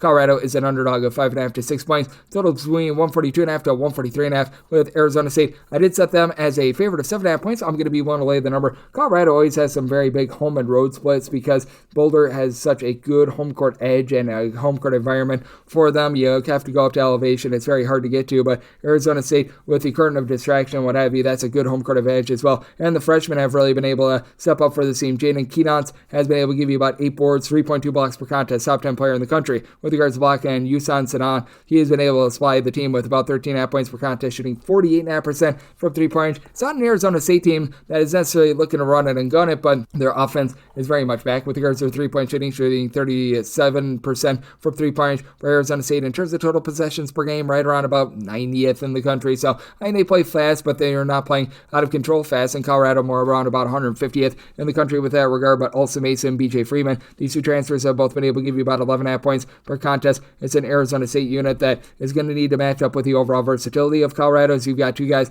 that are 6'8" or taller, and Trevor Baskin along with Elijah Malone, who will be able to combine for 20 points per contest. Both of these guys able to pop it from 3, with Malone at 6'10", shooting 37.5% from 3-point range. Here's the issue that you've got with Colorado, though. They're turning the ball over about 14.5 times per contest. In terms of turnovers on a per possession basis, they are outside the top 275 in all of college basketball. And for this Arizona State team. It's a team that has very much improved with regards to their backcourt. Not necessarily a team that's going to go out there and get you like 15 plus turnovers per game or anything like that, but I do think that they're going to do a nice job of just being able to stifle this Colorado team. They're allowing opponents to shoot only about 31% from three-point range, and then the versatility of Bashir Jahad, I think, is going to be able to match up really well. Stays right around 6'9", 13.5 points, shoots 33% from three-point range, and when you've got everything that you've got from Adam Miller becoming much more efficient, shooting 47.5% from the outside, I do think that Colorado going to have a tough time here, as Colorado giving up more than 15 points more per 100 possessions when they're on the road rather than at home, and we've seen a big giant downtick with regards to this Colorado team on the road as well with regards to their scoring. So this is a total that I did set out a 145.5, willing to lay up to 7 with Arizona State, and with regards to this total, even though Colorado has seen a little bit of a downtick on the road with that defensive downtick, I do think that Arizona State finds a way to get it over. So in on the over, I'm willing to lay with Arizona State, 755, 756 on the betting board. Another game that I wrote up as Alabama is going to be playing us to Oklahoma. Oklahoma's a 12.5 point underdog. It's on this game between 168 to 168.5. I don't think that Oklahoma's undefeated record is going to stand, but I do feel like 12.5 has gone a little bit too far. I was willing to take anything in double figures here with Oklahoma. I'm going to be willing to take the points. Oklahoma is 6th in the country with regards to road 3-point shooting percentage at 41.5%, and for this Alabama team, they should be able to win the battle down low. You've got Grant Nelson and all of his versatility. He's been able to supply this team with about 8.5 rebounds per game, and then you've been able to have Cliff Almery come in there, give you 6 boards, a little bit over a block per contest. Alabama just continues to shoot about 31.5% from three-point range. I think that that's going to be going northward, but Oklahoma has done a good job of being able to guard the perimeter. Again, I do feel like it's a bit of an outlier that they're a top 5 team in the country with regards to opponents' three-point shooting percentage, but they've held up time and time again at the point of attack around the perimeter. It's been an Oklahoma team that has had their defense do a really nice job of traveling this far this season in terms of points allowed on a per possession basis. Oklahoma is about 65th in the country, and Alabama is checking in more around about 106th, and they've been dealing with the injury to Latrell Wrightsell. Now, they do have back in the fold Chris Youngblood, but in the 4 games since he's been back, 7 points per contest, shooting 25% from three-point range, leaves something to be desired. And while Oklahoma might have a little bit of a tough time on the glass, you do have Sam Godwin along with Jalen Moore, who are able to give you more. They combine for about 12.5 rebounds per game, and Moore has been able to shoot 38% from three-point range. Jeremy Fears needs to cut down on the 3.5 turnovers per game, but it's an Alabama team that is one of the lesser teams at all of college basketball generating turnovers. Oklahoma, more of a top 75 team in terms of being able to generate turnovers. I do think that this is a game where we're going to be able to see this Oklahoma team hold in there, and I do think that their defense keeps them lively, so I did set my total more around a 165.5. I'm in on the under, and I wrote up the points with Oklahoma, 757, 758 on the betting board. Florida State plays us to Syracuse. Syracuse is an underdog of 8.5 points. Toss game is 156 or 156.5, and with Syracuse, I did set them as an underdog of 10.5 points. I'm going to be one to lay the number. With Florida State, it has been a unit that I've been a little bit questionable about all season long, but the J.J. Starlin injury has been rough for the Syracuse team. They've been looking a little bit more down low to Donnie Freeman along with Eddie Lampkin, who have been able to give you about 14 rebounds per game, but Syracuse outside the top 300 in terms of turnovers forced on a per possession basis. In the backcourt, they've really been relying upon Juan Carlos, 7 points, 5 assists per contest. He does do a solid job of being able to keep things relatively clean as he only turns the ball over about 2 times per contest, but Syracuse still turns the ball over about 12.5 times per contest. You've been able to get 9.5 points per game out of Chris Bell, but after he shot 40% from 3 last season, shooting just 21.5% from distance this season. And for Florida State, they've been a really nice surprise because you knew what you were going to be able to get out of your top guy, Jameer Watkins. 19.5 points, 5 boards, a pair of assists per contest, but I mean, it's really been the ancillary pieces that have stepped up because for Florida State, when they've been truly successful, typically they're going 9 or 10 deep with their rotation, and I don't think that this is necessarily the most talented 9 or 10 deep rotation, but they've been able to go deep in their rotation as Chandler Jackson has to give you like 8 points, 2.5 assists per contest. Malik Ewan, who was rated by JUCORecruiting.com as the number 1 junior college transfer in all of college basketball. He's been rock solid down low. Some boards, a little bit under a block per contest, gives you a lot on the post. Taylor Bull Bowen has also been able to give you about 7.5 points per game, so they've got a lot of interchangeable pieces. You've got pretty much 9 different guys that give you at least 7.5 rebounds per game, and it's a Florida State team that has really been able to cut you off from the perimeter. They're allowing opponents to shoot just 28.5% from three-point range. That's the top 40 mark in all of college basketball. This has also been a Florida State team that's been in the top 35 in terms of turnovers forced on a per possession basis. I do think the Florida State just going to swarm in this one, and being able to turn defense into offense going to allow them to be able to get the job done. Did set my total 154.5 with Syracuse missing Starlin, and the Syracuse team being very suspect without Starlin in the fold. I do think that they're going to have a tough time with their offense, and Florida State has given up 70 points or fewer throughout their last 4 games in regulation, so in on the under and one to lay up to 10 for Florida State. 759, 760 on the betting board. CSUN, Cal State Northridge plays us at UC Davis. UC Davis is a 9.5 to a 10-point dog. Dallas game between 149 to 149.5, and with UC Davis, I did set them as a underdog of 8.5 points, so Won't take anything north of 9 points here with UC Davis. It's a Davis team that's going to have the best player out there on the floor in Ty Johnson in terms of just sheer scoring. Now, you can look at the versatility for this CSUN team, and it's been really remarkable what we've been seeing out of Keontae Jones. Jones has been able to give the team 16-plus points per contest, throws in their 5 boards, throws in their 3-plus assists per contest as well, and I have to like what Marcus Adams has been able to bring to the table as well. He comes in after he was over at BYU along with Kansas, just really couldn't get it out there on the floor. He's been able to give the team 15-plus points per contest. He's a 6'6", little bit of a combo player that's been able to shoot it well from 3, and CSUN coming off of just a complete and utter dismantling of Cal State Fullerton, and this has been a CSUN team that has really cranked up their tempo. They're a top 75 team with regards to total possessions per game. UC Davis outside the top 250 in terms of total possessions per game, but Davis, they do a nice job of being able to generate turnovers, top 40 team with that regard, and CSUN has been outside the top 275 in terms of ball security. They have been turning the ball over north of 14 times per contest. It is a UC Davis team that overall they're only shooting about 30.7% from three-point, but when you get that at home, this is a UC Davis team that they shoot 37% from three. On the road, they shoot 27.5% from the outside. I do think that it's going to iron out a little bit more, and Leo DeBrule has been able to do a nice job of being able to make his threes for the UC Davis team, and he's been able to shoot north of 45% from three-point. I do think that they're going to be able to hold in there a little bit on the glass, as you've got Nico Dokac, who's been able to give you about 7.5 or so rebounds per game. Other than him, you don't really have anyone else that gives you a whole gob ton of rebounds or anything like that. It's a CSUN team that they are currently clocking in about 44th in the country with regards to rebound percentage, but I do think that UC Davis, a team that is hovering more around about 310th with that regard, is going to be able to improve as the season goes along, because you've been able to get about 11.5 points, 5.5 rebounds per game out of Paulo Tamba, and I do think that for what UC Davis is lacking with regards to rebounding, they're going to make up with regards to being able to generate turnovers and just making this a little bit of a sloppier game. So being able to get north of 9 here with UC Davis, I'm going to be willing to take the points. Do think that you get an up and down game. I did set my total at a 148.5, so circumstance where I'm going to be willing to take those points, and I'm going to be in on this total under as well. 761, 762 on the betting board. You've got Middle Tennessee, and Middle Tennessee is going to be on the road playing against Liberty. Liberty is a 7.5 to an 8-point favorite. Total on this game is 140, and with old Liberty, I set them as just a 6-point favorite. I'm going to be able to take the points with Middle Tennessee. Liberty, always a team that they play at that slow, controlled pace. They're once again outside the top 275 in terms of total possessions per game, but for Middle Tennessee, after it was a dumpster fire for them last season, they had so many different injuries that it completely derailed the season. They have come back in full force, as this has been an offense that has really been able to ascend, despite the fact that they shoot just 31.5% from three-point. This has been a top 200 team in terms of points scored on a per possession basis, and they do a nice job of being able to take away the three-point arc. Teams are shooting less than 27.5% from three-point against them. That's a top 20 mark in all of college basketball, and Liberty's offense very much generated from made threes, as Liberty is attempting north of 47% of their shots from three. They shoot 38.5% from the outside, with Caden Menefee being their top scorer. He attempts 8 threes per contest, shoots 43.8% from the outside, 14.5 points per contest. And I've also got Talon Peter, who's been able to give you about 10 points. He shoots 40% from the outside as well. To the credit of this Liberty team, they really don't get out of sorts and turn the ball over too much, about 11 turnovers per game, and they really don't foul you too much as well. Top 10 team in the country with regards to fouls committed on a per play basis. They don't really do a great job of being able to generate second chances for themselves.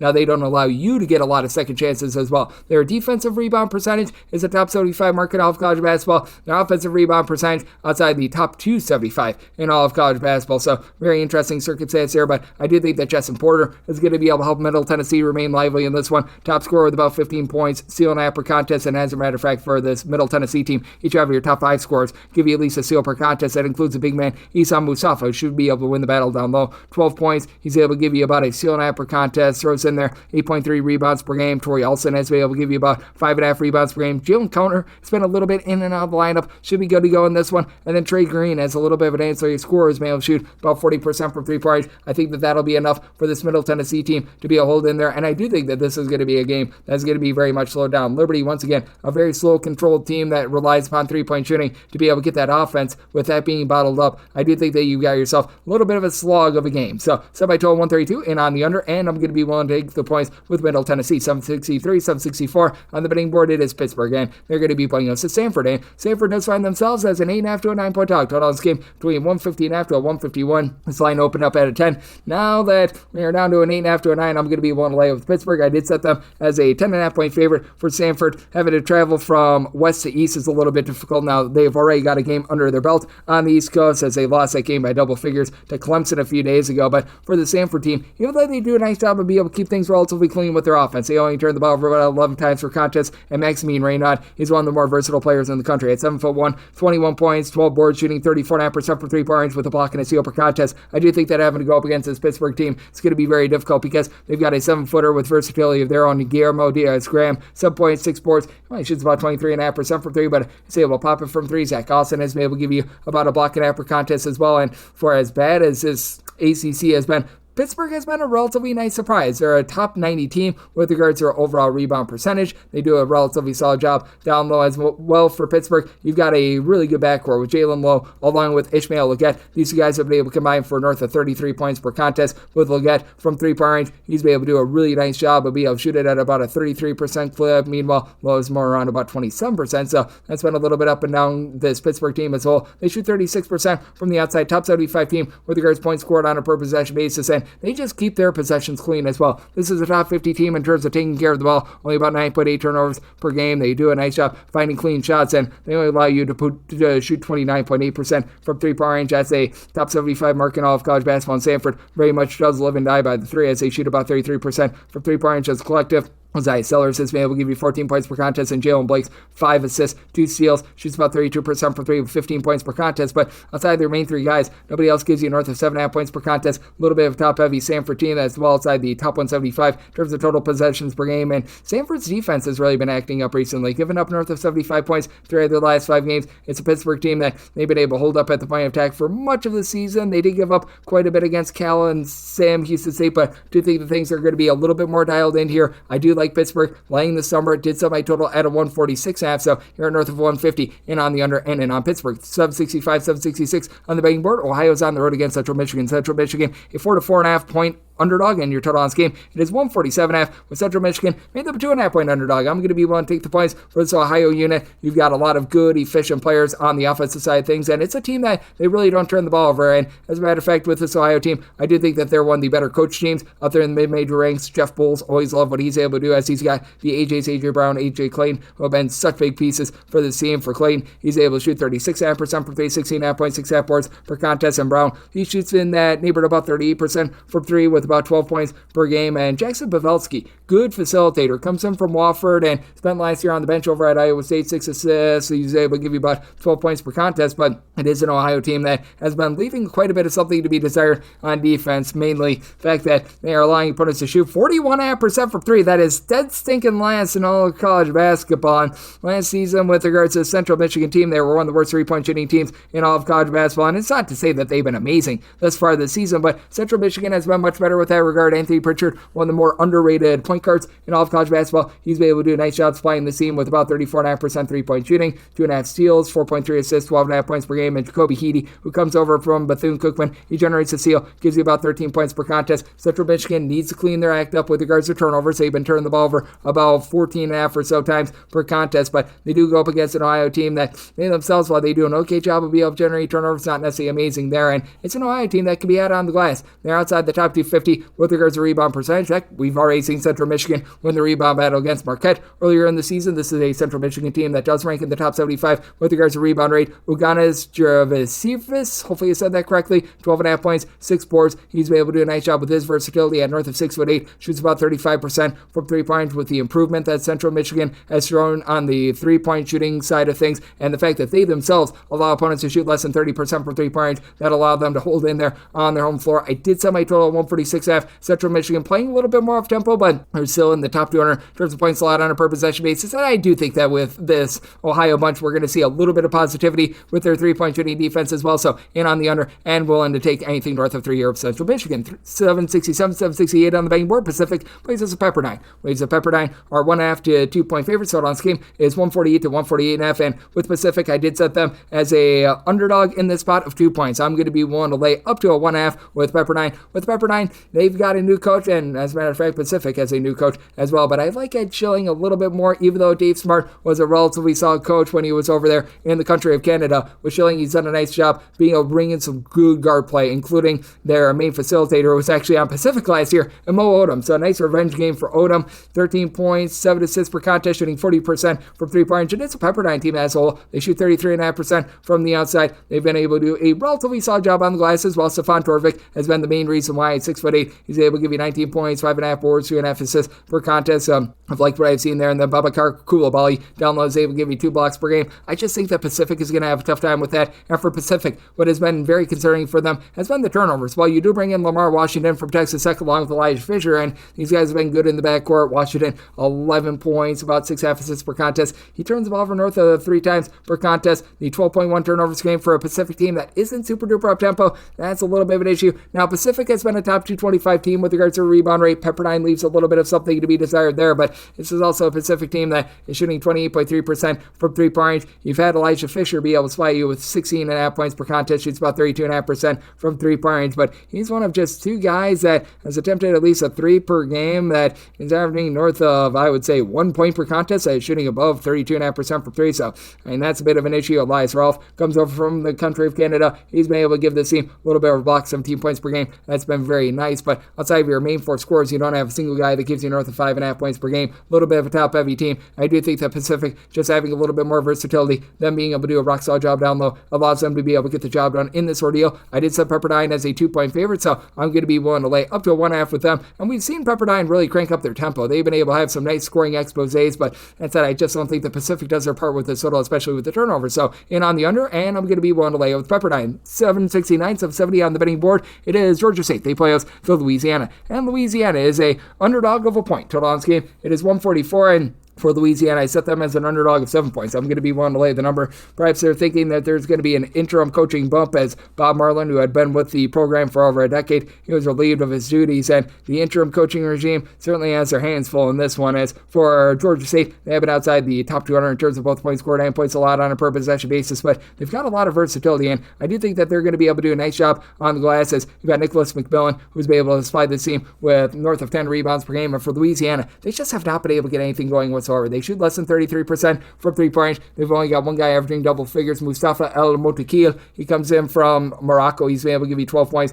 right around about 4.5 or so rebounds per game, but for Louisiana, currently in terms of points allowed on a per possession basis, 314th in all of college basketball. This team just has no idea how to play on the road. They're in the bottom 15 in the country in terms of points allowed on a per possession basis when they're away from home as well. So that's all the more concerning. In their first game in their interim coaching regime, they did go on the road. They knocked off Coastal Carolina by a count of 71-68. That's a very good sign for this team. It is a Louisiana team that still has Kentrell Garnett, who for his career has been about a 40% 3-point shooter. They're looking to get him off the ball a little bit more, and Motakil had 6 steals in that game as they were able to win that turnover battle by a count of 15-7. I don't think that Lightning is going to be striking twice, even though you do have a Georgia State team that they've been turning the ball over about 13 times per contest, but they themselves do an okay job being able to generate a few turnovers, with Denari Lane being able to give you 13 points. Not necessarily a great 3-point shooter, but Tariq Nutter, he's able to supply the team with about 15 points, 2.5 assists per contest at 6'6". Good versatility there. This is a Louisiana team that I think is just going to have a very difficult time on the glass, because on top of what you're able to get in terms of 10 rebounds per game out of Nicholas McMillan, you've also got a Xavier transfer in Cesar Edwards, who's able to give you about 6.5 or so rebounds per game for Louisiana. I do think that it's just going to be a case where the offense is going to come up a little bit dry. They have scored 71 points or fewer in each of their last 5 games. Meanwhile, for Georgia State, outside the top 275 in terms of points allowed on a per possession basis, they themselves have been held to fewer than 70 points in each of their last 5 games. So interesting little bit of circumstance here, especially with the Georgia State team that does play so up-tempo, and for Louisiana, it does feel like this interim coaching regime going to be looking to play up-tempo, because that Coastal Carolina team that they played a few days ago won the slowest in all of college basketball. They set my total 151 in on the over, and I'm willing to lay with Georgia State. 771, 772 on the betting board. Washington State plays us to San Francisco, and the Dons, who find themselves as a underdog of 2 to 2.5 points. So Dons game is 148 after 149, and I did write this game up. I wrote up the under. San Francisco, a top 35 team in the country in terms of points allowed on a per possession basis, and Washington State still without Cedric Coward. They might be without him for the rest of the season, as a matter of fact, and they've been looking to life without him, especially with the fact that this is a team that's just not taking care of the ball. They're turning the ball over north of 14.5 times per contest with Washington State. You still have a lot of size, and guys are able to pop it from three-point range, like you've got Lawan Watts, who's able to give you 13 points, 8 boards, shoots in the mid-30s from three-point range. And this is a unit that they do shoot about 36.5% from three-point range, but having to go up against all that you've got with San Francisco, I think that that's going to be a little bit of an issue. And for San Francisco, even though you really don't have a guy that gives you north of 6 rebounds per game, this has been a top 125 team with regards to rebound percentage. Big reason why Tyrone Riley and all that he's been able to bring to the table, 10.5 points, 5.5 boards, shoots 37% from three-point range. And additionally, you've got Marcus Williams, who's done a really nice job in the backcourt with about 15 points, a little bit over 4 assists. He's right now shooting 46% from three-point range. Do you think that that's going to be going downward just a little bit? And for Washington State, to their credit, they've been playing a little bit of better defense here recently. 70 points or fewer allowed in 5 out of the last 8 games. Doesn't sound like a ton, but it certainly is improvement for them, as Washington State has done a nice job being able to guard the three-point line. They're a top 55 team in the country with opponents shooting less than 31% from the outside, and San Francisco certainly going to need to guard the arc in this one, and they've been allowing opponents to shoot only about 31.5% from three-point range, top 105 mark in the country there, with Malik Thomas shooting 39% from three, 19.5 points, and this has been a San Francisco team that has each other top 3 scorers, generating at least 1.2 steals per contest as well. And then you've had the ancillary guys like 7-footer Carlton Lingard being able to give you about 7.5 points per contest. I like what you've been able to get out of Zhangji Wang, who's come in from China. He's been able to give you about 6 points per contest. Do you think that San Francisco has some really nice versatility in general, and they should be able to get the job done on the road? I did set them as a 2-point road favorite, so here in this circumstance, I do like San Francisco all right on the money line, and I did right up the under. 773, 774 on the betting board. Another under that I wrote up as Campbell's on the road against UNC Wilmington. Wilmington is a 10.5 to an 11-point favorite. Total on this game between 145.5 to a 146, and wrote up the under. I set my total 137.5. Have a Campbell team that's outside the top 250 in terms of total possessions per game. They're well outside the top 250 in terms of points scored on a per possession basis, other than just high. So you do not have really a single guy that's able to give you double figures. And for the UNC Wilmington team, they've been a little bit improved with regards to their defense. I'm not going to call it amazing or anything like that, but they have been checking in more in that top 225 mark in terms of points scored on a per possession basis. Donovan Newby has had to do so much with regards to this backcourt. He's been able to give the team 16 points, 3.5 assists, shoots about 34% from three-point range. Wilmington does a nice job taking care of the ball with about 10.5 turnovers per game, but they're another lower tempo team that they only shoot about 32% from three-point range. They don't necessarily have a ton down low, but I mean, the good news for them is that Harlan Obiana, the 7-footer, has the help of Noah Ross. Once again, he was missing for about 4 games earlier this season, 10 points, 7 boards. He's able to give you something down low, and in the games that he's been back for the last 2 games, he's been able to give a combined 16 rebounds, so that is going to be able to help them out in the battle on the glass with Wilmington. I did set them as a 13.5 point favorite as well, so I'm going to be willing to lay it because with this Campbell team, just don't have a lot down low. Nolan Dorsey, the transfer from Holy Cross, who stands right around 6'6", is able to give you about 5.5 boards per contest, but Campbell well outside the top 250 with regards to rebound percentage. They don't really get a lot of second and third chances themselves. They don't necessarily have a ton of facilitation as well, so you don't not have anyone on the roster that's giving you north of 2.5 assists per game for this Campbell team. They have been getting bludgeoned defensively, as they've now given up at least 77 points in 3 of their last 4 games, but offensively, just have not been able to get a lot going as well. Been held to below 60 points in 2 out of their last 3 games. Meanwhile, with this UNC Wilmington team, credit where it is due. The defense has really been able to shape up. They've given up fewer than 70 points in 3 out of their last 4 games. So, do you think that this is going to be a lower scoring slog? Wrote up the under, and I'm willing to lay up to 13 with UNC Wilmington, 775, 776 on the betting board. It is Elon. They play Hampton, and Hampton does find themselves as a very sizable underdog in this spot. You're going to be finding them as an 8-point underdog, and total on this game, you're going to be finding it anywhere between a 138.5 to a 139. And I did some my line at an 8.5. I would be willing to lay up to an 8 with Elon. This is an Elon unit that I do think is going to be able to do a rock solid job of finding a way to be able to get the job done in this one. As for Elon, you've got Matthew Van Coleman down low, who's been able to give you at 7'4", about 7 boards, 3 blocks per contest, and Andrew King has been able to give you an assist to turnover ratio that's north of 2. Elon, typically a really good 3-point shooting team. They've been more around country average with about 33.5% 3-point shooting, as DJ and TK Simpkins, 2 of your top 3 scorers, they combine for about 29.5 points per contest. They combine to shoot less than 30% from 3-point range. Nick Dorn has been that main man from the outside, shooting 39.5% from 3, about 15.5 points per game. And Sam Sherry, who stands in that neighborhood about 6'10", he's shooting 37% from the outside as well. But for the Elon team, they've ascended to being a top 150 team in terms of points allowed on a per possession basis. But the Hampton team has really improved with regards to their defense as well. They do allow a few too many open looks from 3-point range, and they themselves only shoot about 32% from 3-point range. That's outside the top 225 in all of college basketball. But Kyrie Smollett Mullen is able to give you 8+ rebounds per game for a Hampton team that has improved with regards to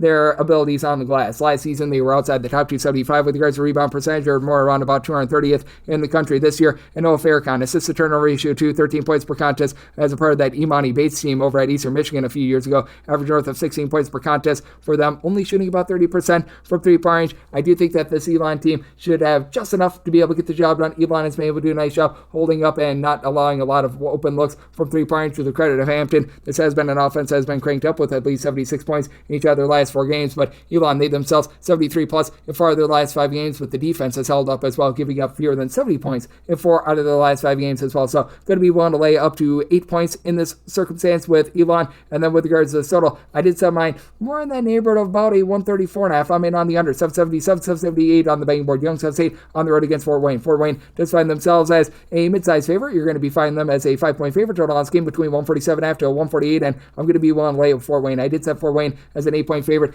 Fort Wayne has been a top 20 team in terms of ball security, in terms of not turning the ball over. Meanwhile, in terms of turnover force on a per possession basis, this remains a top 50 team in all of college basketball. And for Youngstown State, this team is outside the top 250 in terms of points scored on a per possession basis. A nice triumph on New Year's Day. They were able to get the job done against IU Indy, but except for this Youngstown State team, they're really relying upon Nico Galletti for a little bit of everything, and he's been rock solid. He's been able to give this team 13 points, or it's in there, 7 boards, 3 assists per contest, while EJ Farmer, he's starting to step up in terms of a scoring standpoint for the team, giving the team about 14.5 points per contest, but when you're shooting 29.5% from three-point range, that's a big, giant issue. Now, Youngstown State, if they're looking to be able to exploit this Fort Wayne team, it's on the glass. Other than Eric Mulder, who's been able to give you about 6.5 rebounds per game, team has been rough there. They are well outside the top 250 with regards to rebound percentage, but Youngstown State, they're about 264th in the country with this regard. Other than Nico Galletti, you don't have a single guy that gives you north of 5.5 rebounds per game, though. Gabe Dines at 7'3", even though he only gives you about 5 boards per contest, does give you about 3.3 blocks per contest, but this is a Fort Wayne team that's able to go nuclear from three-point range. Josh Beller gives you about 14.5 points per contest, generates north of a steal per contest, 4.5 assists, so love what he's able to bring to the table. Additionally, Jalen Jackson, he's been able to throw in there about 18.5 points per contest, and Cade Hardno has been shooting 40+% from 3. He's a double-figure scorer, while Jackson shoots more around about 31% from three-point range, but very consistent with that, scoring 70+ points in 4 of the last 5 games. And it's a Youngstown State team that they're still relatively up-tempo, not necessarily just absolutely running it and gunning it, but 70th in the country in terms of total possessions per game. It's a Fort Wayne team that's more mid-tempo this year at about 190th, but do think that you get a nice little bit of expose of scoring in this one. I did set my line at an 8, so I'm going to be one to lay. Set my total 152 as well, so I'm also going to be in on this total over 779, 780 on the betting board. Utah plays us to Texas Tech. Texas Tech just find themselves at 2.5 point road favorites. So this game is 154, and with Texas Tech, I did set them as a favorite in this ordeal of 2.5 points. I'm going to be willing to lay up 2 deuce with them. Now with Utah, they've been averaging well north of 12 points more per 100 possessions at home rather than on the road, and you've had Madsen squared do a nice job of being able to shoot it from three-point range, as Mark Madsen has been able to shoot well north of 45% from three-point range. He's giving you about 10 points per contest. Gabe Madsen shoots more in the high 30s, so about 40% from three-point range. He's been able to slide the team with 17.5 points, throwing in there right around about 2.5 assists per contest. Has been really lacking recently, though. 9 points or fewer each out of the last 3 games. Feels like defenses are starting to figure him out. And for Texas Tech, what is the real X factor for this team after he was missing for, I think it was about 4 or 5 games? JT Toppin, he's back in the fold. He's averaging a double-double this year. 19.5 points, right around about 11 boards, 2 blocks per contest for a Texas Tech team that they themselves have been a top 20 team in terms of points scored on a per possession basis, albeit this is a bunch that, when it comes to what they've been able to do on the road thus far this season, it's been quite a bit more bottled up as well. But this has been a Utah team that they themselves, with regards to points allowed on a per possession basis, they are well outside the top 50 with that regard as well. And this has been a Utah team that, with regards to opponents' three-point shooting percentage, they've been able to do an okay job with that regard. They're allowing opponents to shoot about 32% from three-point range. This is a Texas Tech team that, with regards to guarding the perimeter on the road, they are allowing opponents to shoot 40% from three-point range. So I do think that you're going to be able to get a good amount of scoring. Lawson Lovering has been able to give you 6 rebounds per game ever since he's been able to return from injury for this Utah team as well. So makes for a very interesting scenario here. It did set my total at a 150.5. Neither of these teams are necessarily gunning it, necessarily getting completely out of sorts in terms of total possessions per game. It's a Utah team that they're playing a little bit faster than they have in past years. They're up to about 64th in the country with that regard. But Texas Tech, they still have Grant McKinnon Castle, and he still has the team outside the top 200 with that regard. So somebody total 115.5 in on the under, and I'm going to be willing to lay up to a deuce here with Texas Tech. 781, 782 on the betting board. It is Bradley, and they play us to Missouri State. Missouri State does find themselves as a pretty sizable underdog here. You're going to be finding them anywhere between 11 to 11.5 point dog total. It's between 133.5 to a 134. I'm going to be willing to take the points with Missouri State. Did set them as an underdog of 11.5 points. Bradley is right now shooting north of 44% from three-point range. That is the highest mark in all of college basketball. I think that Missouri State is going to be able to do an okay job of holding within this number, because with Missouri State, they have been able to do a nice job in terms of being able to grab a lot of offensive rebounds. Now, that said, it's a Missouri State team that is allowing opponents to shoot 35.5% from three-point range. That ranks about 271st in all of college basketball. But I do think what comes up must come down with this Bradley team, and two things can be true. Bradley is a really good three-point shooting team. I don't think that they're 44% good from three-point range. You've been able to get really good production out of some of these guys in the backcourt. Duquesne has been your main man. He's been able to give this team right around about 16.5 points per contest, and you've also been able to get quite a bit down low for this team as well. It's not just their overall offensive efficiency. This is still a team that's in the top 125 with regards to points allowed on a per possession basis. You've got a true 7-footer in Amit Jonovic, who's been able to give you about 3.5 boards, 5 points per contest. Zeke Montgomery in the backcourt generates about a steal, 14.5 points per game, while Darius Hannah generates more like a steal and a half per contest. Montgomery and Hannah both shoot north of 40% from three-point range, and then you've been able to get north of 48.5% three-point shooting, a block, a steal, 9.5 points per contest out of Christian Davis at 6'7", so good versatility there. But for this Missouri State team, you've had Des White be able to give you 17.5 points per contest. Now with Missouri State shooting north of 38% from three-point range at home, on the road this falls to below 33% from the outside, but you've been able to have Michael Osi Bonusu, who's been able to give you about 8 rebounds per game, and then Zaxton King. He has a freshman that stepped in, giving you a pair of assists. He's shipping in their 9.5 points, shooting 39% from three-point range. He's been able to do a nice job of being able to contribute on the glass with 4+ boards in each of the last 3 games as well. Do you think that Bradley going to be able to do a nice job with regards to their defense? And neither of these teams getting necessarily out of sorts with regards to their tempo. Missouri State is in the top 225 with regards to possessions per game, but that's only because they played a triple overtime game earlier this season against Tulsa. Bradley, very much more of a mid-tempo team that's been always based around defense with Brian Wardle at the helm, and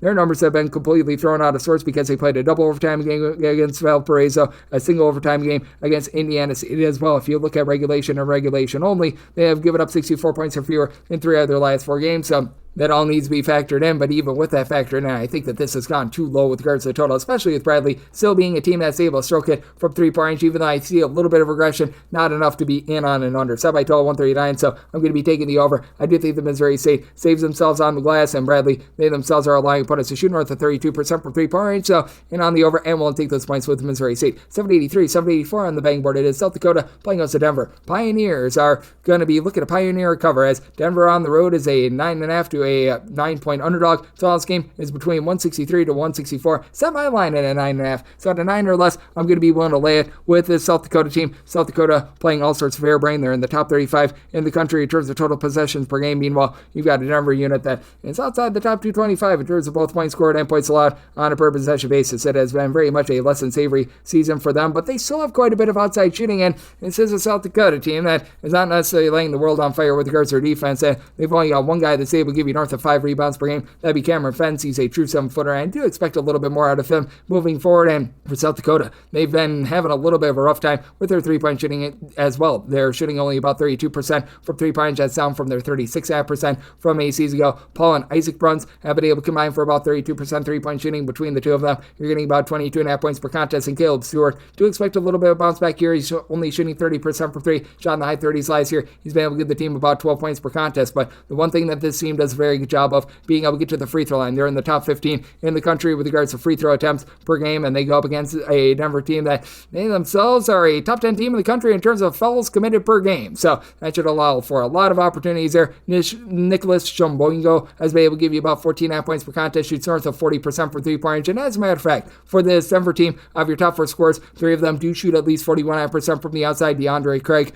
along with Isaiah Adu Ankara, have been able to combine for about 22 points per contest. Both of these guys shoot north of 43% from three-point range, and when it comes to Craig, 3.5 assists per game, but the 7-footer and Isaac Carr was supposed to be able to man things down, the only guy that gives you north of 5 rebounds per game. He's been out of the lineup for the last 9 games, so that's a little bit brutal for them trying to be able to win the battle down low, as Denver right now a bottom 30 team with regards to rebound rate. It's been a Denver team that's been able to generate a few turnovers, but with the way that they send teams to the free throw line, with the way that they get bludgeoned on the glass, I think that's going to be a rough ordeal for them, and that's going to allow for a lot of scoring for a South Dakota team that's looking to play a harebrained, insane game. I did set my total 165.5. I'm going to be willing to lay up to 9 points with South Dakota, and I'm also going to be in on this total over as well. 785, 786 on the betting board. USC plays us in Michigan. Michigan is a 4.5 to a 5.5 point road favorite. Total on this game, you're going to be finding it between a 150.5 and a 151.5. Did set my total at 147. I'm in on the under. USC has not necessarily been playing super duper up tempo this year. They're well outside the top 175 in terms of total possessions per game.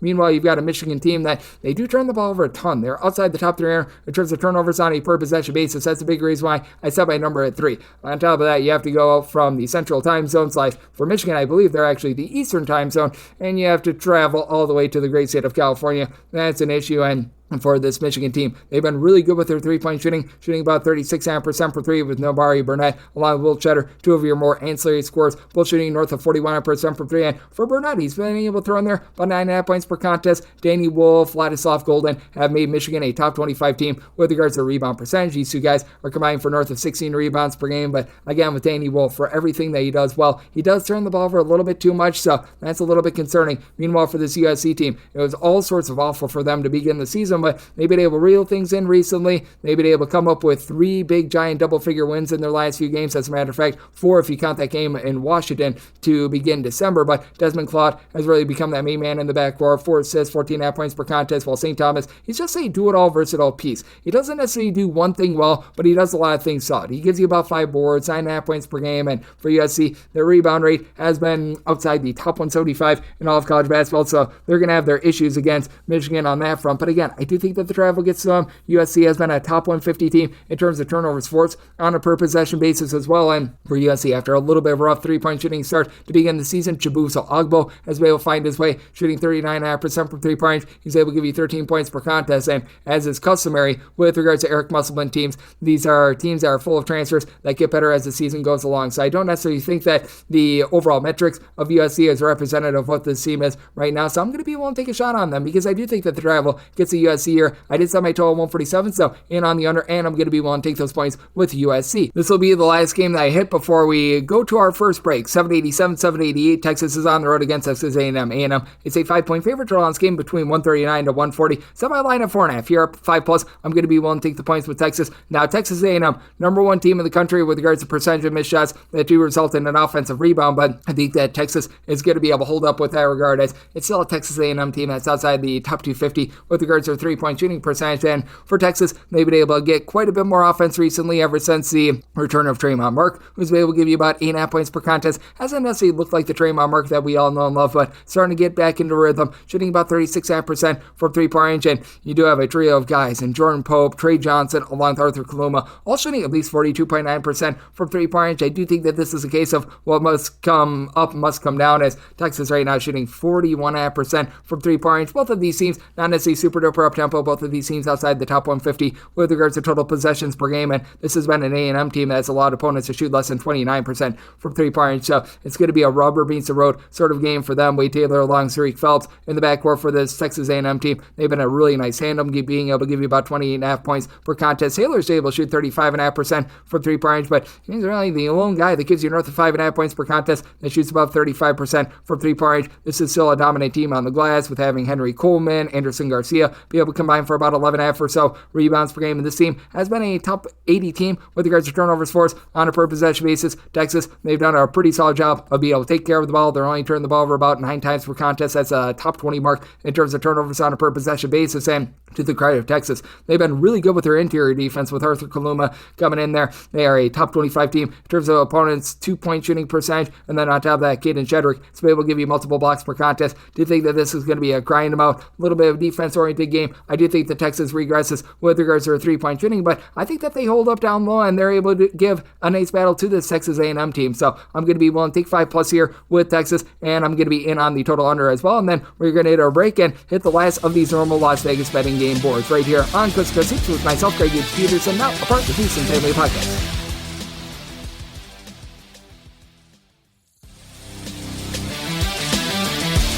And we're back here in lovely Las Vegas for Coast to Coast Hoops with myself, Greg Peterson, now part of the VSiN Family Podcast. Have just a few games left on the normal Las Vegas betting board to hit, so how about if we hit those right about now? Today's slate is especially large, so that just means more trips to the window. Hoops is dishing out a second half of bank shots. 789, 790 on the betting board. UMKC plays us to Oral Roberts. Oral Roberts opens up as a 9-point dog. Now they're between a 7.5 to an 8-point underdog. Total on this game is 141.5 to a 142, and with UMKC, I did set them as a favorite of 7 points. So this is a circumstance where I'm still willing to take the points with Oral Roberts, even though Oral Roberts has been well outside the top 275 in terms of points allowed on a per possession basis. And we've seen the Oral Roberts 3-point shooting go a little bit downward. Typically, this is a bunch that is a top 50 team with regards to their 3-point shooting percentage. They are shooting 40% for 3-point range at home. That does fall off to about 32 or so percent when they are on the road, so that's a little bit of an issue. But you still have Isaac McBride being able to supply the team with 15 plus points per contest. UMKC has been well outside the top 200 in terms of points allowed on a per possession basis, but that defense that was lackadaisical to begin the season, it feels like that was more of a matter of scheduling rather than anything else, as the team has really locked down. 64 points or fewer allowed in 4 of their last 5 games, but Oral Roberts doing a little bit of a better job on the glass with Sammy Elajiki, who comes on over from Cal, 13.5 points, 6.5 boards, at 6'7", has been able to shoot about 38% from 3-point range. Meanwhile, for Oral Roberts, Jamar Brown has been a really nice do-it-all sort of player. He's able to give you 13 plus points, chipping in there about 7 boards per contest, and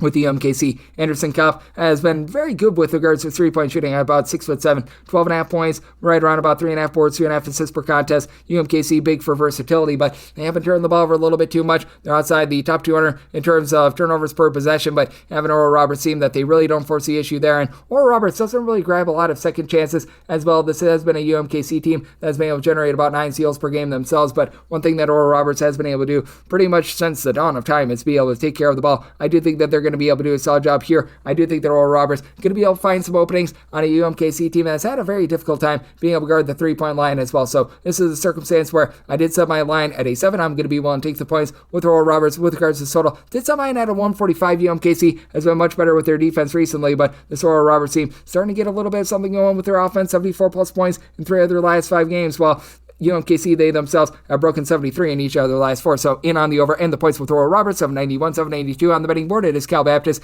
They are going to be playing us to Seattle. Seattle does find themselves as a underdog of 3.5 to 4 points. Total on this game, going to be grabbing it between a 142.5 to a 143, and with this total, did set mine at a 145.5. I'm in on the over with the Seattle team. They are currently ranking well outside the top 150 in terms of points allowed on a per possession basis, so that they do go up against Cal Baptist team that right now they are really allowing it from 3-point range. 339th in the country in terms of opponent's 3-point shooting percentage. Seattle more around about 269th, but with the Seattle team, what's big for them is that Matthew Alexander Moncrief, who was transferring in after he began his career over at Oklahoma State, a part of that team that made the NCAA tournament with Kate Cunningham. He's been able to do a nice job being able to supply this team for 14.5 points, 10.5 boards. Has been a big difference maker. First game that they had him back, they were able to knock off Washington, so that was a big one for them. It's a team that overall does shoot about 36.5% from 3-point range as well, even though you had a lot of ancillary pieces like John Chrysophilus, Paris Dawson, guys like this that aren't necessarily headline guys. They have been able to give you about 11 to 12 points per contest. Both of these guys, they're both shooting between 34 and 35% from 3-point range. Nobody outside of Moncrief has been able to give you north of 4.5 rebounds per game, but Kobe Williamson, who's been banged up, if they can get him back, that would be big. And then Huron Don has been able to come in from overseas, 5 points, 2.5 boards, give the team a little bit of versatility. And for Cal Baptist, after like what Dominique Daniels brings to the table, not necessarily the most efficient scorer in the world, but he's been able to give the team north of 21 points per contest. It's a Cal Baptist team that's only shooting about 30.5% from 3-point range. That should be going northward, as Kendall Coleman has actually shot 44% from 3-point range. He's the only guy that attempts more than half a 3 per game that's shooting above 33.5% from 3-point range, other than Brighton Lee Stevenson and his 3.5 points per contest. But for Coleman, good versatility, 12.5 points, 9 boards per contest. That should allow Cal Baptist to be able to remain relatively lively on the glass. It's a Cal Baptist team that, with regards to rebound percentage, they rank in the top 175 nationally. Seattle has seen a little bit of a slip up with that that regard. And it's a Seattle team that they're never going to get completely out of sorts with regards to their tempo, 225th in the country in terms of total possessions per game. Cal Baptist has sped up a little bit. They're now a mid-tempo team, unlike last season, so I do think that you get quite a bit of scoring, but the return of Moncrief, I think, is big. I'm going to take 4+ here with Seattle, and I'm going to be in on this total over as well. 793, 784 on the betting board. Grand Canyon plays us to Southern Utah. Southern Utah does find themselves at 16.5 to 17-point underdogs. So on this game between 153 to 154, and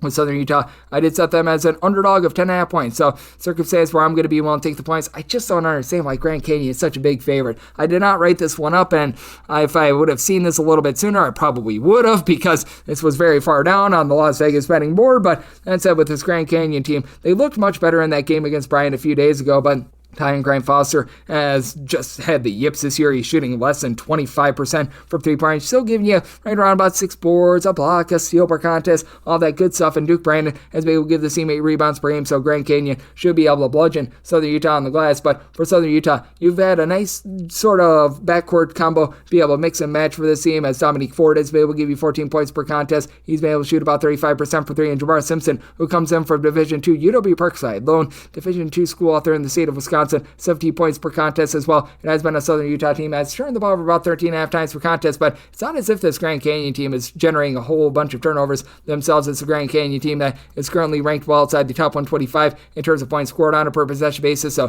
things have taken a little bit of a drop off there for Grand Canyon. To their credit, they do a nice job of bottling teams up from three-point range, as they've been able to do a nice job allowing opponents to shoot only about 30.5% from three-point range. And for Grand Canyon, they have been able to up their game a little bit more with regards to generating turnovers from a season ago, so we'll give a little bit of credit where it is due there. Rayshawn Harrison has been able to give you 12 points per contest as well, but I do think that for Southern Utah, even though this is a unit that they lost guys like Parsaf Allah from a season ago with regards to their rebounding, they should be able to do an okay job of holding in there. This is a Southern Utah team within the top 200 with regards to rebound percentage. They allow opponents to only shoot about 30.5% from 3-point, so I think that that's more than enough for them to remain lively in this game. I am going to be willing to take the points with Southern Utah. Did somebody total at 152.5 as well. I do think that Southern Utah turns the ball over quite a bit, but Grand Canyon can't find their shot from 3-point range. So in on the under, and I'm in on the points with Southern Utah. 795, 796 on the betting board. UT Arlington is on the road against Tarleton State, and Tarleton State does find themselves as a underdog of 4.5 to 5 points. The last game between 138.5 to 139, and with Tarleton, I did set them as an underdog of 6 points. I'm going to be willing to lay with UT Arlington. Feeling a little bit better about this Tarleton State team because they do get back to Juan Grimes. He began his career over at Baylor with sealant injury towards the beginning part of the season. He's been able to give the team a little bit of a boost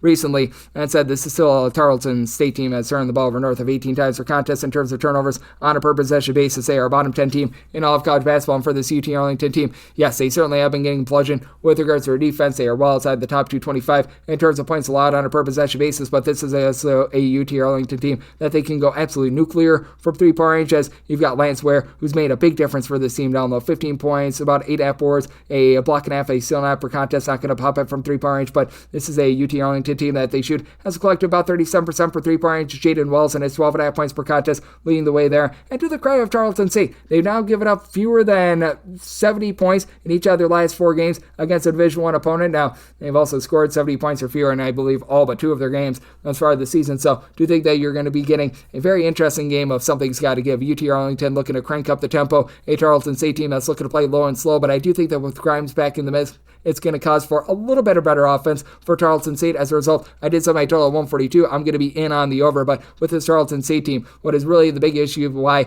I can't back them in the spot is that you just have a bunch that, in general, they are allowing opponents to shoot 36.5% from 3-point range as well. That's a big reason why I'm in on the over, because while they do a nice job of generating turnovers, it's a top 20 team with regards to turnovers forced on a per possession basis, and you've got Boo Boo Benjamin, who shoots about 46% for 3, 17 points per contest. Just a lot of mix and match pieces like Marty Silviero. He's been out for about 11 games thus far this season. You just still haven't gotten back the main man for this team, as well as they had their top scorer from 2 seasons ago. Freddie X decided to return into the program. I have no idea what's happened, but he has yet to get out there on the floor, and this team doesn't necessarily have a lot of rebounding either in terms of their rebound percentage. This is a team that's outside the top 200 with that regard as well. And it says a Tarleton State team that, to their credit, they've been able to shoot in that neighborhood about 37% from 3-point range, but they attempt the fewest threes per game of any team in all of college basketball. So, did set my total 142 in on the over. Lance Ware should be able to dominate down low for UT Arlington, so wanted to lay up to 5.5 with them as well. 797, 798 on the betting board. Cal is going to be on the road against Clemson. Clemson does find themselves as pretty good-sized favorites here. They're they're between 14.5 to 15-point favorites. 147.5 to 148 is the total. I actually wrote up the over in this spot.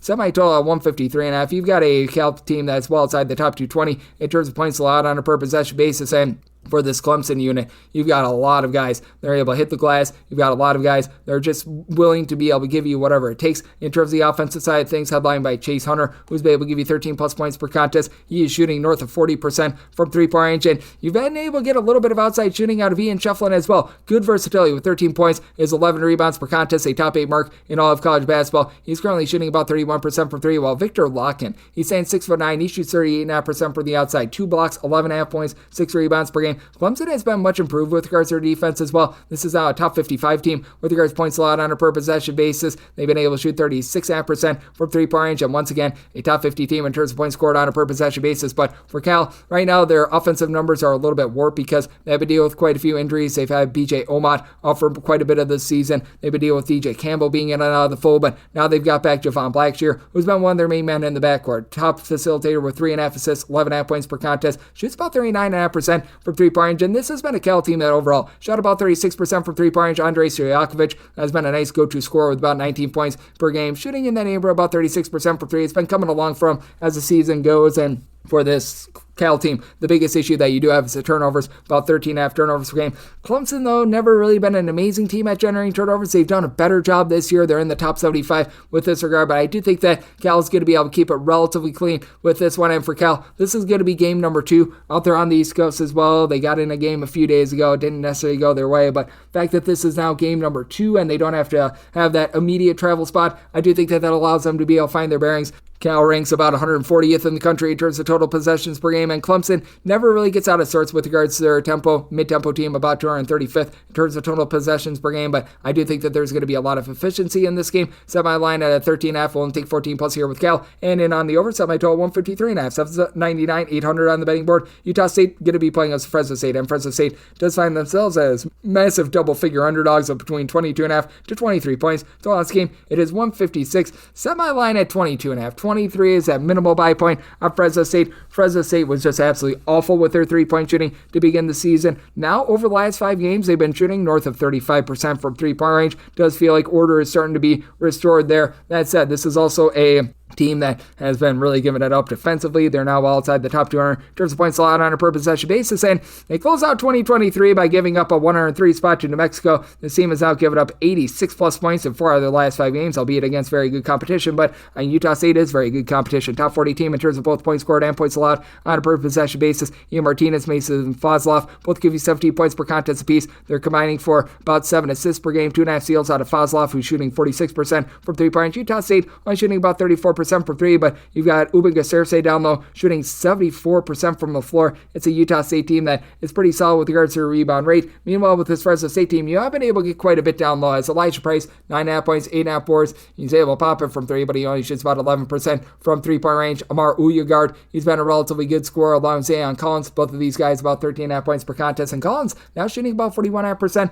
from three-point range. For Fresno State, they do play at a top 30 rate in terms of total possessions per game, and the fact that they turn the ball over about 12.5 times per contest, that's actually not too bad. But for Fresno State, they've really been leaving teams open from three-point range. I know that Utah State not necessarily just absolutely bombing it from three-point range, but on the road they're allowing opponents to shoot 36% from three-point range. In Utah State, they've been able to do a nice job guarding the perimeter, allowing opponents to shoot just 31% from the outside. So here in this spot, did semi-total 156.5. I do think that this Utah State team has been able to go off for 100 points a few times this season. They're going to be able to put up a big number, so in on the over, but at 23 plus, that's my buy point on Fresno State. 801, 802 on the betting board. Loyola Marymount plays us to Gonzaga. Gonzaga does find themselves as 15 to 15.5 point road favorites. 152 to 153 is the total, and did set my line at 17.5. I'm going to be one lay with Gonzaga. Gonzaga did not cover their last game against Portland, but that was a line of north of 33, and I do feel like with this Loyola Marymount team, they're coming off of a really nice win at home against Oregon State. Could be a little bit of a letdown spot. Now, Javon Porter, also versatile for Loyola Marymount. He's been able to give the team 14 points, 8 boards. He is of relation, by the way, to Michael Porter, and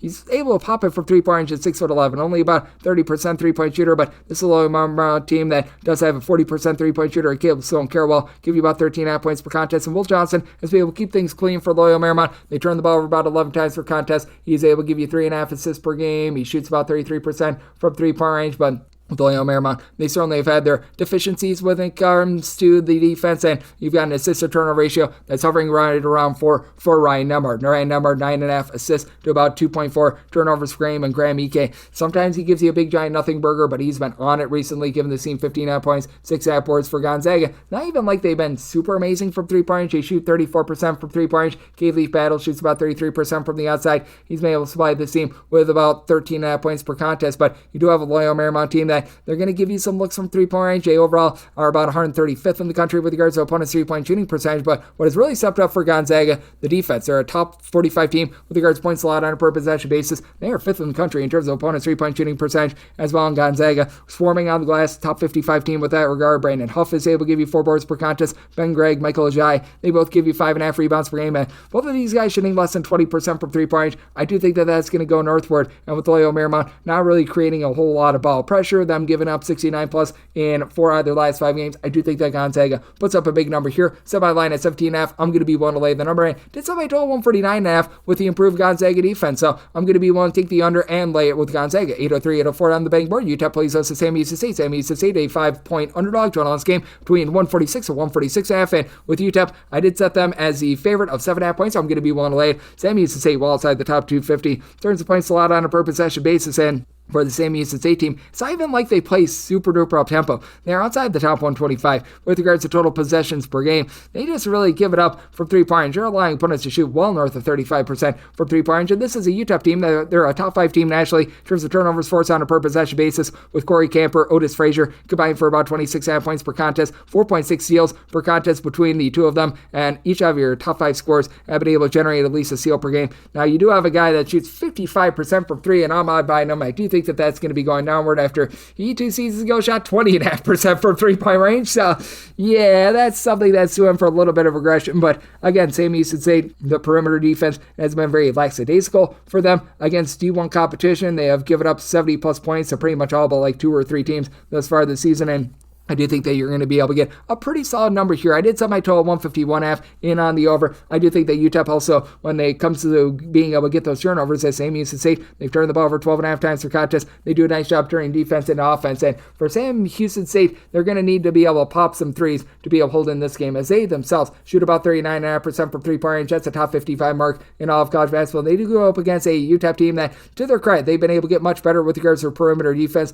over the seasons. Right now, they are a team that's in the top 175 with that regard, but you still have your question marks there. As for UTEP, when they've been at home this far this season, they've been allowing opponents to shoot from three-point range right in that neighborhood, about 32% from 3. I think that goes northward just a little bit, while Lamar Wilkerson gives you about 19 points per contest, and Cameron Huffner, 14.5 points, shoots 37.5% from the outside as well. And you've got some good overall rebounding, and that's where you can really unsell you this UTEP team. UTEP is outside the top 275 with regards to rebound rate, other than Kevin Kalu. Nobody else gives you north of 5 rebounds per game. Meanwhile, Keon Scroggins, along with Dorian Finster, have been able to combine for about 12 rebounds per game. Khalifa Soyo as well has been able to give you about 5.5 boards, comes in from France, and stands 6'11". So I do think that SIU State is going to be able to make some threes, but I do think that the turnovers going to be a little bit too costly, and I think both of these teams give up a bunch of wide open looks from the outside. Set by total 151.5 in on the over, and I'm willing to lay up to 7 here with UTEP. 805, 806 on the betting board. Cal State Fullerton plays us at UC San Diego. San Diego an 11.5 to a 12.5 point road favorite. So this game was 137.5, and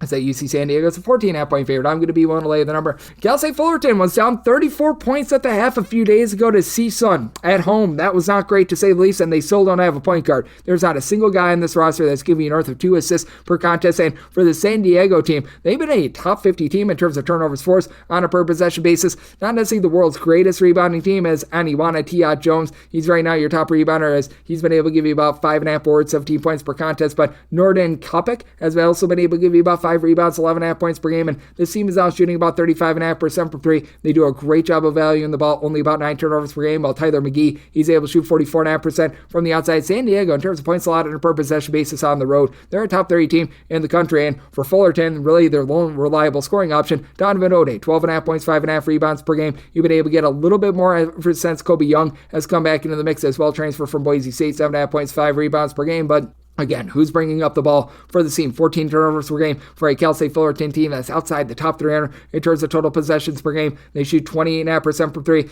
There is not a single guy, really, other than Mr. Davis Bynum, that's shooting above 33.5% for three-point. They do shoot 76% of the free throw line, but they don't have a way of being able to get to the free throw line. Meanwhile, you've got a San Diego team that's gotten past the 75-point plateau in each of their last 5 games. For this Fullerton bunch, it's just been all sorts of rough with regards to what we've been seeing out of them. So I set my line at 14.5. I'm going to be willing to lay in the number. Set my total at 132.5. So I'm also going to be in on this total under 807, 808 on the bank board. Cal State Bakersfield meet the Roadrunners. They play us at Long Beach State. Long Beach State at 4.5 to a 5-point underdog, and your total on this game between 134 to 135. And with regards to Cal State Bakersfield, I did set them as favorite at just 2.5 points. I'm going to be willing to take the points with Long Beach State. Long Beach State was really rough in the month of November, but we've seen some signs of life from them recently. The last that came to UC Riverside, pretty understandable loss. Prior to that, they had scored 75 plus points in each of their previous 4 games, with Devin Askew leading the way with 17.5 points, 4.5 assists. This is a Long Beach State team that they need to reel it in with regards to turnovers. They're turning the ball over about 14 times per contest, but should be able to do a solid job down low with Austin Johnson along with Derek Ziviero being able to come in for about 11.5 rebounds per game. Now it's a Bakersfield team that year in and year out, they typically do a relatively solid job on the glass. They don't necessarily have that one guy that's going to give you like 10 plus rebounds per game, but with this Bakersfield team, they once again rank in the top 65 with regards to rebound rate. And now you've got 3 top flight scorers for them, as you've had Jamel Jones be able to supply the team with 16 points per contest, shoots 37.5% from 3-point range, but then Corey Stevenson, Marvin McGee, these 2 guys are combined for about 25 points per contest. Overall, it's a Bakersfield team that does rank in the top 40 with regards to 3-point shooting percentage. They're shooting about 38.5% for 3-point. It has been a Long Beach State team that has been well outside the top 250 with regards to points allowed on a per possession basis, and this is a Long Beach State team that it feels like on the interior, they're not doing the world's worst job with regards to their defense. They're allowing opponents to shoot north of 34% from 3-point range, so that's a little bit of an issue, and this is a Long Beach State team that they're still well outside the top 200 with regards to rebound percentage as well. But with this Long Beach State team, I think what's going to be able to keep them lively in this game is TJ Wainwright, what he's been able to bring to the table, shooting 37% from 3,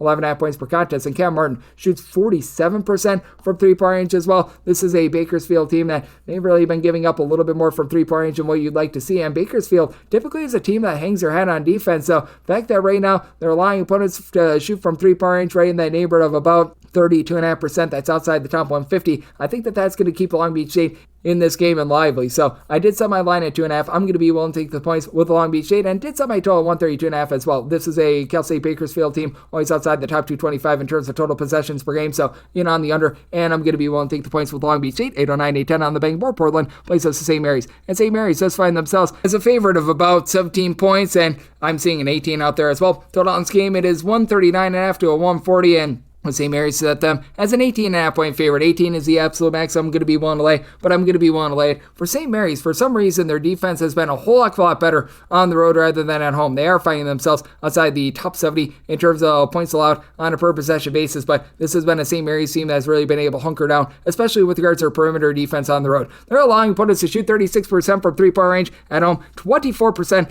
on the road, and this is a Portland team that at one point this year, they took Oregon to overtime. I'm not sure how that happened because they have just been really rough ever since then. You've got Austin Rapp, who at 6'8", has been able to lend good versatility. Comes in from Australia, 14.6 boards, shoots 40.5% from 3-point range for a Portland team that's outside the top 250 in terms of points scored and points allowed on a per possession basis. And the 13.5 turnovers per game, that's been pretty unsightly for them. You have been able to have Lucas and Masic doing a solid job being able to come in. He and Max McKinnon both have versatility. They're both give you between about 9.5 to 10 points per contest. But outside of Rapp, out of your top 5 scorers, nobody else shoots above 31% from 3-point range. Meanwhile, for St. Mary's, you can tell that they are certainly missing the man in Mr. Ada Mahaney from the season ago, who's their top scorer, as Augustus Marasolinas, still solid in the backcourt, 13.5 points, about 6 assists to about 2.5 turnovers per game. And St. Mary's, once again, a top 50 team in the country with regards to rebound percentage, as you've got Paulius Marsukis be able to give you about 9 boards, 13.5 points per game. You've had Luke Barrett along with Mitchell Saxon combined for 15 plus rebounds per game. And I like what I'm seeing out of the freshman and Mikey Lewis, 9.5 points, shooting 37% from 3-point range. It does fall off to less than 25% on the road, but St. Mary's does a nice job taking care of the ball. They're once again outside the top 300 in terms of total possessions per game.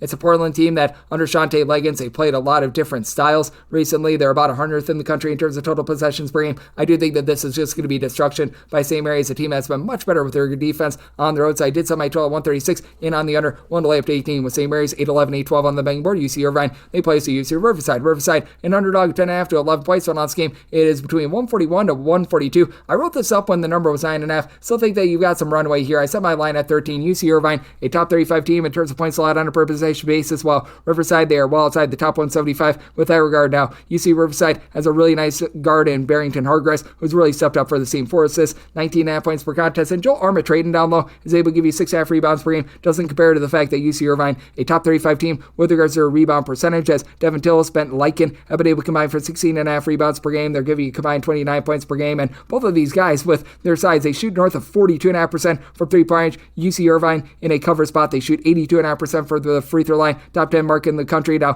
UC Irvine outside the top 300 in terms of ball security. They do turn the ball over 13.5 times per contest, but they themselves do a nice job of being able to force some turnovers, and it's a UC Riverside team that they're not very good at being able to generate turnovers outside the top 250. With that regard, Isaiah Moses has been able to give you 10.5 points, shoots 34.5% from three-point range, but with this Riverside team giving up a lot of open looks from three-point range, other than Joel Armatrading, not really having anyone that gives you 5+ rebounds per game, UC Irvine should be able to take it to this UC Riverside team that, to their credit, they've won 4 out of their last 5 games. Defense has been able to get their act together, but I do think that Irvine, a team that's really starting to find it on offense, north of 70 points in 3 out of their last 4 games, causes for a lot of destruction. And what I think is going to be a lower scoring slog. I like Irvine to be able to keep this low scoring, set my total 131 and on the under, and willing to lay with Irvine. Last game on the normal Las Vegas betting board before we had a break, and the extra games 8-13, 8-14. Cal Poly hits the road to face off against Hawaii. Hawaii does find themselves at a 7.5 point home favorite. So on this game, it is 153.5. Did set my line at 5.5. I'm going to be willing to take the points with Cal Poly. Cal Poly failed to cover in their game a few days ago against UC Irvine, but took them to overtime. Really speaks how good of a job Mike DeGeorge is doing with this program, as Cal Poly does need to clean up the turnovers outside the top 300 in terms of turnovers on a per possession basis, and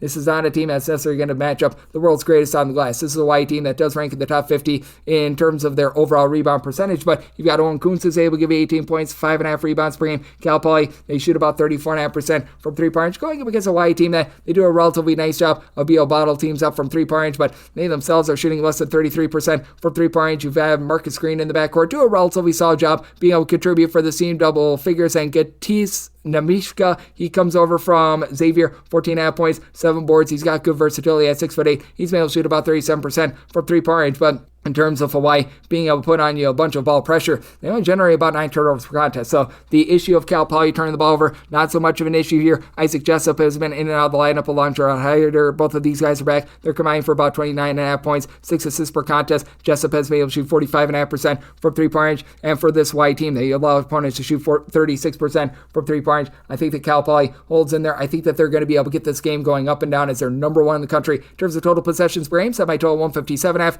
and on the over, and we'll take the points with Cal Poly. Now we're going to take a break and hit the extra games on the flip side right here on Coast to Coast Hoops with myself, Greg Peterson, now a part of the Decent Family Podcast.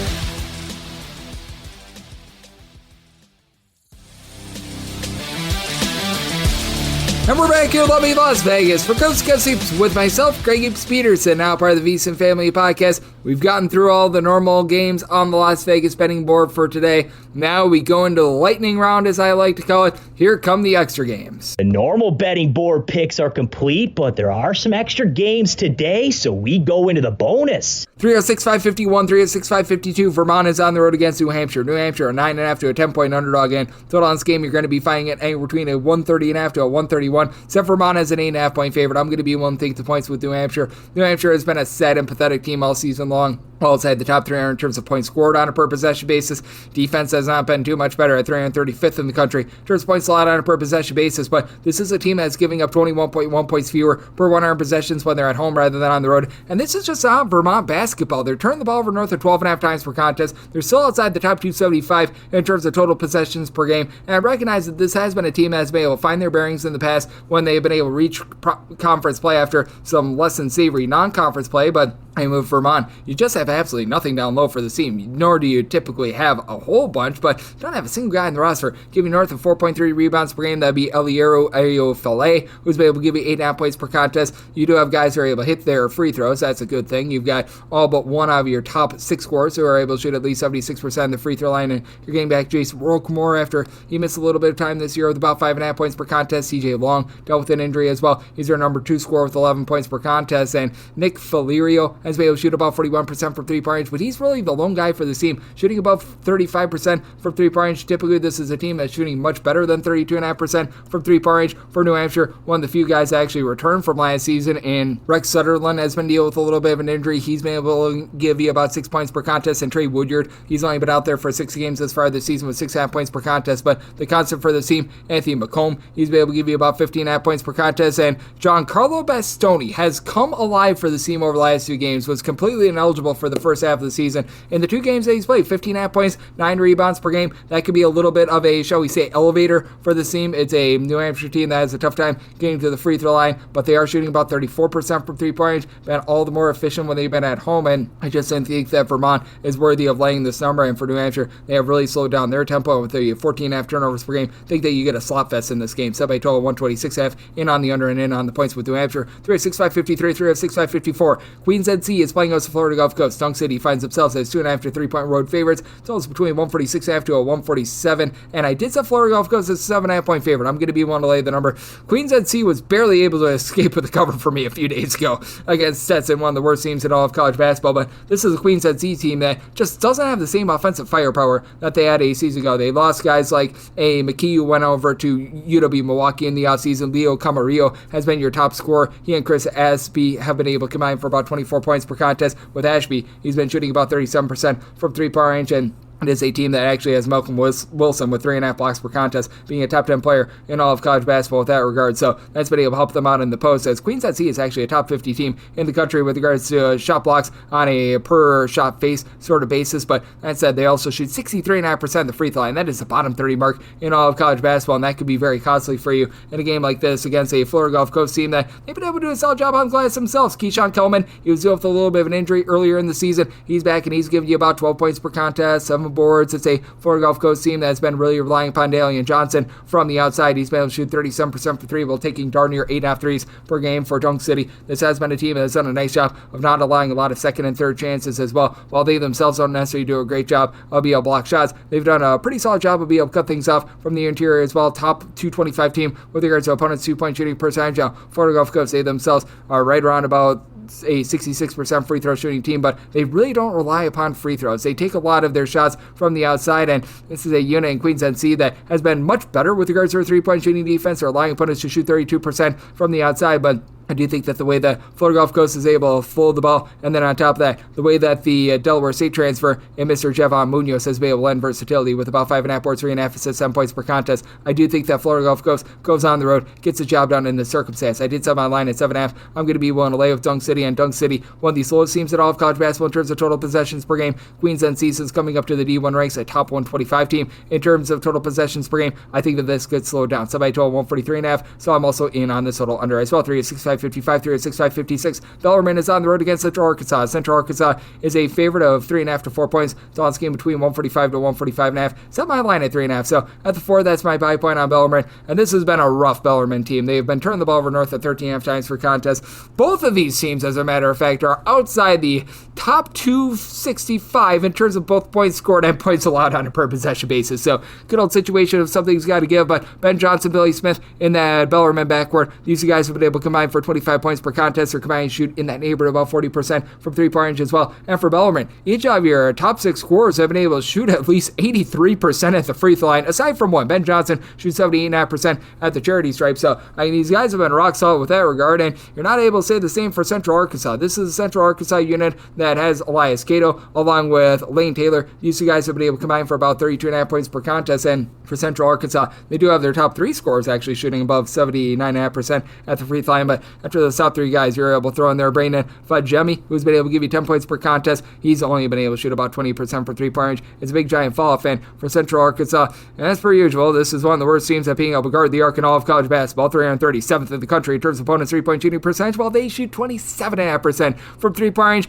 and they attempt more than 47% of their shots from three-point range. So they're attempting a bunch of threes, and they're not making any of them. So that's a little bit less than tremendous. They've actually been halfway decent on the glass. They've been able to generate about 12 offensive rebounds per game. You've got Ben Fox, who's been able to give you about 6.5 points per contest, so he's been able to help out. And Michael Evabaro, who's come over from Siena, he's been able to give you about 4 boards, throws in there about a steal per contest, but you really don't have anything on the interior. Now for Bellarmine, you really don't have anything on the interior either, and Bellarmine just year in and year out well outside the top 275 with regards to their overall rebound percentage. You're right back there this season, and they're not generating any turnovers whatsoever. So situation of something's got to give from two rough teams, but with the way that Bellarmine has been a top 125 team with regards to field goal shooting percentage, the way that the Central Arkansas team can't shoot it from three-point range, I think that they hold in there at a 4+. I'm going to be willing to take the points with Bellarmine. With regards to the total, set mine at a 151F. You've got a Bellarmine team that's been cranking up their tempo just a little bit more this year, and both of these defenses are awful. So in on the over and the points with Bellarmine, 3 of 6, 557, 3 of 6, 558. Lipscomb is on the road against North Florida. North Florida is a 5.5 point underdog in your total on this game. It is 161.5, and North Florida, it's not that it's a 3.5 point underdog. I'm going to be willing to take the points. Lipscomb has been a very improved team with regards to their defense, but their offense, in terms of their three-point shooting specifically, has taken a little bit of a step back, as you've got Jacob Onyesovic, kid from Sheboygan, Wisconsin. He's been able to come in. He's been able to give this team a whole bunch of scoring after he missed all of last season due to injury. 18.5 points, 7.5 boards per contest. It's a Lipscomb team, though, that's only shooting 31% from three-point range last year. Will Pruitt shot north of 40% from three. That's down to about 31.5% from distance. So I do think that there's going to be some upward momentum there. You've got Josiah Boom Boom Powell, the transfer from Jacksonville. He's been able to give you about 11 points per contest, but this has been a bunch that has been able to do a really good job of keeping you off the free throw line. Lipscomb giving up the fewest amount of free throws per game of any team in Division I college basketball. That said, I do think that North Florida is going to be able to hold in there because they don't rely upon free throws. North Florida is going to bomb it from three-point range. In terms of percentage of shots that have come from three-point range over the last 2 years, North Florida, number 1 in all of college basketball. They are shooting about 35.5% from three-point range. They're attempting 35.5 threes per game. They've been dealing with the injury to Josh Harris, but now they've got him back out there in the fold after he was missing for 2 games. He's giving you 16.5 points per contest, and he's shooting 53% from three-point range. As a matter of fact, out of your top 4 scorers, you've got all but one of them, Josiah Miles, who has been able to give you about 7 boards per contest, shooting north of 41.5% from three-point range, with Nate Lateris, Liam Murphy both being 6'5" or taller. These 2 guys have been able to combine for about 25 points per contest. I do think that with North Florida, even though their defense has been, shall we say, lacking, to say the least, they're well outside the top 300 in terms of points allowed on a per possession basis. They do a okay job of being able to generate offensive rebounds, but they themselves give up a lot of offensive rebounds as well. I do think that this is going to be a game that's going to be harebrained. It's going to be up and down. I do think that Lipscomb sees some positivity with their three-point shooting, but they do allow opponents to shoot about 32.5% from three-point range as well. So I do think that North Florida has a good to be able to hang in there. I'm going to be willing to take the points with North Florida. So by total 163.5. Also in on the over 3 of 6, 559, 3 of 6, 560.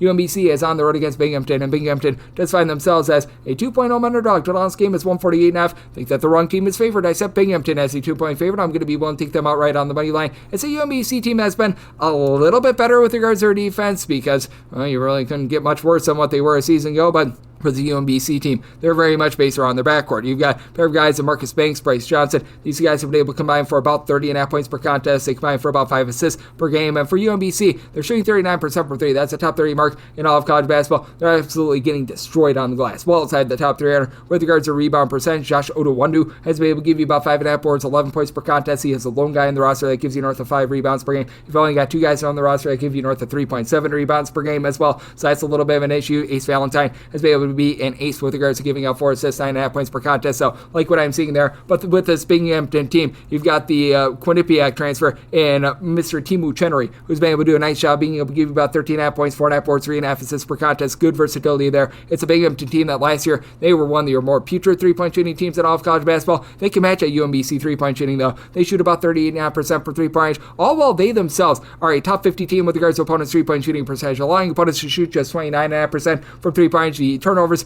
are an issue. They've been turning the ball over about 14 times per contest. This is not some sort of heat-seeking missile, though, with this UMBC team. UMBC outside the top 225 with regards to turnovers forced on a per possession basis, and Gavin Walsh should be able to win the battle down low for this Binghamton team that other top 5 scores, all but one of them, give you at least 4 rebounds per game. Walsh, he's been able to give you about 10 boards, 9.5 points per game, and then you've got Ben Callahan Gold. He's been as good as gold from three-point range, shooting 43% from three-point range. I think that Binghamton finds a way to get the job done at home, despite the fact that they do lose the battle with regards to turnovers. This is a bunch in UMBC really not doing the world's greatest job of being able to guard the arc themselves. So I did set Binghamton as a 2-point favorite. I like them outright on the money line. Semi-total 150. I think that you get plenty of made threes in this game. So also in on the over 306-561, 306-562. Bryant is going to be playing us to Maine. Maine hopes to not get mained as they are currently a 3 to 3.5 point underdog. This game between 150.5 to 151. And with Maine, I did set them as an underdog of 8 points. So I'm going to be one to lay with Bryant. With this Bryant team, they have been also inconsistent this season as they gave up north of 115 points when they traveled out west. But that said, I do think that with this Bryant team, they're going to be able to bounce back from that bad loss against Grand Canyon because you've got Mr. Bring It Sexy back, Earl Timberlake, who's been able to give you 16.5 points, 7.5 boards, 4.5 assists per contest. This is a Bryant team that still has Rafael Pinzone shooting north of 50% from three-point range. They've dealt with a few random injuries, as I know that Pinzone has been dealing with a little bit of an ailment. Earl Timberlake missed a few games in the month of December, but all these guys should be good to go here in conference play, and it's been a Bryant team that has been cranking up their tempo, once again back in the top 75 with regards to total possessions per game. Maine is looking to bog things down. Maine has been a top 75 team with regards to turnovers forced on a per possession basis, while they themselves about 294th in the country in terms of total possessions per game. Kellen Tynes 2 seasons ago led all of college basketball with regards to steals per game, and he's back in the top 20 once again. He's been able to generate north of 2.5 steals per contest and has really been a nice versatile do-it-all sort of player for a Maine team that they do need a little bit more from the outside, and they've been able to get it this year. 32.5% from 3. It's better than what it was a season ago with AJ Lopez being your main man. 13.5 points, shooting 91% the free throw line, 39.5% from three-point range, and Tynes 3 steals, 5 assists, 12.5 points per game, but he only shoots about 29.5% from three-point range, and you have to have a little bit of fear with what you're going to be able to get down low of the Spain team as well. Keon Burns has been able to give you about 6 boards per contest, but he's really the lone guy on the roster that's able to give you north of 4 rebounds per game. I do think that that is going to be a big giant issue against the Bryant team. That are they amazing with regards to rebounding? No, they're about 219th in the country with regards to rebound rate, but this has been a Maine team that year in and year out, they've just gotten completely bludgeoned down the glass. 332nd this year. I think that Bryant is going to be able to win from within, so I did set Bryant as an 8-point favorite. I'm going to be one to lay the number. Also did make my total a 148, so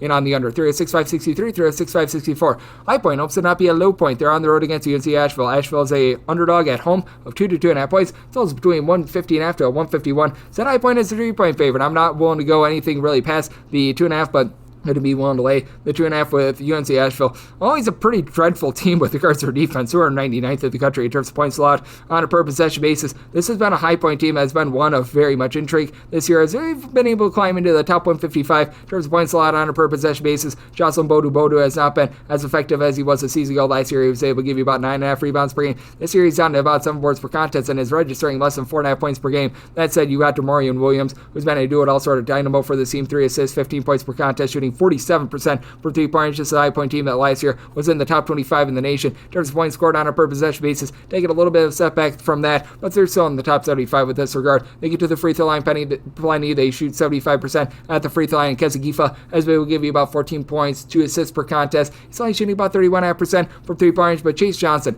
he had been very inactive for this team. In the opening night game, he scored 30-plus points for them. He then went on a run of, I believe, like 13 straight games where he had scored 11 points for fewer. He's starting to find it once again. 30 points in the last 2 games, so that's been big for them. On the flip side, you do have yourself a unit in UNC Asheville that you still have quite a few guys in the backcourt that should be able to give them some good quality production. As for UNC Asheville, they are clearly running things through their backcourt, as Fletcher Abey has been able to shoot right around about 40% from three-point range. You've also been able to get some really good production out of Josh Banks, as Banks is able to give you about 15.5 points per contest, shooting 39.5% from 3. Not quite the 47.5% of Abey, who's been able to give you about 11.5 points per contest, but these guys in tandem have been rock solid. And Toya Solomon, he's been able to supply the team with about 8 boards, blocking out per contest. But this is an Asheville team that, with regards to their rebound rate, they do rank outside the top 200 with regards to their defensive rebound percentage. They allow opponents to grab about 11.5 rebounds per game. They've been able to do a nice job generating turnovers. Asheville, a top 125 team in terms of turnovers forced on a per possession basis. And to their credit, they're actually a really good three-point shooting defense. But this high-point team, they look to get a lot more down low, and that's going to be the main issue for this bunch, as they're about 250th 30th in terms of opponents' 2-point shooting percentage, and I think that that's going to be their undoing. I do think that High Point wins from within. I did set High Point as a favorite of 3 points, willing to lay the number. So my total 153. I think that you get some good efficient offense. So in on the over 306-565, 306-566. West Georgia plays us at Stetson. Stetson is an underdog of 3.5 points. Totals between 147.5 to 148.5. Set West Georgia as a 3.5 point favorite. Right now I'm seeing a 3 out there. At a 3, I'd be willing to lay it with West Georgia. Once this goes to 4 or more, that'll be my buy point on Stetson. For West Georgia, much like a lot of teams that go from the D2 level up to the D1 ranks, they are very much undersized, but Sheldon Williams-Drayton has been able to give you 15 plus points per contest, 8 boards. He's a guy from the great state of Wisconsin, so always love that. And this is a Stetson team that right now is outside the top 3 in terms of both points scored and points allowed on a per possession basis from that NCAA tournament team that was there a season ago. They lost darn near everything, but Mekhi Ellison has been able to give you 15 points. He's shooting 44.5% from 3-point range, and with regards to the Stetson team, out of your top 5 scorers, you do have 3 guys that give you at least 4.8 rebounds per game. Josh Massey, Jamie Phillips, along with Abrimo Kenka, and with Kenka, he's been able to shoot about 39.5% from 3-point range, so they're starting to find a little bit of something there.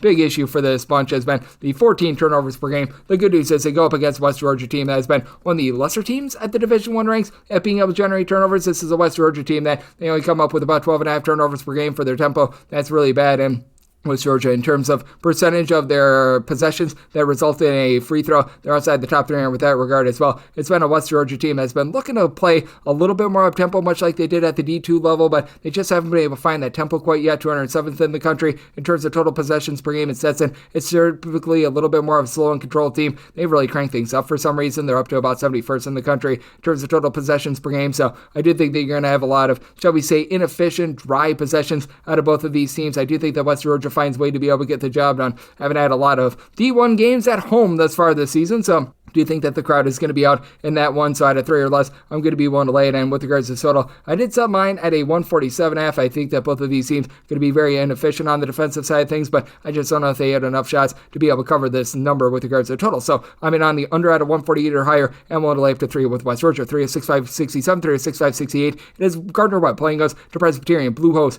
are an underdog of 3 points. 147 to 147.5 is your total line. With the Blue Hosts of Presbyterian, I did set them as an underdog of 6.5 points. I'm going to be willing to lay with Gardner Webb. For Gardner Webb, Jeremy Luther has brought back a lot of the guys that actually transferred out of the program the first time around, like Anthony Selden 2 seasons ago. He was one of the top scorers for the team. He transferred out of the program, and now he's back in the fold. He's been able to give the team north of 13 points per contest, and it is a Gardner Webb team that always has been pretty solid down low. This is a team that has been outside the top 200 with regards to rebound percentage, but they've been able to do a nice job guarding the perimeter, allowing opponents to only shoot about 31.5% from 3-point range this season, and that's the name of the game for Presbyterian. Presbyterian has been a really good 3-point shooting team this season, but it is a Presbyterian team that they come into question with regards to the defensive side of things. This is a unit that is allowing opponents to shoot about 33% from 3-point range themselves. It's a unit that has been able to do a relatively solid job on the glass as well, to their credit, even though they've dealt with an injury to Jonah Pierce, their top rebounder with about 7 boards per contest. They've been able to have Jalen Peterson, great name, step in, be able to give the team 6.5 points, 6.5 rebounds per game. Jemiah Harvey has also been able to give you about 7.5 points per game. And then Corey Mincy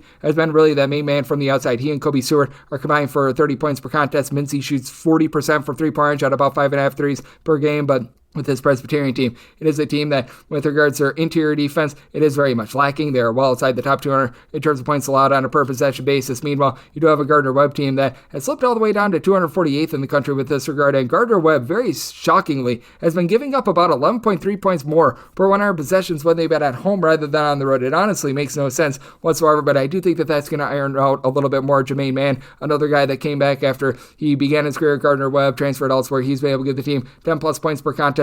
It is a Gardner Webb team that can be a little bit hit or miss from 3-point range, but Gardner Webb shooting 39% from 3-point range at home compared to 32% on the road. With the way that Presbyterian has been giving up the arc and the way that Gardner Webb has been able to guard the arc, I do think that this is a good matchup for them. I did set my line at 6.5. I'm going to be willing to lay with Gardner Webb, and did set my total at 144.5 as well. I think that Presbyterian going to clank a lot of threes in this one, in on the under, and I'm going to be willing to lay with Gardner Webb. 306-569, 306-570. Jacksonville plays us to Austin P. Governators are a 5 to 5.5 point underdog. Total this game is 133.5. 2.5. Did set Austin Peay as a 4-point dog. I'm going to be willing to take the points. With Austin Peay, they've been dealing with a lot of injuries throughout the season. They've been playing at a very slow and controlled pace. This Austin Peay team outside the top 300 in terms of total possessions per game. In Jacksonville, we're used to seeing them playing very slow and controlled as well, but they've had a little bit of a reversal as well. They do have a main guy that's able to give you north of 17 points per contest, as they've been able to get that out of Robert McCray IV. But that said, for Jacksonville, typically you find this team playing relatively slow, relatively controlled. They're about 131st in the country in terms of total possessions per game. That said, they've been playing at a pace of about 2.5 possessions per game fewer over the last 3 games, so it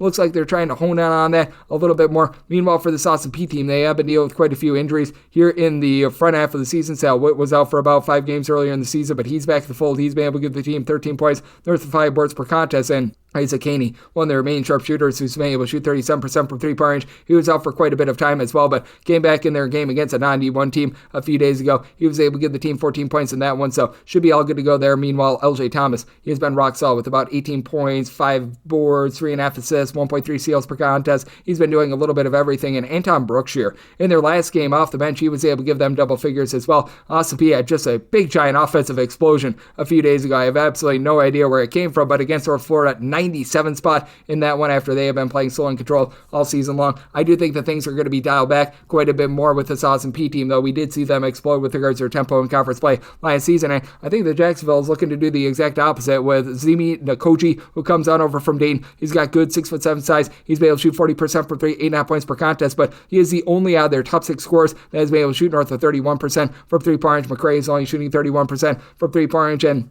this is a Jacksonville team that very much is based around their rebounding. This has been a team that year in and year out has typically been a top 125 team in all of college basketball with regards to rebound rate. And Austin Peay, well, they have been getting completely decimated on the glass as far this season. For Austin Peay, 318th in the country with regards to their overall rebound percentage. Jacksonville, though, only about 189th with this regard. I do think that Jacksonville is going to have a little bit of a tough time with an Austin Peay team that's getting back reinforcements. I do think that Jacksonville going to be looking to dial it back a little bit more with regards to their tempo. So by total 130 in on the under, and I'm willing to take Austin Peay at a 5+. 36-5-71, 36-5-72. It is Alcorn State. They play Jackson State. Jackson State does find themselves as a pick 'em to a 1-point dog. Total this game is 140 to 140.5. And with Alcorn State, I did set them as an underdog of 3 points. I like Jackson State outright on the money line. Biggest reason why is that Jackson State has reinforcements on the way themselves. As for Jackson State, they've been dealing with quite a few injuries. That's a big reason why they've been well outside the top 325 in terms of points allowed on a per possession basis and have not been able to guard the arc to save their lives. But now you're getting back to Sean Ruffin. He was back for like 2 games, was then out with an injury. Now he's come back. He's able to give you 12.5 points per contest. This was a guy that was a starter at Ole Miss a few seasons ago. Does a good job of being able to generate steals, 2.3 steals per contest. So on top of his offensive production, he's able to give you something on the defensive side of things as well. You've got Jamie Mitchell who's been able to give you 12 points, 5 boards, shoots 34.5% from 3-point. This for a Jackson State team as well outside the top 300 in terms of points scored on a per possession basis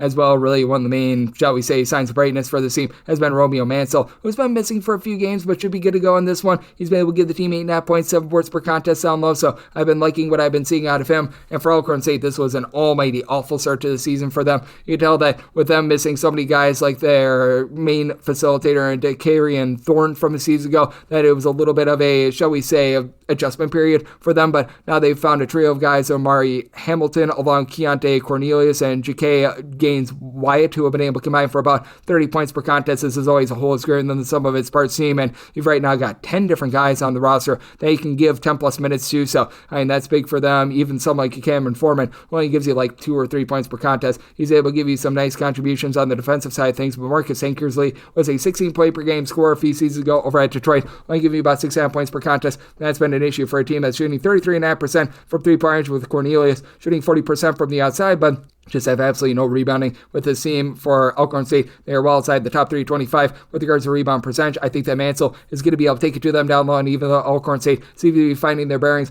with regards to rotations, do think that Jackson State, with getting back Ruffin, they find a way to get the job done in a defensive-oriented game. So by total 137 in on the under, I do like Jackson State outright on the money line. 306-573, 306-574. East Texas A&M plays us at McNeese. McNeese is a favorite in this game of 17 points on the road. Total on this game is 137, and with McNeese, I did did set them as a favorite of 21.5 points. I'm going to be willing to lay the number with this McNeese team. Fully recognize that this is not the same team that was in the top 40 in both points scored and points allowed on a per possession basis a season ago, but they should absolutely be able to win the battle on the glass. They're only about 178th in the country with regards to rebound rate, but you've got Joe Charles along Christian Schulmade, a pair of guys that are combining for about 10.5 rebounds per game, going against an East Texas A&M team that right now with regards to rebound percentage, they are well outside the top 275 with that regard. It's an East Texas A&M team that has been turning the ball over north of 15 times for contests as well. This is a McNeese team that ever since Will Wade has taken over, they've been a top 50 team with regards to turnovers forced on a per possession basis, and you've got Sincere Parker who comes in off the bench. He's able to give this team well north of 15 points per contest. He should be able to go out there flat out dominate for this team. On the flip side for East Texas A&M,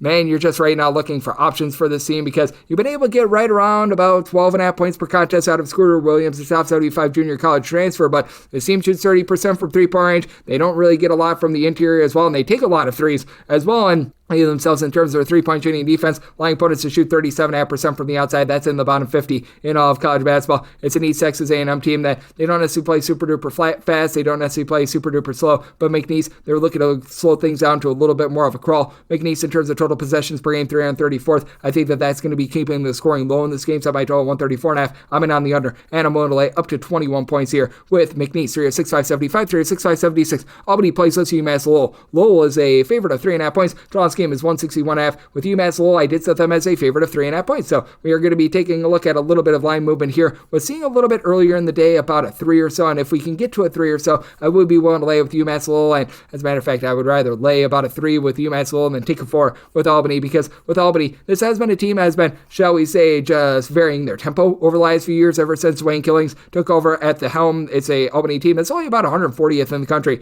with regards to total possessions per game. This UMass Lowell team are about 107th, but UMass Lowell is a team that plays better defense.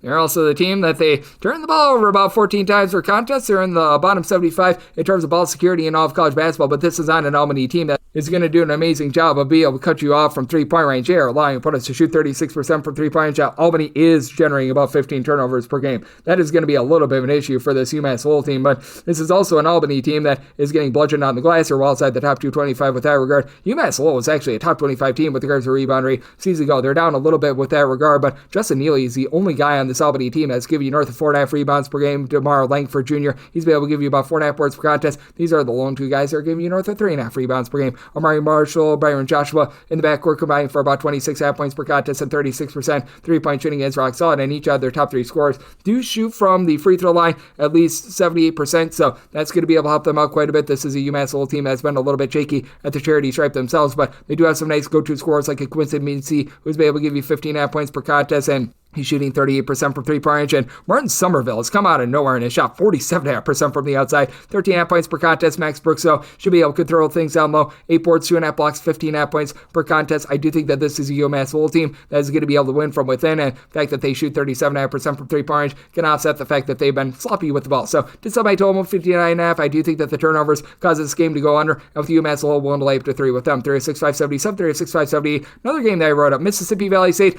on the road against Alabama State, and Alabama State find themselves as giant favorites of 23 to 22.5 points. The last game is anywhere between 141. I'm seeing as low as 139.5. I wrote this up at a 139.5. This was fluctuating between a 139.5 to a 143.5 with regards to total, and I wrote up the under. For Mississippi Valley State, they are generating more than 11 points fewer per 100 possessions than the next worst team in all of college basketball with regards to offensive efficiency. So even if Alabama State is able to get to like 90 points in this one, there's no guarantee that you're going to be able to get an over, because Mississippi Valley State has been a skid mark on the underpants of college basketball with regards to that. And yet, somehow, someway, I'm going to be the schmuck that takes the points in this spot, because with this Alabama State team, I'm not sure if they should be about a 23 or so point favorite in this spot. You've had CJ Hines be able to give the team about 15 points per contest, shoots 37% from three. They're a much better shooting team than they were a season ago. TJ Madlock, he is the son of Tony Madlock, the coach, 11.5 points, 5.5 boards, 2.5 assists per contest. That's been rock solid. And Amari Knox has taken other teams to School of Hard Knocks, 14.5 points, 2.5 assists, steal 9 per contest, shoots 36% from three-point range, but a little bit about a top-heavy team.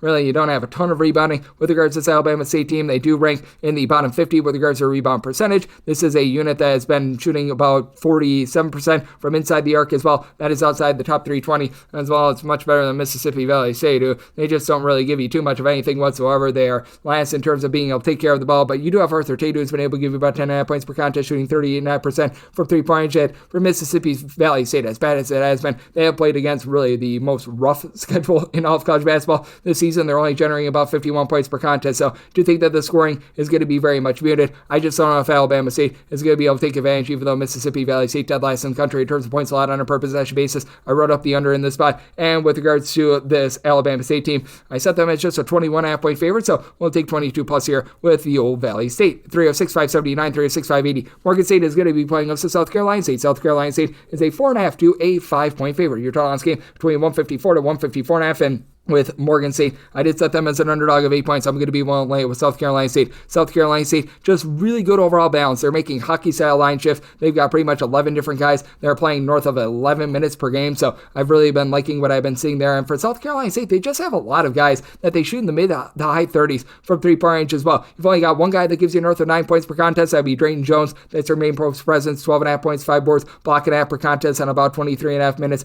per contest. Now, for South Carolina State, each of your top 5 scorers shoot 64.5% at the free throw line or less, other than Wilson Dubinsky, who's been able to give you about 8.5 points, shoot 72.5% at the free throw line, and to his credit, about 40% from three-point range. But even with that, I'm just not willing to trust in this Morgan State team. Morgan State has been absolutely terrible with regards to little things like in terms of defense. They're well outside the top 340 in terms of points allowed on a per possession basis. This has been a team that has not been able to rebound to save their lives as well. Morgan State, with regards to their rebound rate, they're outside the top 230 with that regard. And South Carolina State has actually been able to do a relatively solid job on the glass. They're within the top 255 with regards to their rebound percentage, so I think that that's something that could bode well for them. And it's been a Morgan State team that's been dealing with quite a bit of injury. You've got Will Thomas, who's been able to give you double figures. I like what I'm seeing out of him. And for this Morgan State team, you've got a guy that used to be a star out there in the ACC in Winston Tabbs, who's been able to supply the team with 16 points per contest. He's actually shooting 95.5% at the free throw line. That said, with Winston Tabbs, he has been in and out of the lineup all season long as well, and he's just dealt with injury concerns all throughout his career. We have not seen him since that Xavier game quite a few weeks ago, so Amari Simpkins has had to step in. He's been able to give the team 12.5 points per contest, and for Thomas, he's currently shooting 56.5% from three-point range. Do you think that that's going to be going downward? Cameron Hobbs, Rob Lawson, both of these guys have been able to combine for in that neighborhood about 18.5 points per contest, but this is also a Morgan State team that they have really had a tough time being able to find much from the outside. They are dead last in terms of percentage of their shots that come from three-point range. They've been turning the ball over about 14 times per contest as well. With having Winston Tabbs out of the lineup, I do think that that makes it very difficult for this Morgan State team. So I did set South Carolina State as an 8-point favorite. I'm going to be willing to lay the number. And I did set my total at a 150 as well. Circumstance where I'm going to be in on the under as well. 306-581, 306-582. Norfolk State plays us the Maryland Eastern Shore, and the Shore does find themselves as an underdog of 70 points on this game between 141 after a 142, and with Norfolk State, I did set them as a favorite of 15 points. I'm going to be willing to take the points with Maryland Eastern Shore. Actually, a really good effort for them against Maryland about a week or so ago, and for the show, they had to put things together on the fly because they were pretty much the last team in the cycle to hire on a new coach. But with Maryland Eastern Shore, they did a nice job of being able to pair up the Winston-Salem tandem and Cleo Hill, the coach, along with Casey Shaw, their top scorer, 19.5 points, 6 boards, 3 assists per contest, one of the more underrated guys at the mid-major level in all of college basketball, shooting 36% from three-point range. And of your top 3 scorers that have made at least 1 3 this year for Maryland Eastern Shore, they're all shooting at least 36% from the outside, so they give you a little bit of something there. Now, this team is just getting absolutely plowed down, though. They're outside the top 325 with regards to their rebound percentage. Not like this Norfolk State team has been anything amazing on the glass either. You really don't have anyone that gives you north of 5.5 rebounds per game. Shalani Darden, who was their top rebounder from a season ago, he's taken a little bit of a step back for a Norfolk State team that with regards to their overall rebound percentage, right now they're checking in more in that neighborhood, about 270th in all of college basketball, and at home specifically, they're outside the top 330 with regards to rebound percentage. Now for Norfolk State, they also do a nice job of being able to bomb it from the outside. I do wonder how much this is going to be sustainable, though. You do go up against Maryland Eastern Shore team as well outside the top 300 in terms of points allowed on a per possession basis, as Brian Moore Jr. has been able to give you more. He's currently shooting 53% from three-point range with 19.5 points per contest. Christian Ings, 55% from three with 13.5 points per contest. Again, I think what comes up must come down. Sincere McMahon has been a little bit of a disappointment coming in from Winthrop. 6 points, only about an assist per contest. I expected a little bit more out of him, but outside of Jalen Myers, who's able to give you 4.9 rebounds per game, nobody else on the roster gives you north of 4 boards per contest. Maryland Eastern Eastern Shore, certainly a team that leaves something to be desired down low, but going to be willing to take the points with them. I did set my total at 147 as well. I do think that for Norfolk State, you see a bit of regression with regards to 3-point shooting, but I also think the Maryland Eastern Shore taking it to a Norfolk State team that's outside the top 200 in terms of points, a lot on a per possession basis. So in on the over and the points with Maryland Eastern Shore, 306-583, 306-584. Howard plays us at Delaware State. Delaware State does find themselves as 5.5 to 6-point underdogs, so it's between 149.5 to a 150, and circumstance where I set my total at 147.5. I'm in on the under. Howard has slowed down their tempo quite a bit this year. They're outside the top 160 in terms of total possessions per game, and for this Howard unit, they just don't quite have the same explosive scoring as they did a season ago. Last season, you had Seth Towns, who was in for about his 57th year of college basketball, what have you, but they do have a pair of guys, Blake Harper along with Marcus Dockery, who would be able to combine for about 33.5 points per contest. They just don't have anyone outside those two guys. They're giving you north of 9.5 points per contest, as Bryce Harris has been out with an injury. Bryce Harris last season was able to be a nice double-figure scorer, but we've not seen him since Thanksgiving, so it's been really up to Harper in terms of being able to give you something with regards to his versatility on the boards. He's able to give you 6.5 boards, 3 assists per contest, while Dockery is more of your outside shooter, shooting 43% from 3-point range. Like what I'm seeing there, I did set my line at a 7.5 in this one with Delaware State. It has been a just big giant issue with this team in terms of being able to find anything outside of Martez Robinson. Robinson has been very good for this team as he's been able to supply this team with 16 plus points per contest. He's throwing in there a little bit over 6 boards, and then man that missed pretty much all season last year, and Corey Perkins doesn't give you a lot in terms of scoring, but he's able to give you about 4 assists per contest, run some good clean offense, to have a few guys down low with some size like a Kasim Watson has been able to give you 6 boards per contest.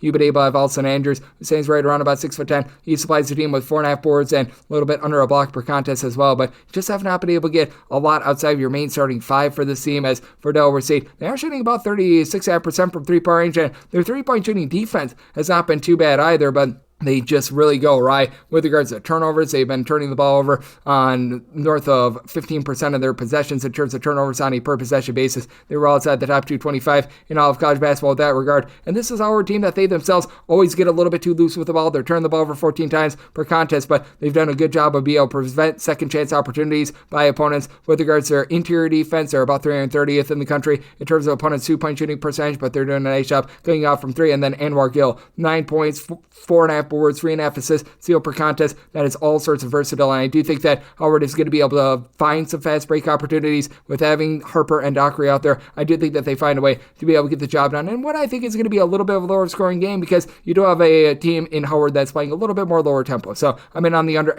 and we'll lay up to 7 points with Howard. 306-585, 306-586. Southeast Louisiana plays us to Texas A&M Corpus Christi, and Corpus Christi a favorite of 1.5 points. 141.5 to 142.5 is your total line with Southeast Louisiana. I did set them as an underdog of a point, so now that you're getting a 1.5, that is my buy point on Southeast Louisiana. I feel like this is a little bit of a toss-up game with Corpus Christi. I set them as just a very slight favorite because they are the team that's a little bit better at being able to generate turnovers. Meanwhile, with Southeast Louisiana, this is a team that's a little bit better on the interior, as you do have Brody Woodbury, who's been able to do a nice job of being able to give you about 6+ rebounds per game. He's been a guy that's at 6'11" has been able to give you something in terms of shot blocking as well. But Sam Hines Jr., he's able to take over a game. 15 points, 7 boards, 2 assists. Comes over from South Florida, shooting 39% from 3-point. Just a Southeast Louisiana team that shoots about 33.5% from 3-point. They don't necessarily give themselves a lot of second chances on the boards, but they don't give you a lot of second chances as well. And this has been a top 75 team in terms of opponents' 3-point shooting percentage. Meanwhile, for Texas A&M Corpus Christi, this was a team that really hung their hat on defense this season ago. Last season, they were one of the best 3-point shooting defenses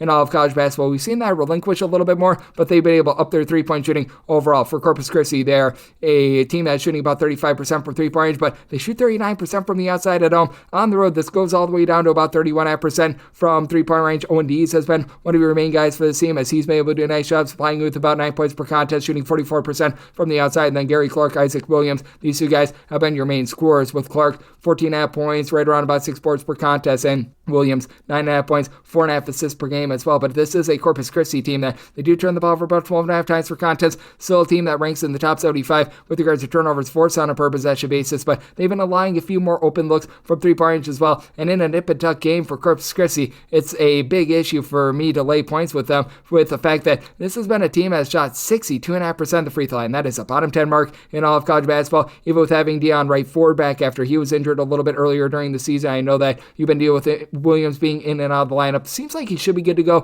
for conference play, but if he's not good to go, you're going to have to rely upon a little bit more facilitation out of D's as well, if he's willing to go as well. So, it's been a whole bunch of injuries with regards to this team as well, but you do have, for this Corpus Christi team, if you include Dees and Williams, pretty much like 8 different guys that do give you at least 7.4 points per contest, and 11 different guys who have been able to contribute at least 5 points per game. So it's a very deep team, but at the same time, too, it is a team that is looking for a little bit more facilitation and have been dealing with a lot of ailments to their backcourt, while Southeast Louisiana has done a nice job of being able to guard the arc. So, circumstance where with a 1.5 or more, I'm going to take the points with Southeast Louisiana. Do think that things go a little bit more up and down in this game as well, despite the fact that Southeast Louisiana, a little bit more of a slow and controlled team. Semi-total 145. So I'm also in on the over. 306-587, 306-588. Compensate plays us NC Central. NC Central 6.5 to 7-point road favorites. It's on this game 135.5 to 136. Semi-total 128. I'm in on the under. Compensate is a bottom 8 team in all of college basketball in terms of points scored on a per possession basis. They have been dealing with quite a few injuries to their top guys. Now they've got Julius Ellerby back, the transfer from Eastern Michigan, who's been able to do a nice job lending some versatility with about 8.5 points per contest. He's been able to give you about 5 boards per contest as well, and he's the only guy on the roster that gives you north of 4.4 rebounds per game, but the only guy that gives you north of 10.5 points per game, Darius Ward. He's been out the last 9 games, so that's been a little bit less than tremendous. Compensate is right now shooting 25.5% from three-point range. That is dead last in all of college basketball. This is a team that they can't find a way to be able to get to the free throw line either, and when they do get there, they shoot 66.1% at the free throw line. Their 2-point shooting percentages outside the top 360 in all of college basketball as well. Big reason why I just set NC Central here as a 12-point favorite. I'm going to be willing to lay the number, and I knew now that this NC Central team has been a departure from their defense in the past, well outside the top 275 in terms of points allowed on a per possession basis, but Keshawn Porter has done a nice job of being able to give you something from the outside, shooting 41% for 3, 11.5 points per contest. He and Pooh King have been able to combine for 3 steals per contest, and King, he is your main scorer as he's been able to supply the team with about 16 points per game. It's an NC Central team that's improving a little bit more on the glass, as well as Anthony Peoples Jr. along with Perry Smith. These two guys have been able to combine for about 9.5 rebounds per game. Peoples Jr. has been missing for quite a bit of time, so that's been a little bit of an issue for them, but seems like they should have him good to go in this one, as he was able to return in their non-D1 game against St. Andrews, so that's going to be massive for them moving forward. And Floyd Ridiu, a little bit of an X factor. He's able to shoot 41% from three-point range, has been around the block. He was at South Carolina State and USC Upstate for quite a while. Do like what he's able to bring to the table. This is a NC Central team that certainly has had their issues on the glass, but it's not like Compensate is really doing a lot for you as well. 350th in all of college basketball with regards to rebound percentage. NC Central more around 341st in the country, but have actually rebounded a little bit better on the road rather than at home. Compensate, I just flat out don't think that they're going to be able to find any scoring in this one, so in on the under in this one. It's up by a total of 128. And willing to lay the number here with NC Central, set them as a 12-point favorite. 306-589, 306-590. Radford is going to be playing us Winthrop, and this is another game that I wrote up, as Winthrop is currently finding themselves as the very slim 1.5-point favorite. Total on this game between 151.5 to 152, and with Winthrop, I did set them as the underdog in this spot of 4 points. I like Radford outright on the money line. For Winthrop, this team is well outside the top 250 in terms of ball security. They return the ball over north of 13.5 times per contest, and for Winthrop, their 3-point shooting defense that was so strong a season ago has really fallen downward. They're allowing opponents to shoot 33.7% from 3-point range down. To the credit of Winthrop, they're generating north of 16 turnovers per game. That's a top 50 mark in all of college basketball. And they do have KJ Doucette along Kason Harrison, who have been able to combine to shoot about 37.5% from 3-point range between the two of them. You're able to get 28 points per game. And then Kelton Telford, he's more of a main low post man. 15.5 points, 7.5 rebounds per game, going up against a Radford team that typically they do a nice job on the glass. Josiah Harris has been able to give you about 8 points, 7 boards per contest with Radford. Not necessarily a team that's lighting the world on fire with their offense, but they've been able to do a much better job at home rather than on the road, as they are generating about 16.5 points more per 100 possessions when they are at home rather than on the road. And this has been a Winthrop team that the turnovers have really cost them from being a really rock-solid offensive team. 178 in terms of points scored per possession, and they're scoring 23 points fewer per 100 possessions when they are on the road rather than when they are at home. And with Winthrop just really not finding their bearings with regards to their 3-point shooting percentage as well, even though your top two guys have been able to shoot it relatively well from 3-point range. They shoot on the road 24.1% from 3-point range. That is outside of the top 300 in all of college basketball for this Radford team. It's been a little bit more holes-greater than the sum of its parts with regards to the guard play, as down low you've had Harris as your main man, but you've had Jarvis Moss be able to supply the team with about 15 points per contest. But then after that, you've got guys like Truth Harris, Brandon Macklin, guys like this who are able to combine for about 16 points per contest. Macklin, 2.5 assists, 5.5 rebounds per game. DJ Neesmith, he's been a little bit in and out of the lineup, but he's been able to give you 5 points per contest. So David Early was dealing with a little bit of an injury, comes in from Tennessee Tech, and when he's been out there. He shot about 37% from three-point range. It is a Radford unit that is allowing opponents to shoot 35.5% from three-point range, but again, with the way that Winthrop has shot from three-point range on the road, and the way that this Radford team is not allowing you to get a second chance on offense. They've been a top 125 team with regards to their defensive rebound percentage at home. I do think that allows them to be able to get the job done in the circumstance, so I did write up Radford. I like them outright on the money line, and did some I total 152.5. Winthrop, a top 25 team in terms of total possessions per game, so also in on the over. 3 of 6, 591, 3 of 6, 592. Northwestern St, the playoffs at Nichols. Nichols does find themselves as a 1.5 point road favorite. Total on scheme between 137.5 to 138. And with Nichols, I did set them as an underdog of 3 points. So circumstance where I'm willing to take Northwestern State outright on the money line. For Nichols, they found their bearings a little bit more in that game against Seattle. They looked relatively solid there, but this has been a Nichols team that, albeit against some really good competition, they've been outside the top 230 in terms of both points scored and points allowed on a per possession basis. Brian Ireland has been able to give you 3 assists, 14 points per contest, but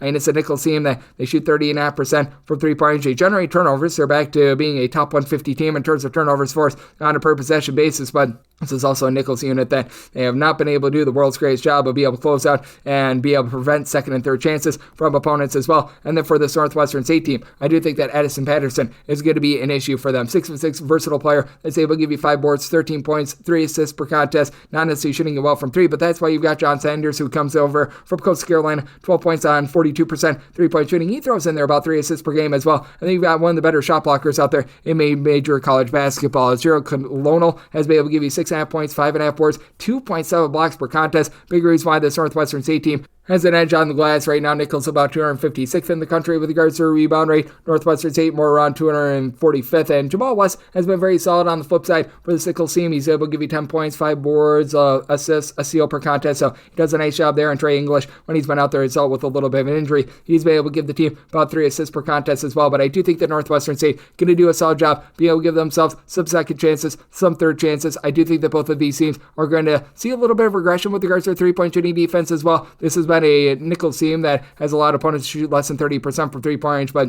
I feel like that's been a little bit more of a matter of circumstance rather than anything else. And this has been a Northwestern State team that has been looking to slow down their offense a little bit more, but they've been able to excel much better when they've been at home, scoring about 9 points more per 100 possessions at home rather than on the road. And I do think that they get the job done in this ordeal. So do like Northwestern State outright on the money line. Semi-total at a 141 as well. I'm also going to be taking a shot on the over. 3 of 6, 593, 3 of 6, 594. Arkansas Pine Bluff is on the road against Alabama A&M. A&M is a favorite of 7 points. Totals between 162.5 to a 163.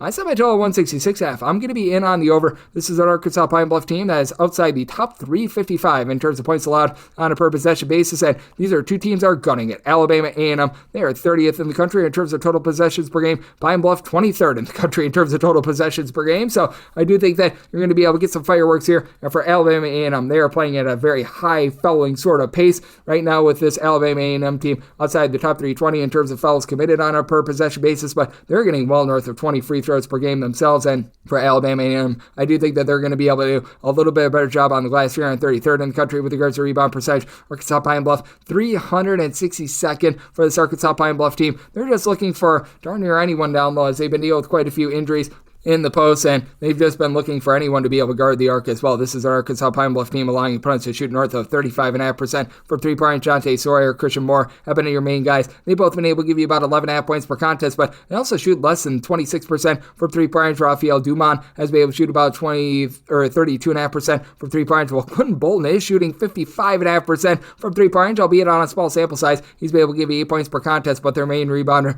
in Robert Lewis, who's given the team 6 points and 6 rebounds per contest. He went out with an injury about 7 games ago. We have not seen him since, and nobody on the roster outside of him has been able to give you north of 4.5 rebounds per game. On the flip side, you do have an Alabama A&M team that has been playing a little bit more of a holes grade than some of its parts approach with them. You're able to sub in there 10 different guys. They're able to give you 10 plus minutes per contest with Anthony Bryant, aka Ace Bryant. He's been able to give you about 13 points per game. You've had Chad Moody down low be able to give you about a block and a half, 4.5 rebounds, 11.5 points per contest. And for AC Bryant, he is shooting about 45.5% from three-point. And Alabama A&M as a collective, they're shooting 33.5% from three-point. In terms of percentage of their missed shots that they get as an offensive rebound, they've been a top 75 team in the country with that regard as well. I've had C. Lucele be able to give you about 5.5 points per contest as well. He's been able to make some nice contributions with Darius Ford being your main facilitator with about 3.5 assists per contest. Turnovers have been unsightly for the team, but they also do generate about 17 turnovers per game, including their games against non-Division I teams as well. So I think that the defense is going to lead offense. Lots of fouls, lots of made threes in this game at a frenetic pace. I set my total at 166.5 and on the over, and with Alabama A&M, willing to lay up to 8 with them. 36-5-85, 36-5-96. Prairie View is going to be playing us Grambling, and Grambling does find themselves as a very slight favorite of 2 points, and total on this game, you're going to be getting it anywhere between a 148.5 to a 149.5, and I feel like Prairie View should be the favorite. I like them outright on the money line. We have seen some really good results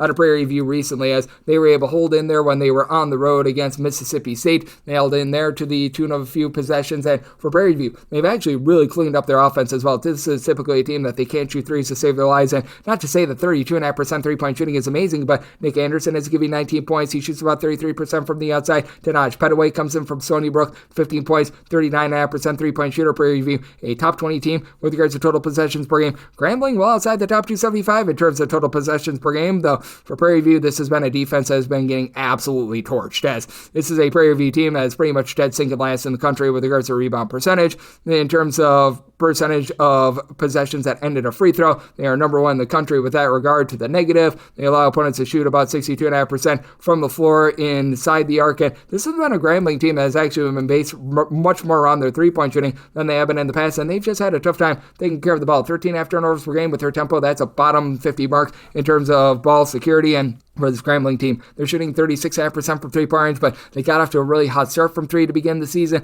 Now they're starting to see a little bit of regression. You've got Chattanooga and Newton, who's right now shooting 52.5% from three-point range, 7.5 points per game. Antoine Burnett, 12.5 points. He's been able to shoot 39.5% from the outside, but he's been in and out of the lineup here in the month of December into early January, so something to monitor there because he's also their top rebounder with about 5.5 rebounds per game. Now, I will say this about Grambling. We've seen them the last few years be a team that's been well outside the top 100 in terms of points allowed on a per possession basis outside the conference, and then in conference, they have been a complete and utter bulldozer with regards to their defense. For Grambling, they're currently 328th in the country with regards to their total rebound rate, so that's been a little bit of an issue for them, especially at home. At home, for some reason, they've been a much worse rebounding team, but Prairie View has been able to get their tempo against everyone. Like UCLA put up north of 110 points on them. They were able to get that game very much sped up. I do think that they're going to be able to get this game sped up. I think that Grambling going to get a lot of open looks from three-point range, but I do think that in the end, Prairie View, with all that they've got on the outside and the way that Grambling has turned the ball over, is going to be able to allow Prairie View to get the job done. I set Prairie View as a 2-point favorite. I like them on the money line. Like the total over as well. Semi-total 152, 36-5-97, 36-5-88. You've got North Alabama playing against Eastern Kentucky. Eastern Kentucky does find themselves as a underdog of 5 points total on this game, between 151.5 to a 152.5, and with North Alabama, I did set them as a favorite in this ordeal. 4 points. I'm going to be willing to take the points with Eastern Kentucky. Less than savory performance against Central Arkansas that went to double overtime a few days ago, but they did manage to be able to get the job done. For North Alabama, they still have been dealing with quite a few injuries in terms of the forward spot, but the backcourt has been very rock solid, but you could use a little bit more of Daniel Ortiz. 2 seasons ago, he was really the reigning scorer of 15 points per contest. Last year, he spent it over at UAB, and this season, he's only been able to give the team right around about 10 points per contest. We've seen a little bit of a dip in his three-point shooting percentage, and on the flip side, you've got an Eastern Kentucky team that has been able to do a really nice job of being able to generate turnovers. Had a little bit of a tough time with that with Central Arkansas a few days ago, but that said, I do think that they're going to do a better job here with George Kimball being one of the more versatile guards in all of college basketball. 3.5 assists, 17 points, 3 steals while shooting 36% from three-point range, while Devontae Bland,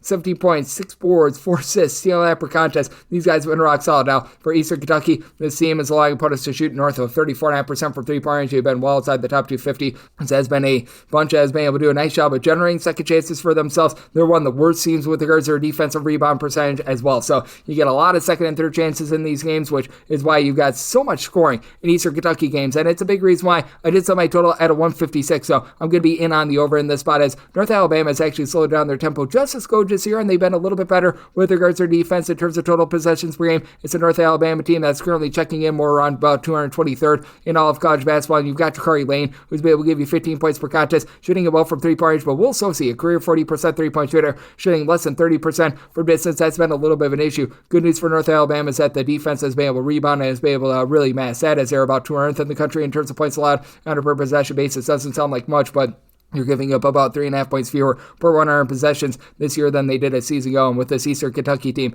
they certainly have been a little bit of a less than savory defense themselves at 263rd, but actually give up fewer points per possession on the road rather than at home. But I do think that they get things cranked up tempo. A North Alabama team that has done a great job of taking care of the ball, fewer than 11 turnovers per game. I do think that they're going to have a little bit of an issue with regards to this backcourt, and I do think that is going to allow Eastern Kentucky to remain lively in this game, set by a total of 156 in on the over, and we'll take the points with Eastern Kentucky. 365-99, 366-600. You've got Florida playing us to Bethune-Cookman. Cookman, a 4.5 to a 5-point favorite. Total on this game, you're going to be getting that between a 139 to a 140, and with Bethune-Cookman, I set them as a 7.5-point favorite. I'm going to be willing to lay the number for Florida A&M. You can tell that this team is starting to find their bearings a little bit more, and they actually have Shaquille O'Neal's son on the team, and Shaquille O'Neal, and he's been able to give the team some versatility. Unlike his father and Jack, he's able to pop it a little bit from three-point range, as he's been able to supply the team with about 9.5 points, 3.5 rebounds per game from three-point range. He's actually shot about 39.5% from the outside. Florida A&M as a whole, they shoot about 33.5% from three-point range, so they've been able to flip some good, clean offense with that regard, but they're turning the ball over 15 times per contest, one of the bottom 40 teams in the country with regards to ball security, and they're allowing opponents to shoot nearly 37% from three-point range at as well outside the top 320 in all of college basketball, and that's unlike Patrick Crary's teams as he comes over from St. Thomas at the NAIA level in the great state of Texas and just has really not been able to find his bearings with regards to this team. A big reason why I'm going to be willing to fade them in the spot as Bethune-Cookman. I mean, say what you will about this team. They had a lead on the road with about 10 minutes remaining against Virginia. They got the job done against Florida. This has been a team that has been able to come up with some good efforts, held in there against Mississippi State a few days ago. Brian Freeman, who averaged 14 points per contest 2 seasons ago over at Rhode Island, he's doing the same for this team. 16.5 points, 2.5 assists, 2.5 per contest each out of your top 3 scores, give you at least 1.3 steals per game, and Reggie Ward, one of the best rebounders that you're going to find in the SWAC, 8 boards, 12 points per contest. You haven't even gotten a lot out of Mr. Daniel Ruzon, who comes on over from Weber State, only about 4 boards per contest out of him. They've had Antoine Jones out for the entirety of the season due to injury, but Jesus Scalero down low comes in from Campbell. He's been able to give you about 2 blocks per contest. Bethune-Cookman right now looking like one of the more dominant defenses in the SWAC after it was looking like things were off the rails to begin the season. It just felt like they just needed to find a little bit of their bearings with regards to all these transfers coming in, and even despite all the injuries, they've been able to find their bearings, and I do think that they find a way to be able to get the job done against the Florida A&M team that is just turning the ball over left and right, while they themselves, in terms of turnovers forced on a per possession basis, are a top 225 outlet there. So this is a circumstance where I did set my total at a 139.5. I personally rather have the 140 under rather than the 139 over, so in on the under, and I'm willing to lay up to 7 with Bethune-Cookman, 306-601, 306-602. Another game that I wrote up in Carter Word on the road against Stephen F. Austin. Stone Cold Stephen F. Austin is a 6-point favorite, and your total on this game is 133 to 133.5. And with Stone Cold Stephen F. Austin, set them as a favorite of just 2.5 points. I'm going to be willing to take the points, but wrote up the under. I set my total at a 128.5. Stone Cold Stephen F. Austin, well, they are right now in the bottom 5 in the country in terms of ball security. They are turning the ball over on north of 28% of possessions at home, but also a top 30 team in terms of points allowed on a per possession basis as well. They go up against an Incarnate Word team that is very much based around their 3-point shooting percentage. This is an Incarnate Word team that has been able to do a relatively rock solid job in terms of being able to find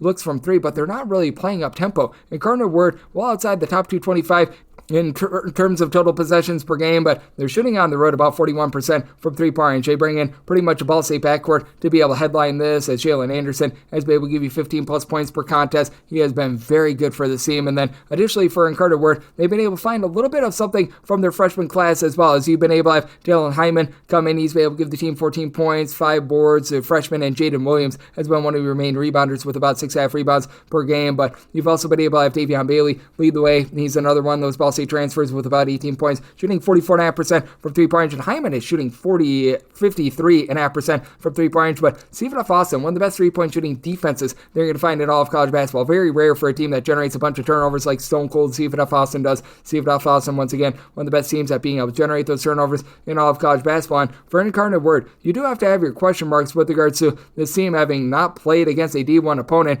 in, I would say, darn near a month. Like the last time they played against a D1 opponent, I think you have to go all the way back to that Duke game on December 10th. So the step up in competition is going to be big for them. I do think that they're going to be up for it. But again, with Stephen F. Austin, even though they've been able to do a great job with regards to their defense, where is that offense going to be coming from as well? As this has been a team that has been able to break the 70-point plateau against, I believe, just one Division I team thus far this season. Kyle Hyman, he's been able to give you about 13 points per contest, 2.5 assists per game, but it's a team that shoots at 27.5% from 3-point. They're in the bottom 15 in all of college basketball in that regard. I think that this is going to be a grimy, yucky game with a whole bunch of turnovers, so I'm going to be writing up the under in this spot. I'm seeing if Towson can only set them as a 2.5-point favorite. Going to be willing to take the points as well. Wrote up this game as well. 3 of 6, 5 of 603, 3 of 6, 604. New Orleans is going to be playing OCUT Rio Grande Valley. Grand Valley does find themselves as a favorite of 7 to 7.5 points. Still on this game, 155.5. I'm willing to lay up to 10 with Grand Valley. I wrote them up for New Orleans. They rank outside the top 320 in terms of both points scored and points allowed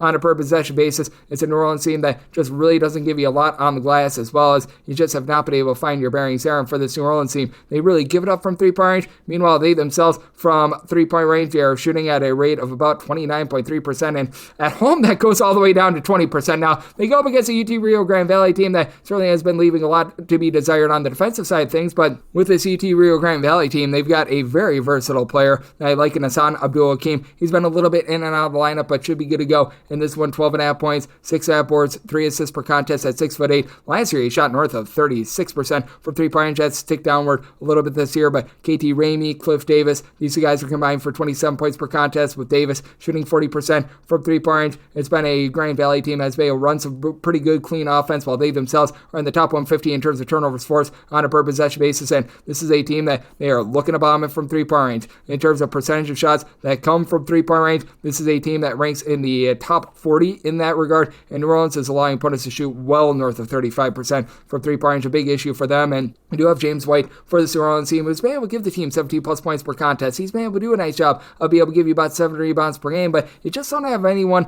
other than really Josh Short, who's been able to give you 12 points per contest to be able to help him out as well. This is a New Orleans unit that they also have had a tough time being able to take care of the ball as well. So against the Grand Valley team that's pretty solid at generating turnovers, there are 14 turnovers per game. That's going to be a big giant issue for them as well. You've got Catavius Hunter, who's been around the program for quite a while, give you about 7.5 rebounds per game, and MJ Thomas has now been able to supply the team with about 6.5 or so rebounds per game as well. But when you're giving opponents about 14 offensive rebounds per game, that's a top 5 mark in all of college basketball to the negative. I do think the Grand Valley going to take it out to them. And for this New Orleans team, they've over the last 4 seasons been in the top 100 with regards to total possessions per game, so should get an up and down game. Set my total 158.5, and on the over end, road up UT Rio Grande Valley 306.605, 306.606. Southern is going to be on the road against Texas Southern, and Texas Southern is a favorite of a point. Tonight's game is 142, and with Texas Southern, I did set them as an underdog of 2.5 points. I'd like Southern out right on the money line. This is a Texas Southern unit that has really had a tough time on the glass this year. They're outside the top 300 with regards to rebound percentage, and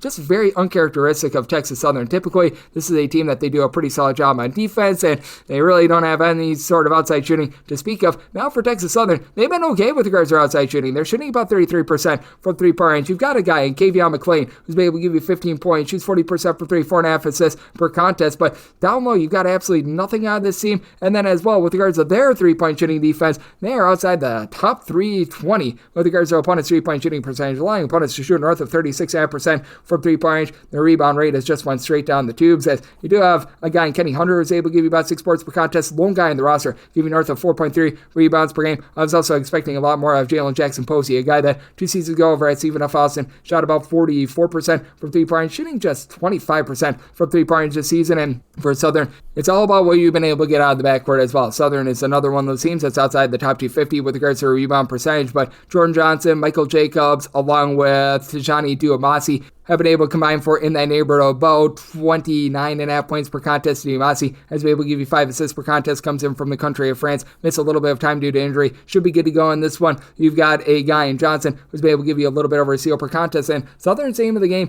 is forcing these turnovers, as they've been a top 50 team with regards to turnovers forced on a per possession basis each of the last 2 years. Now, they do only shoot about 30% from 3-point range, but they've also been able to generate a lot of second chance opportunities. Now, they themselves give up quite a few as well, so it is a unit that has been in the top 100 with regards to percentage of missed shots that result in an offensive rebound, despite the fact that you really don't have anyone on the roster that gives you north of 5 rebounds per game, but you do have a quartet of guys that give you at least 4 rebounds per game. AJ Barnes, PJ Duboul, guys like this have been solid, and Derek Tazzino gives you good versatility, 7.5 points, leading rebound over the ball, 4.5 boards, shoots 36.5% from 3-point range. I do think that they're going to be able to, as a result, take it to Texas Southern in this spot, and it is a Southern team that ranks in the top 150 with regards to total possessions per game, and Texas Southern has sped themselves up as well. So did set my total at a 148.5 in on the over, and I do like Southern on the money line. 306.607, 306.608. Lamar is going to be playing against Eastern Christian. Eastern Christian 10.5 to 11-point underdogs. So this game is 135.5 to 136. South Lamar is an 11.5 point favorite. I'd be willing to lay up to 11 with them. Eastern Christian has actually been able to cover pretty much all but 2 of their games games as far this season, but it's been because the numbers have just been completely out of whack with them, and Houston Christian has really slowed things down. Typically, this was a team that under Ron Cottrell would be in the top 40 in terms of total possessions per game. Greg Doty, he's got them outside the top 250 in terms of total possessions per game. So you get big giant numbers with a super slow team that allows them to be able to hold in there, and for this Houston Christian team, they're only shooting 28.5% from three-point range. It's the bottom 15 mark in the country. Julian Mackey has been your main guy with about 14.5 points per contest. Does shoot about 34.5% from three-point range, but you really don't have any sort of size with this team. You've only got one guy giving you north of 4.1 rebounds per game. Peyton Rogers has been able to give you about 4.5 boards, so he's been able to do a rock-solid job there at 6'6", but don't have anyone on the roster that really stands north of 6'7", and that's going to be an issue going up against a Lamar team that has been able to do a pretty rock-solid job with having Adam Hamilton be able to give this team right around about 5 to 6 rebounds per game. He's got relatively good size at 6'9", 6'10", and then Andrew Holyfield does stand 6'10" himself, 11.5 points, 6.5 rebounds per game. Alexis Mamayoles, who's come over from the junior college ranks, 40% three-point shooter, 16 points per game. Lamar is a top 175 team in terms of points scored on a per possession basis, and they've done a really good job in terms of their interior defense. Top 75 team in terms of opponents' two-point shooting percentage as well. They have generated about 14 turnovers per game. They themselves do shoot just 66.5% of the free throw line. That's a little bit of an issue, but don't think that should be coming into play too much with the team having a massive size advantage in this one. Holyfield also being able to give you about 2 blocks per contest as well. Cody Penbaker has been able to come on strong in the backcourt as well. He's been able to give the team about 7.5 points, 2.5 assists per contest, and pretty much have 3 different guys that give you at least 2.4 assists per contest. I think that they should be able to take it to Houston Christian, what I think is going to be a little bit of a lower scoring game. Did set by total 135.5 in on the under, and I'm going to be willing to lay up with Lamar, and we wrap things up with 3 of 6, 6 of 9, 3 of 6, 6 10. Longwood is going to be playing against Charleston Southern. Charleston Southern is a underdog of 8 points. Your total on this game, it is 146. I did set my line at 6.5. I'm going to be willing to take the 8 with Charleston Southern. Charleston Southern has already won on the road against Miami. Fully recognize that Miami has been absolutely terrible thus far this season, but Tajay Kelly gives you 17 points, 6 boards. He's been able to pop it from three-point range at north of a 35% clip. Charleston Southern still leaving a lot to be desired on the defensive side of things in terms of points allowed on a per possession basis. They're currently checking in about 302nd in all of college basketball. This is a Longwood team that they've been able to do actually a pretty rock-solid job with regards to their defense. They're checking in more around about 137th in the country, but this is also a Longwood team that they just don't give you a lot offensively. They are well outside the top 250 in terms of points scored on a per possession basis. They just haven't been able to get a lot from the outside, as Michael Christmas has had to be a do-it-all guy at 6'6", 11.5 points, 4.5 boards. Does shoot about 30% from three-point range, which for this team is actually above average. They're shooting 29.5% from the outside. Now, they do a nice job of generating turnovers. A top 50 team in terms of turnovers forced on a per possession basis, and this team does a good job of being able to get to the free throw line. In terms of percentage of possessions that result in a free throw, they're in the top 50 with that regard as well, and they do shoot about 74.2% at the charity stripe. But that said, you could use a little bit more on someone like an Emmanuel Richards, who's only giving you about 6 points and is shooting 18% from three-point range. KJ McClurk was really good at the D2 ranks, hasn't necessarily translated thus far this season. 8.5 points, shooting 30% from 3, while Kobe Garland, 4.5 assists and 1.8 turnovers per game. That's pretty rock solid, but the 12.5 turnovers per game, considering their tempo, that needs a little bit of work, and they themselves have been getting bludgeoned inside the arc. As for this Charleston Southern team, they're going to need to look there, as right now with Longwood, they are allowing opponents to shoot 56.5% from two-point range. That's outside the top 340 nationally, and I do think that that's going to be enough for Charleston Southern to be able to hold in there, especially with what they've been able to get out of guys like a RJ Johnson, who's been able to give you double figures. It's a Charleston Southern team that hasn't necessarily been the world's greatest three-point shooting team themselves. They're only shooting from three-point range in that neighborhood about 30.5%, so being able to get the ball inside, being a top 200 team with regards to their two-point shooting, I think that this is a good matchup for them and will allow them to hold in there. Set my line at 6.5, so going to be willing to take the points. Did set my total at 144.5 as well. Do think that the turnovers cause this game to be a little bit lower scoring and on the under as well, and that'll wrap things up for the Saturday edition of Coast to Coast Hoops, now part of the VSiN Family Podcast. If you do like hearing from this fine podcast, Coast to Coast Hoops, you're able to subscribe wherever your podcast, Apple Podcasts, Google Play, Spotify, Stitcher, and TuneIn. If you have a question, comment, segment idea, what have you for this podcast, you do have one of two ways we offer those in. First one is my Twitter/X timeline at @GNet_D1. Keep in mind, largely the mean does not matter, so as per usual, please do send these into the timeline. Other ways, find an Apple Podcast review. If you rate this podcast 5 stars, it is very much appreciated. And then from there, you're able to fire in whatever you'd like to hear on this podcast via that 5-star review coming at you guys every single day, regular season and off season on this podcast. So I'll be back with you once again tomorrow. Thank you.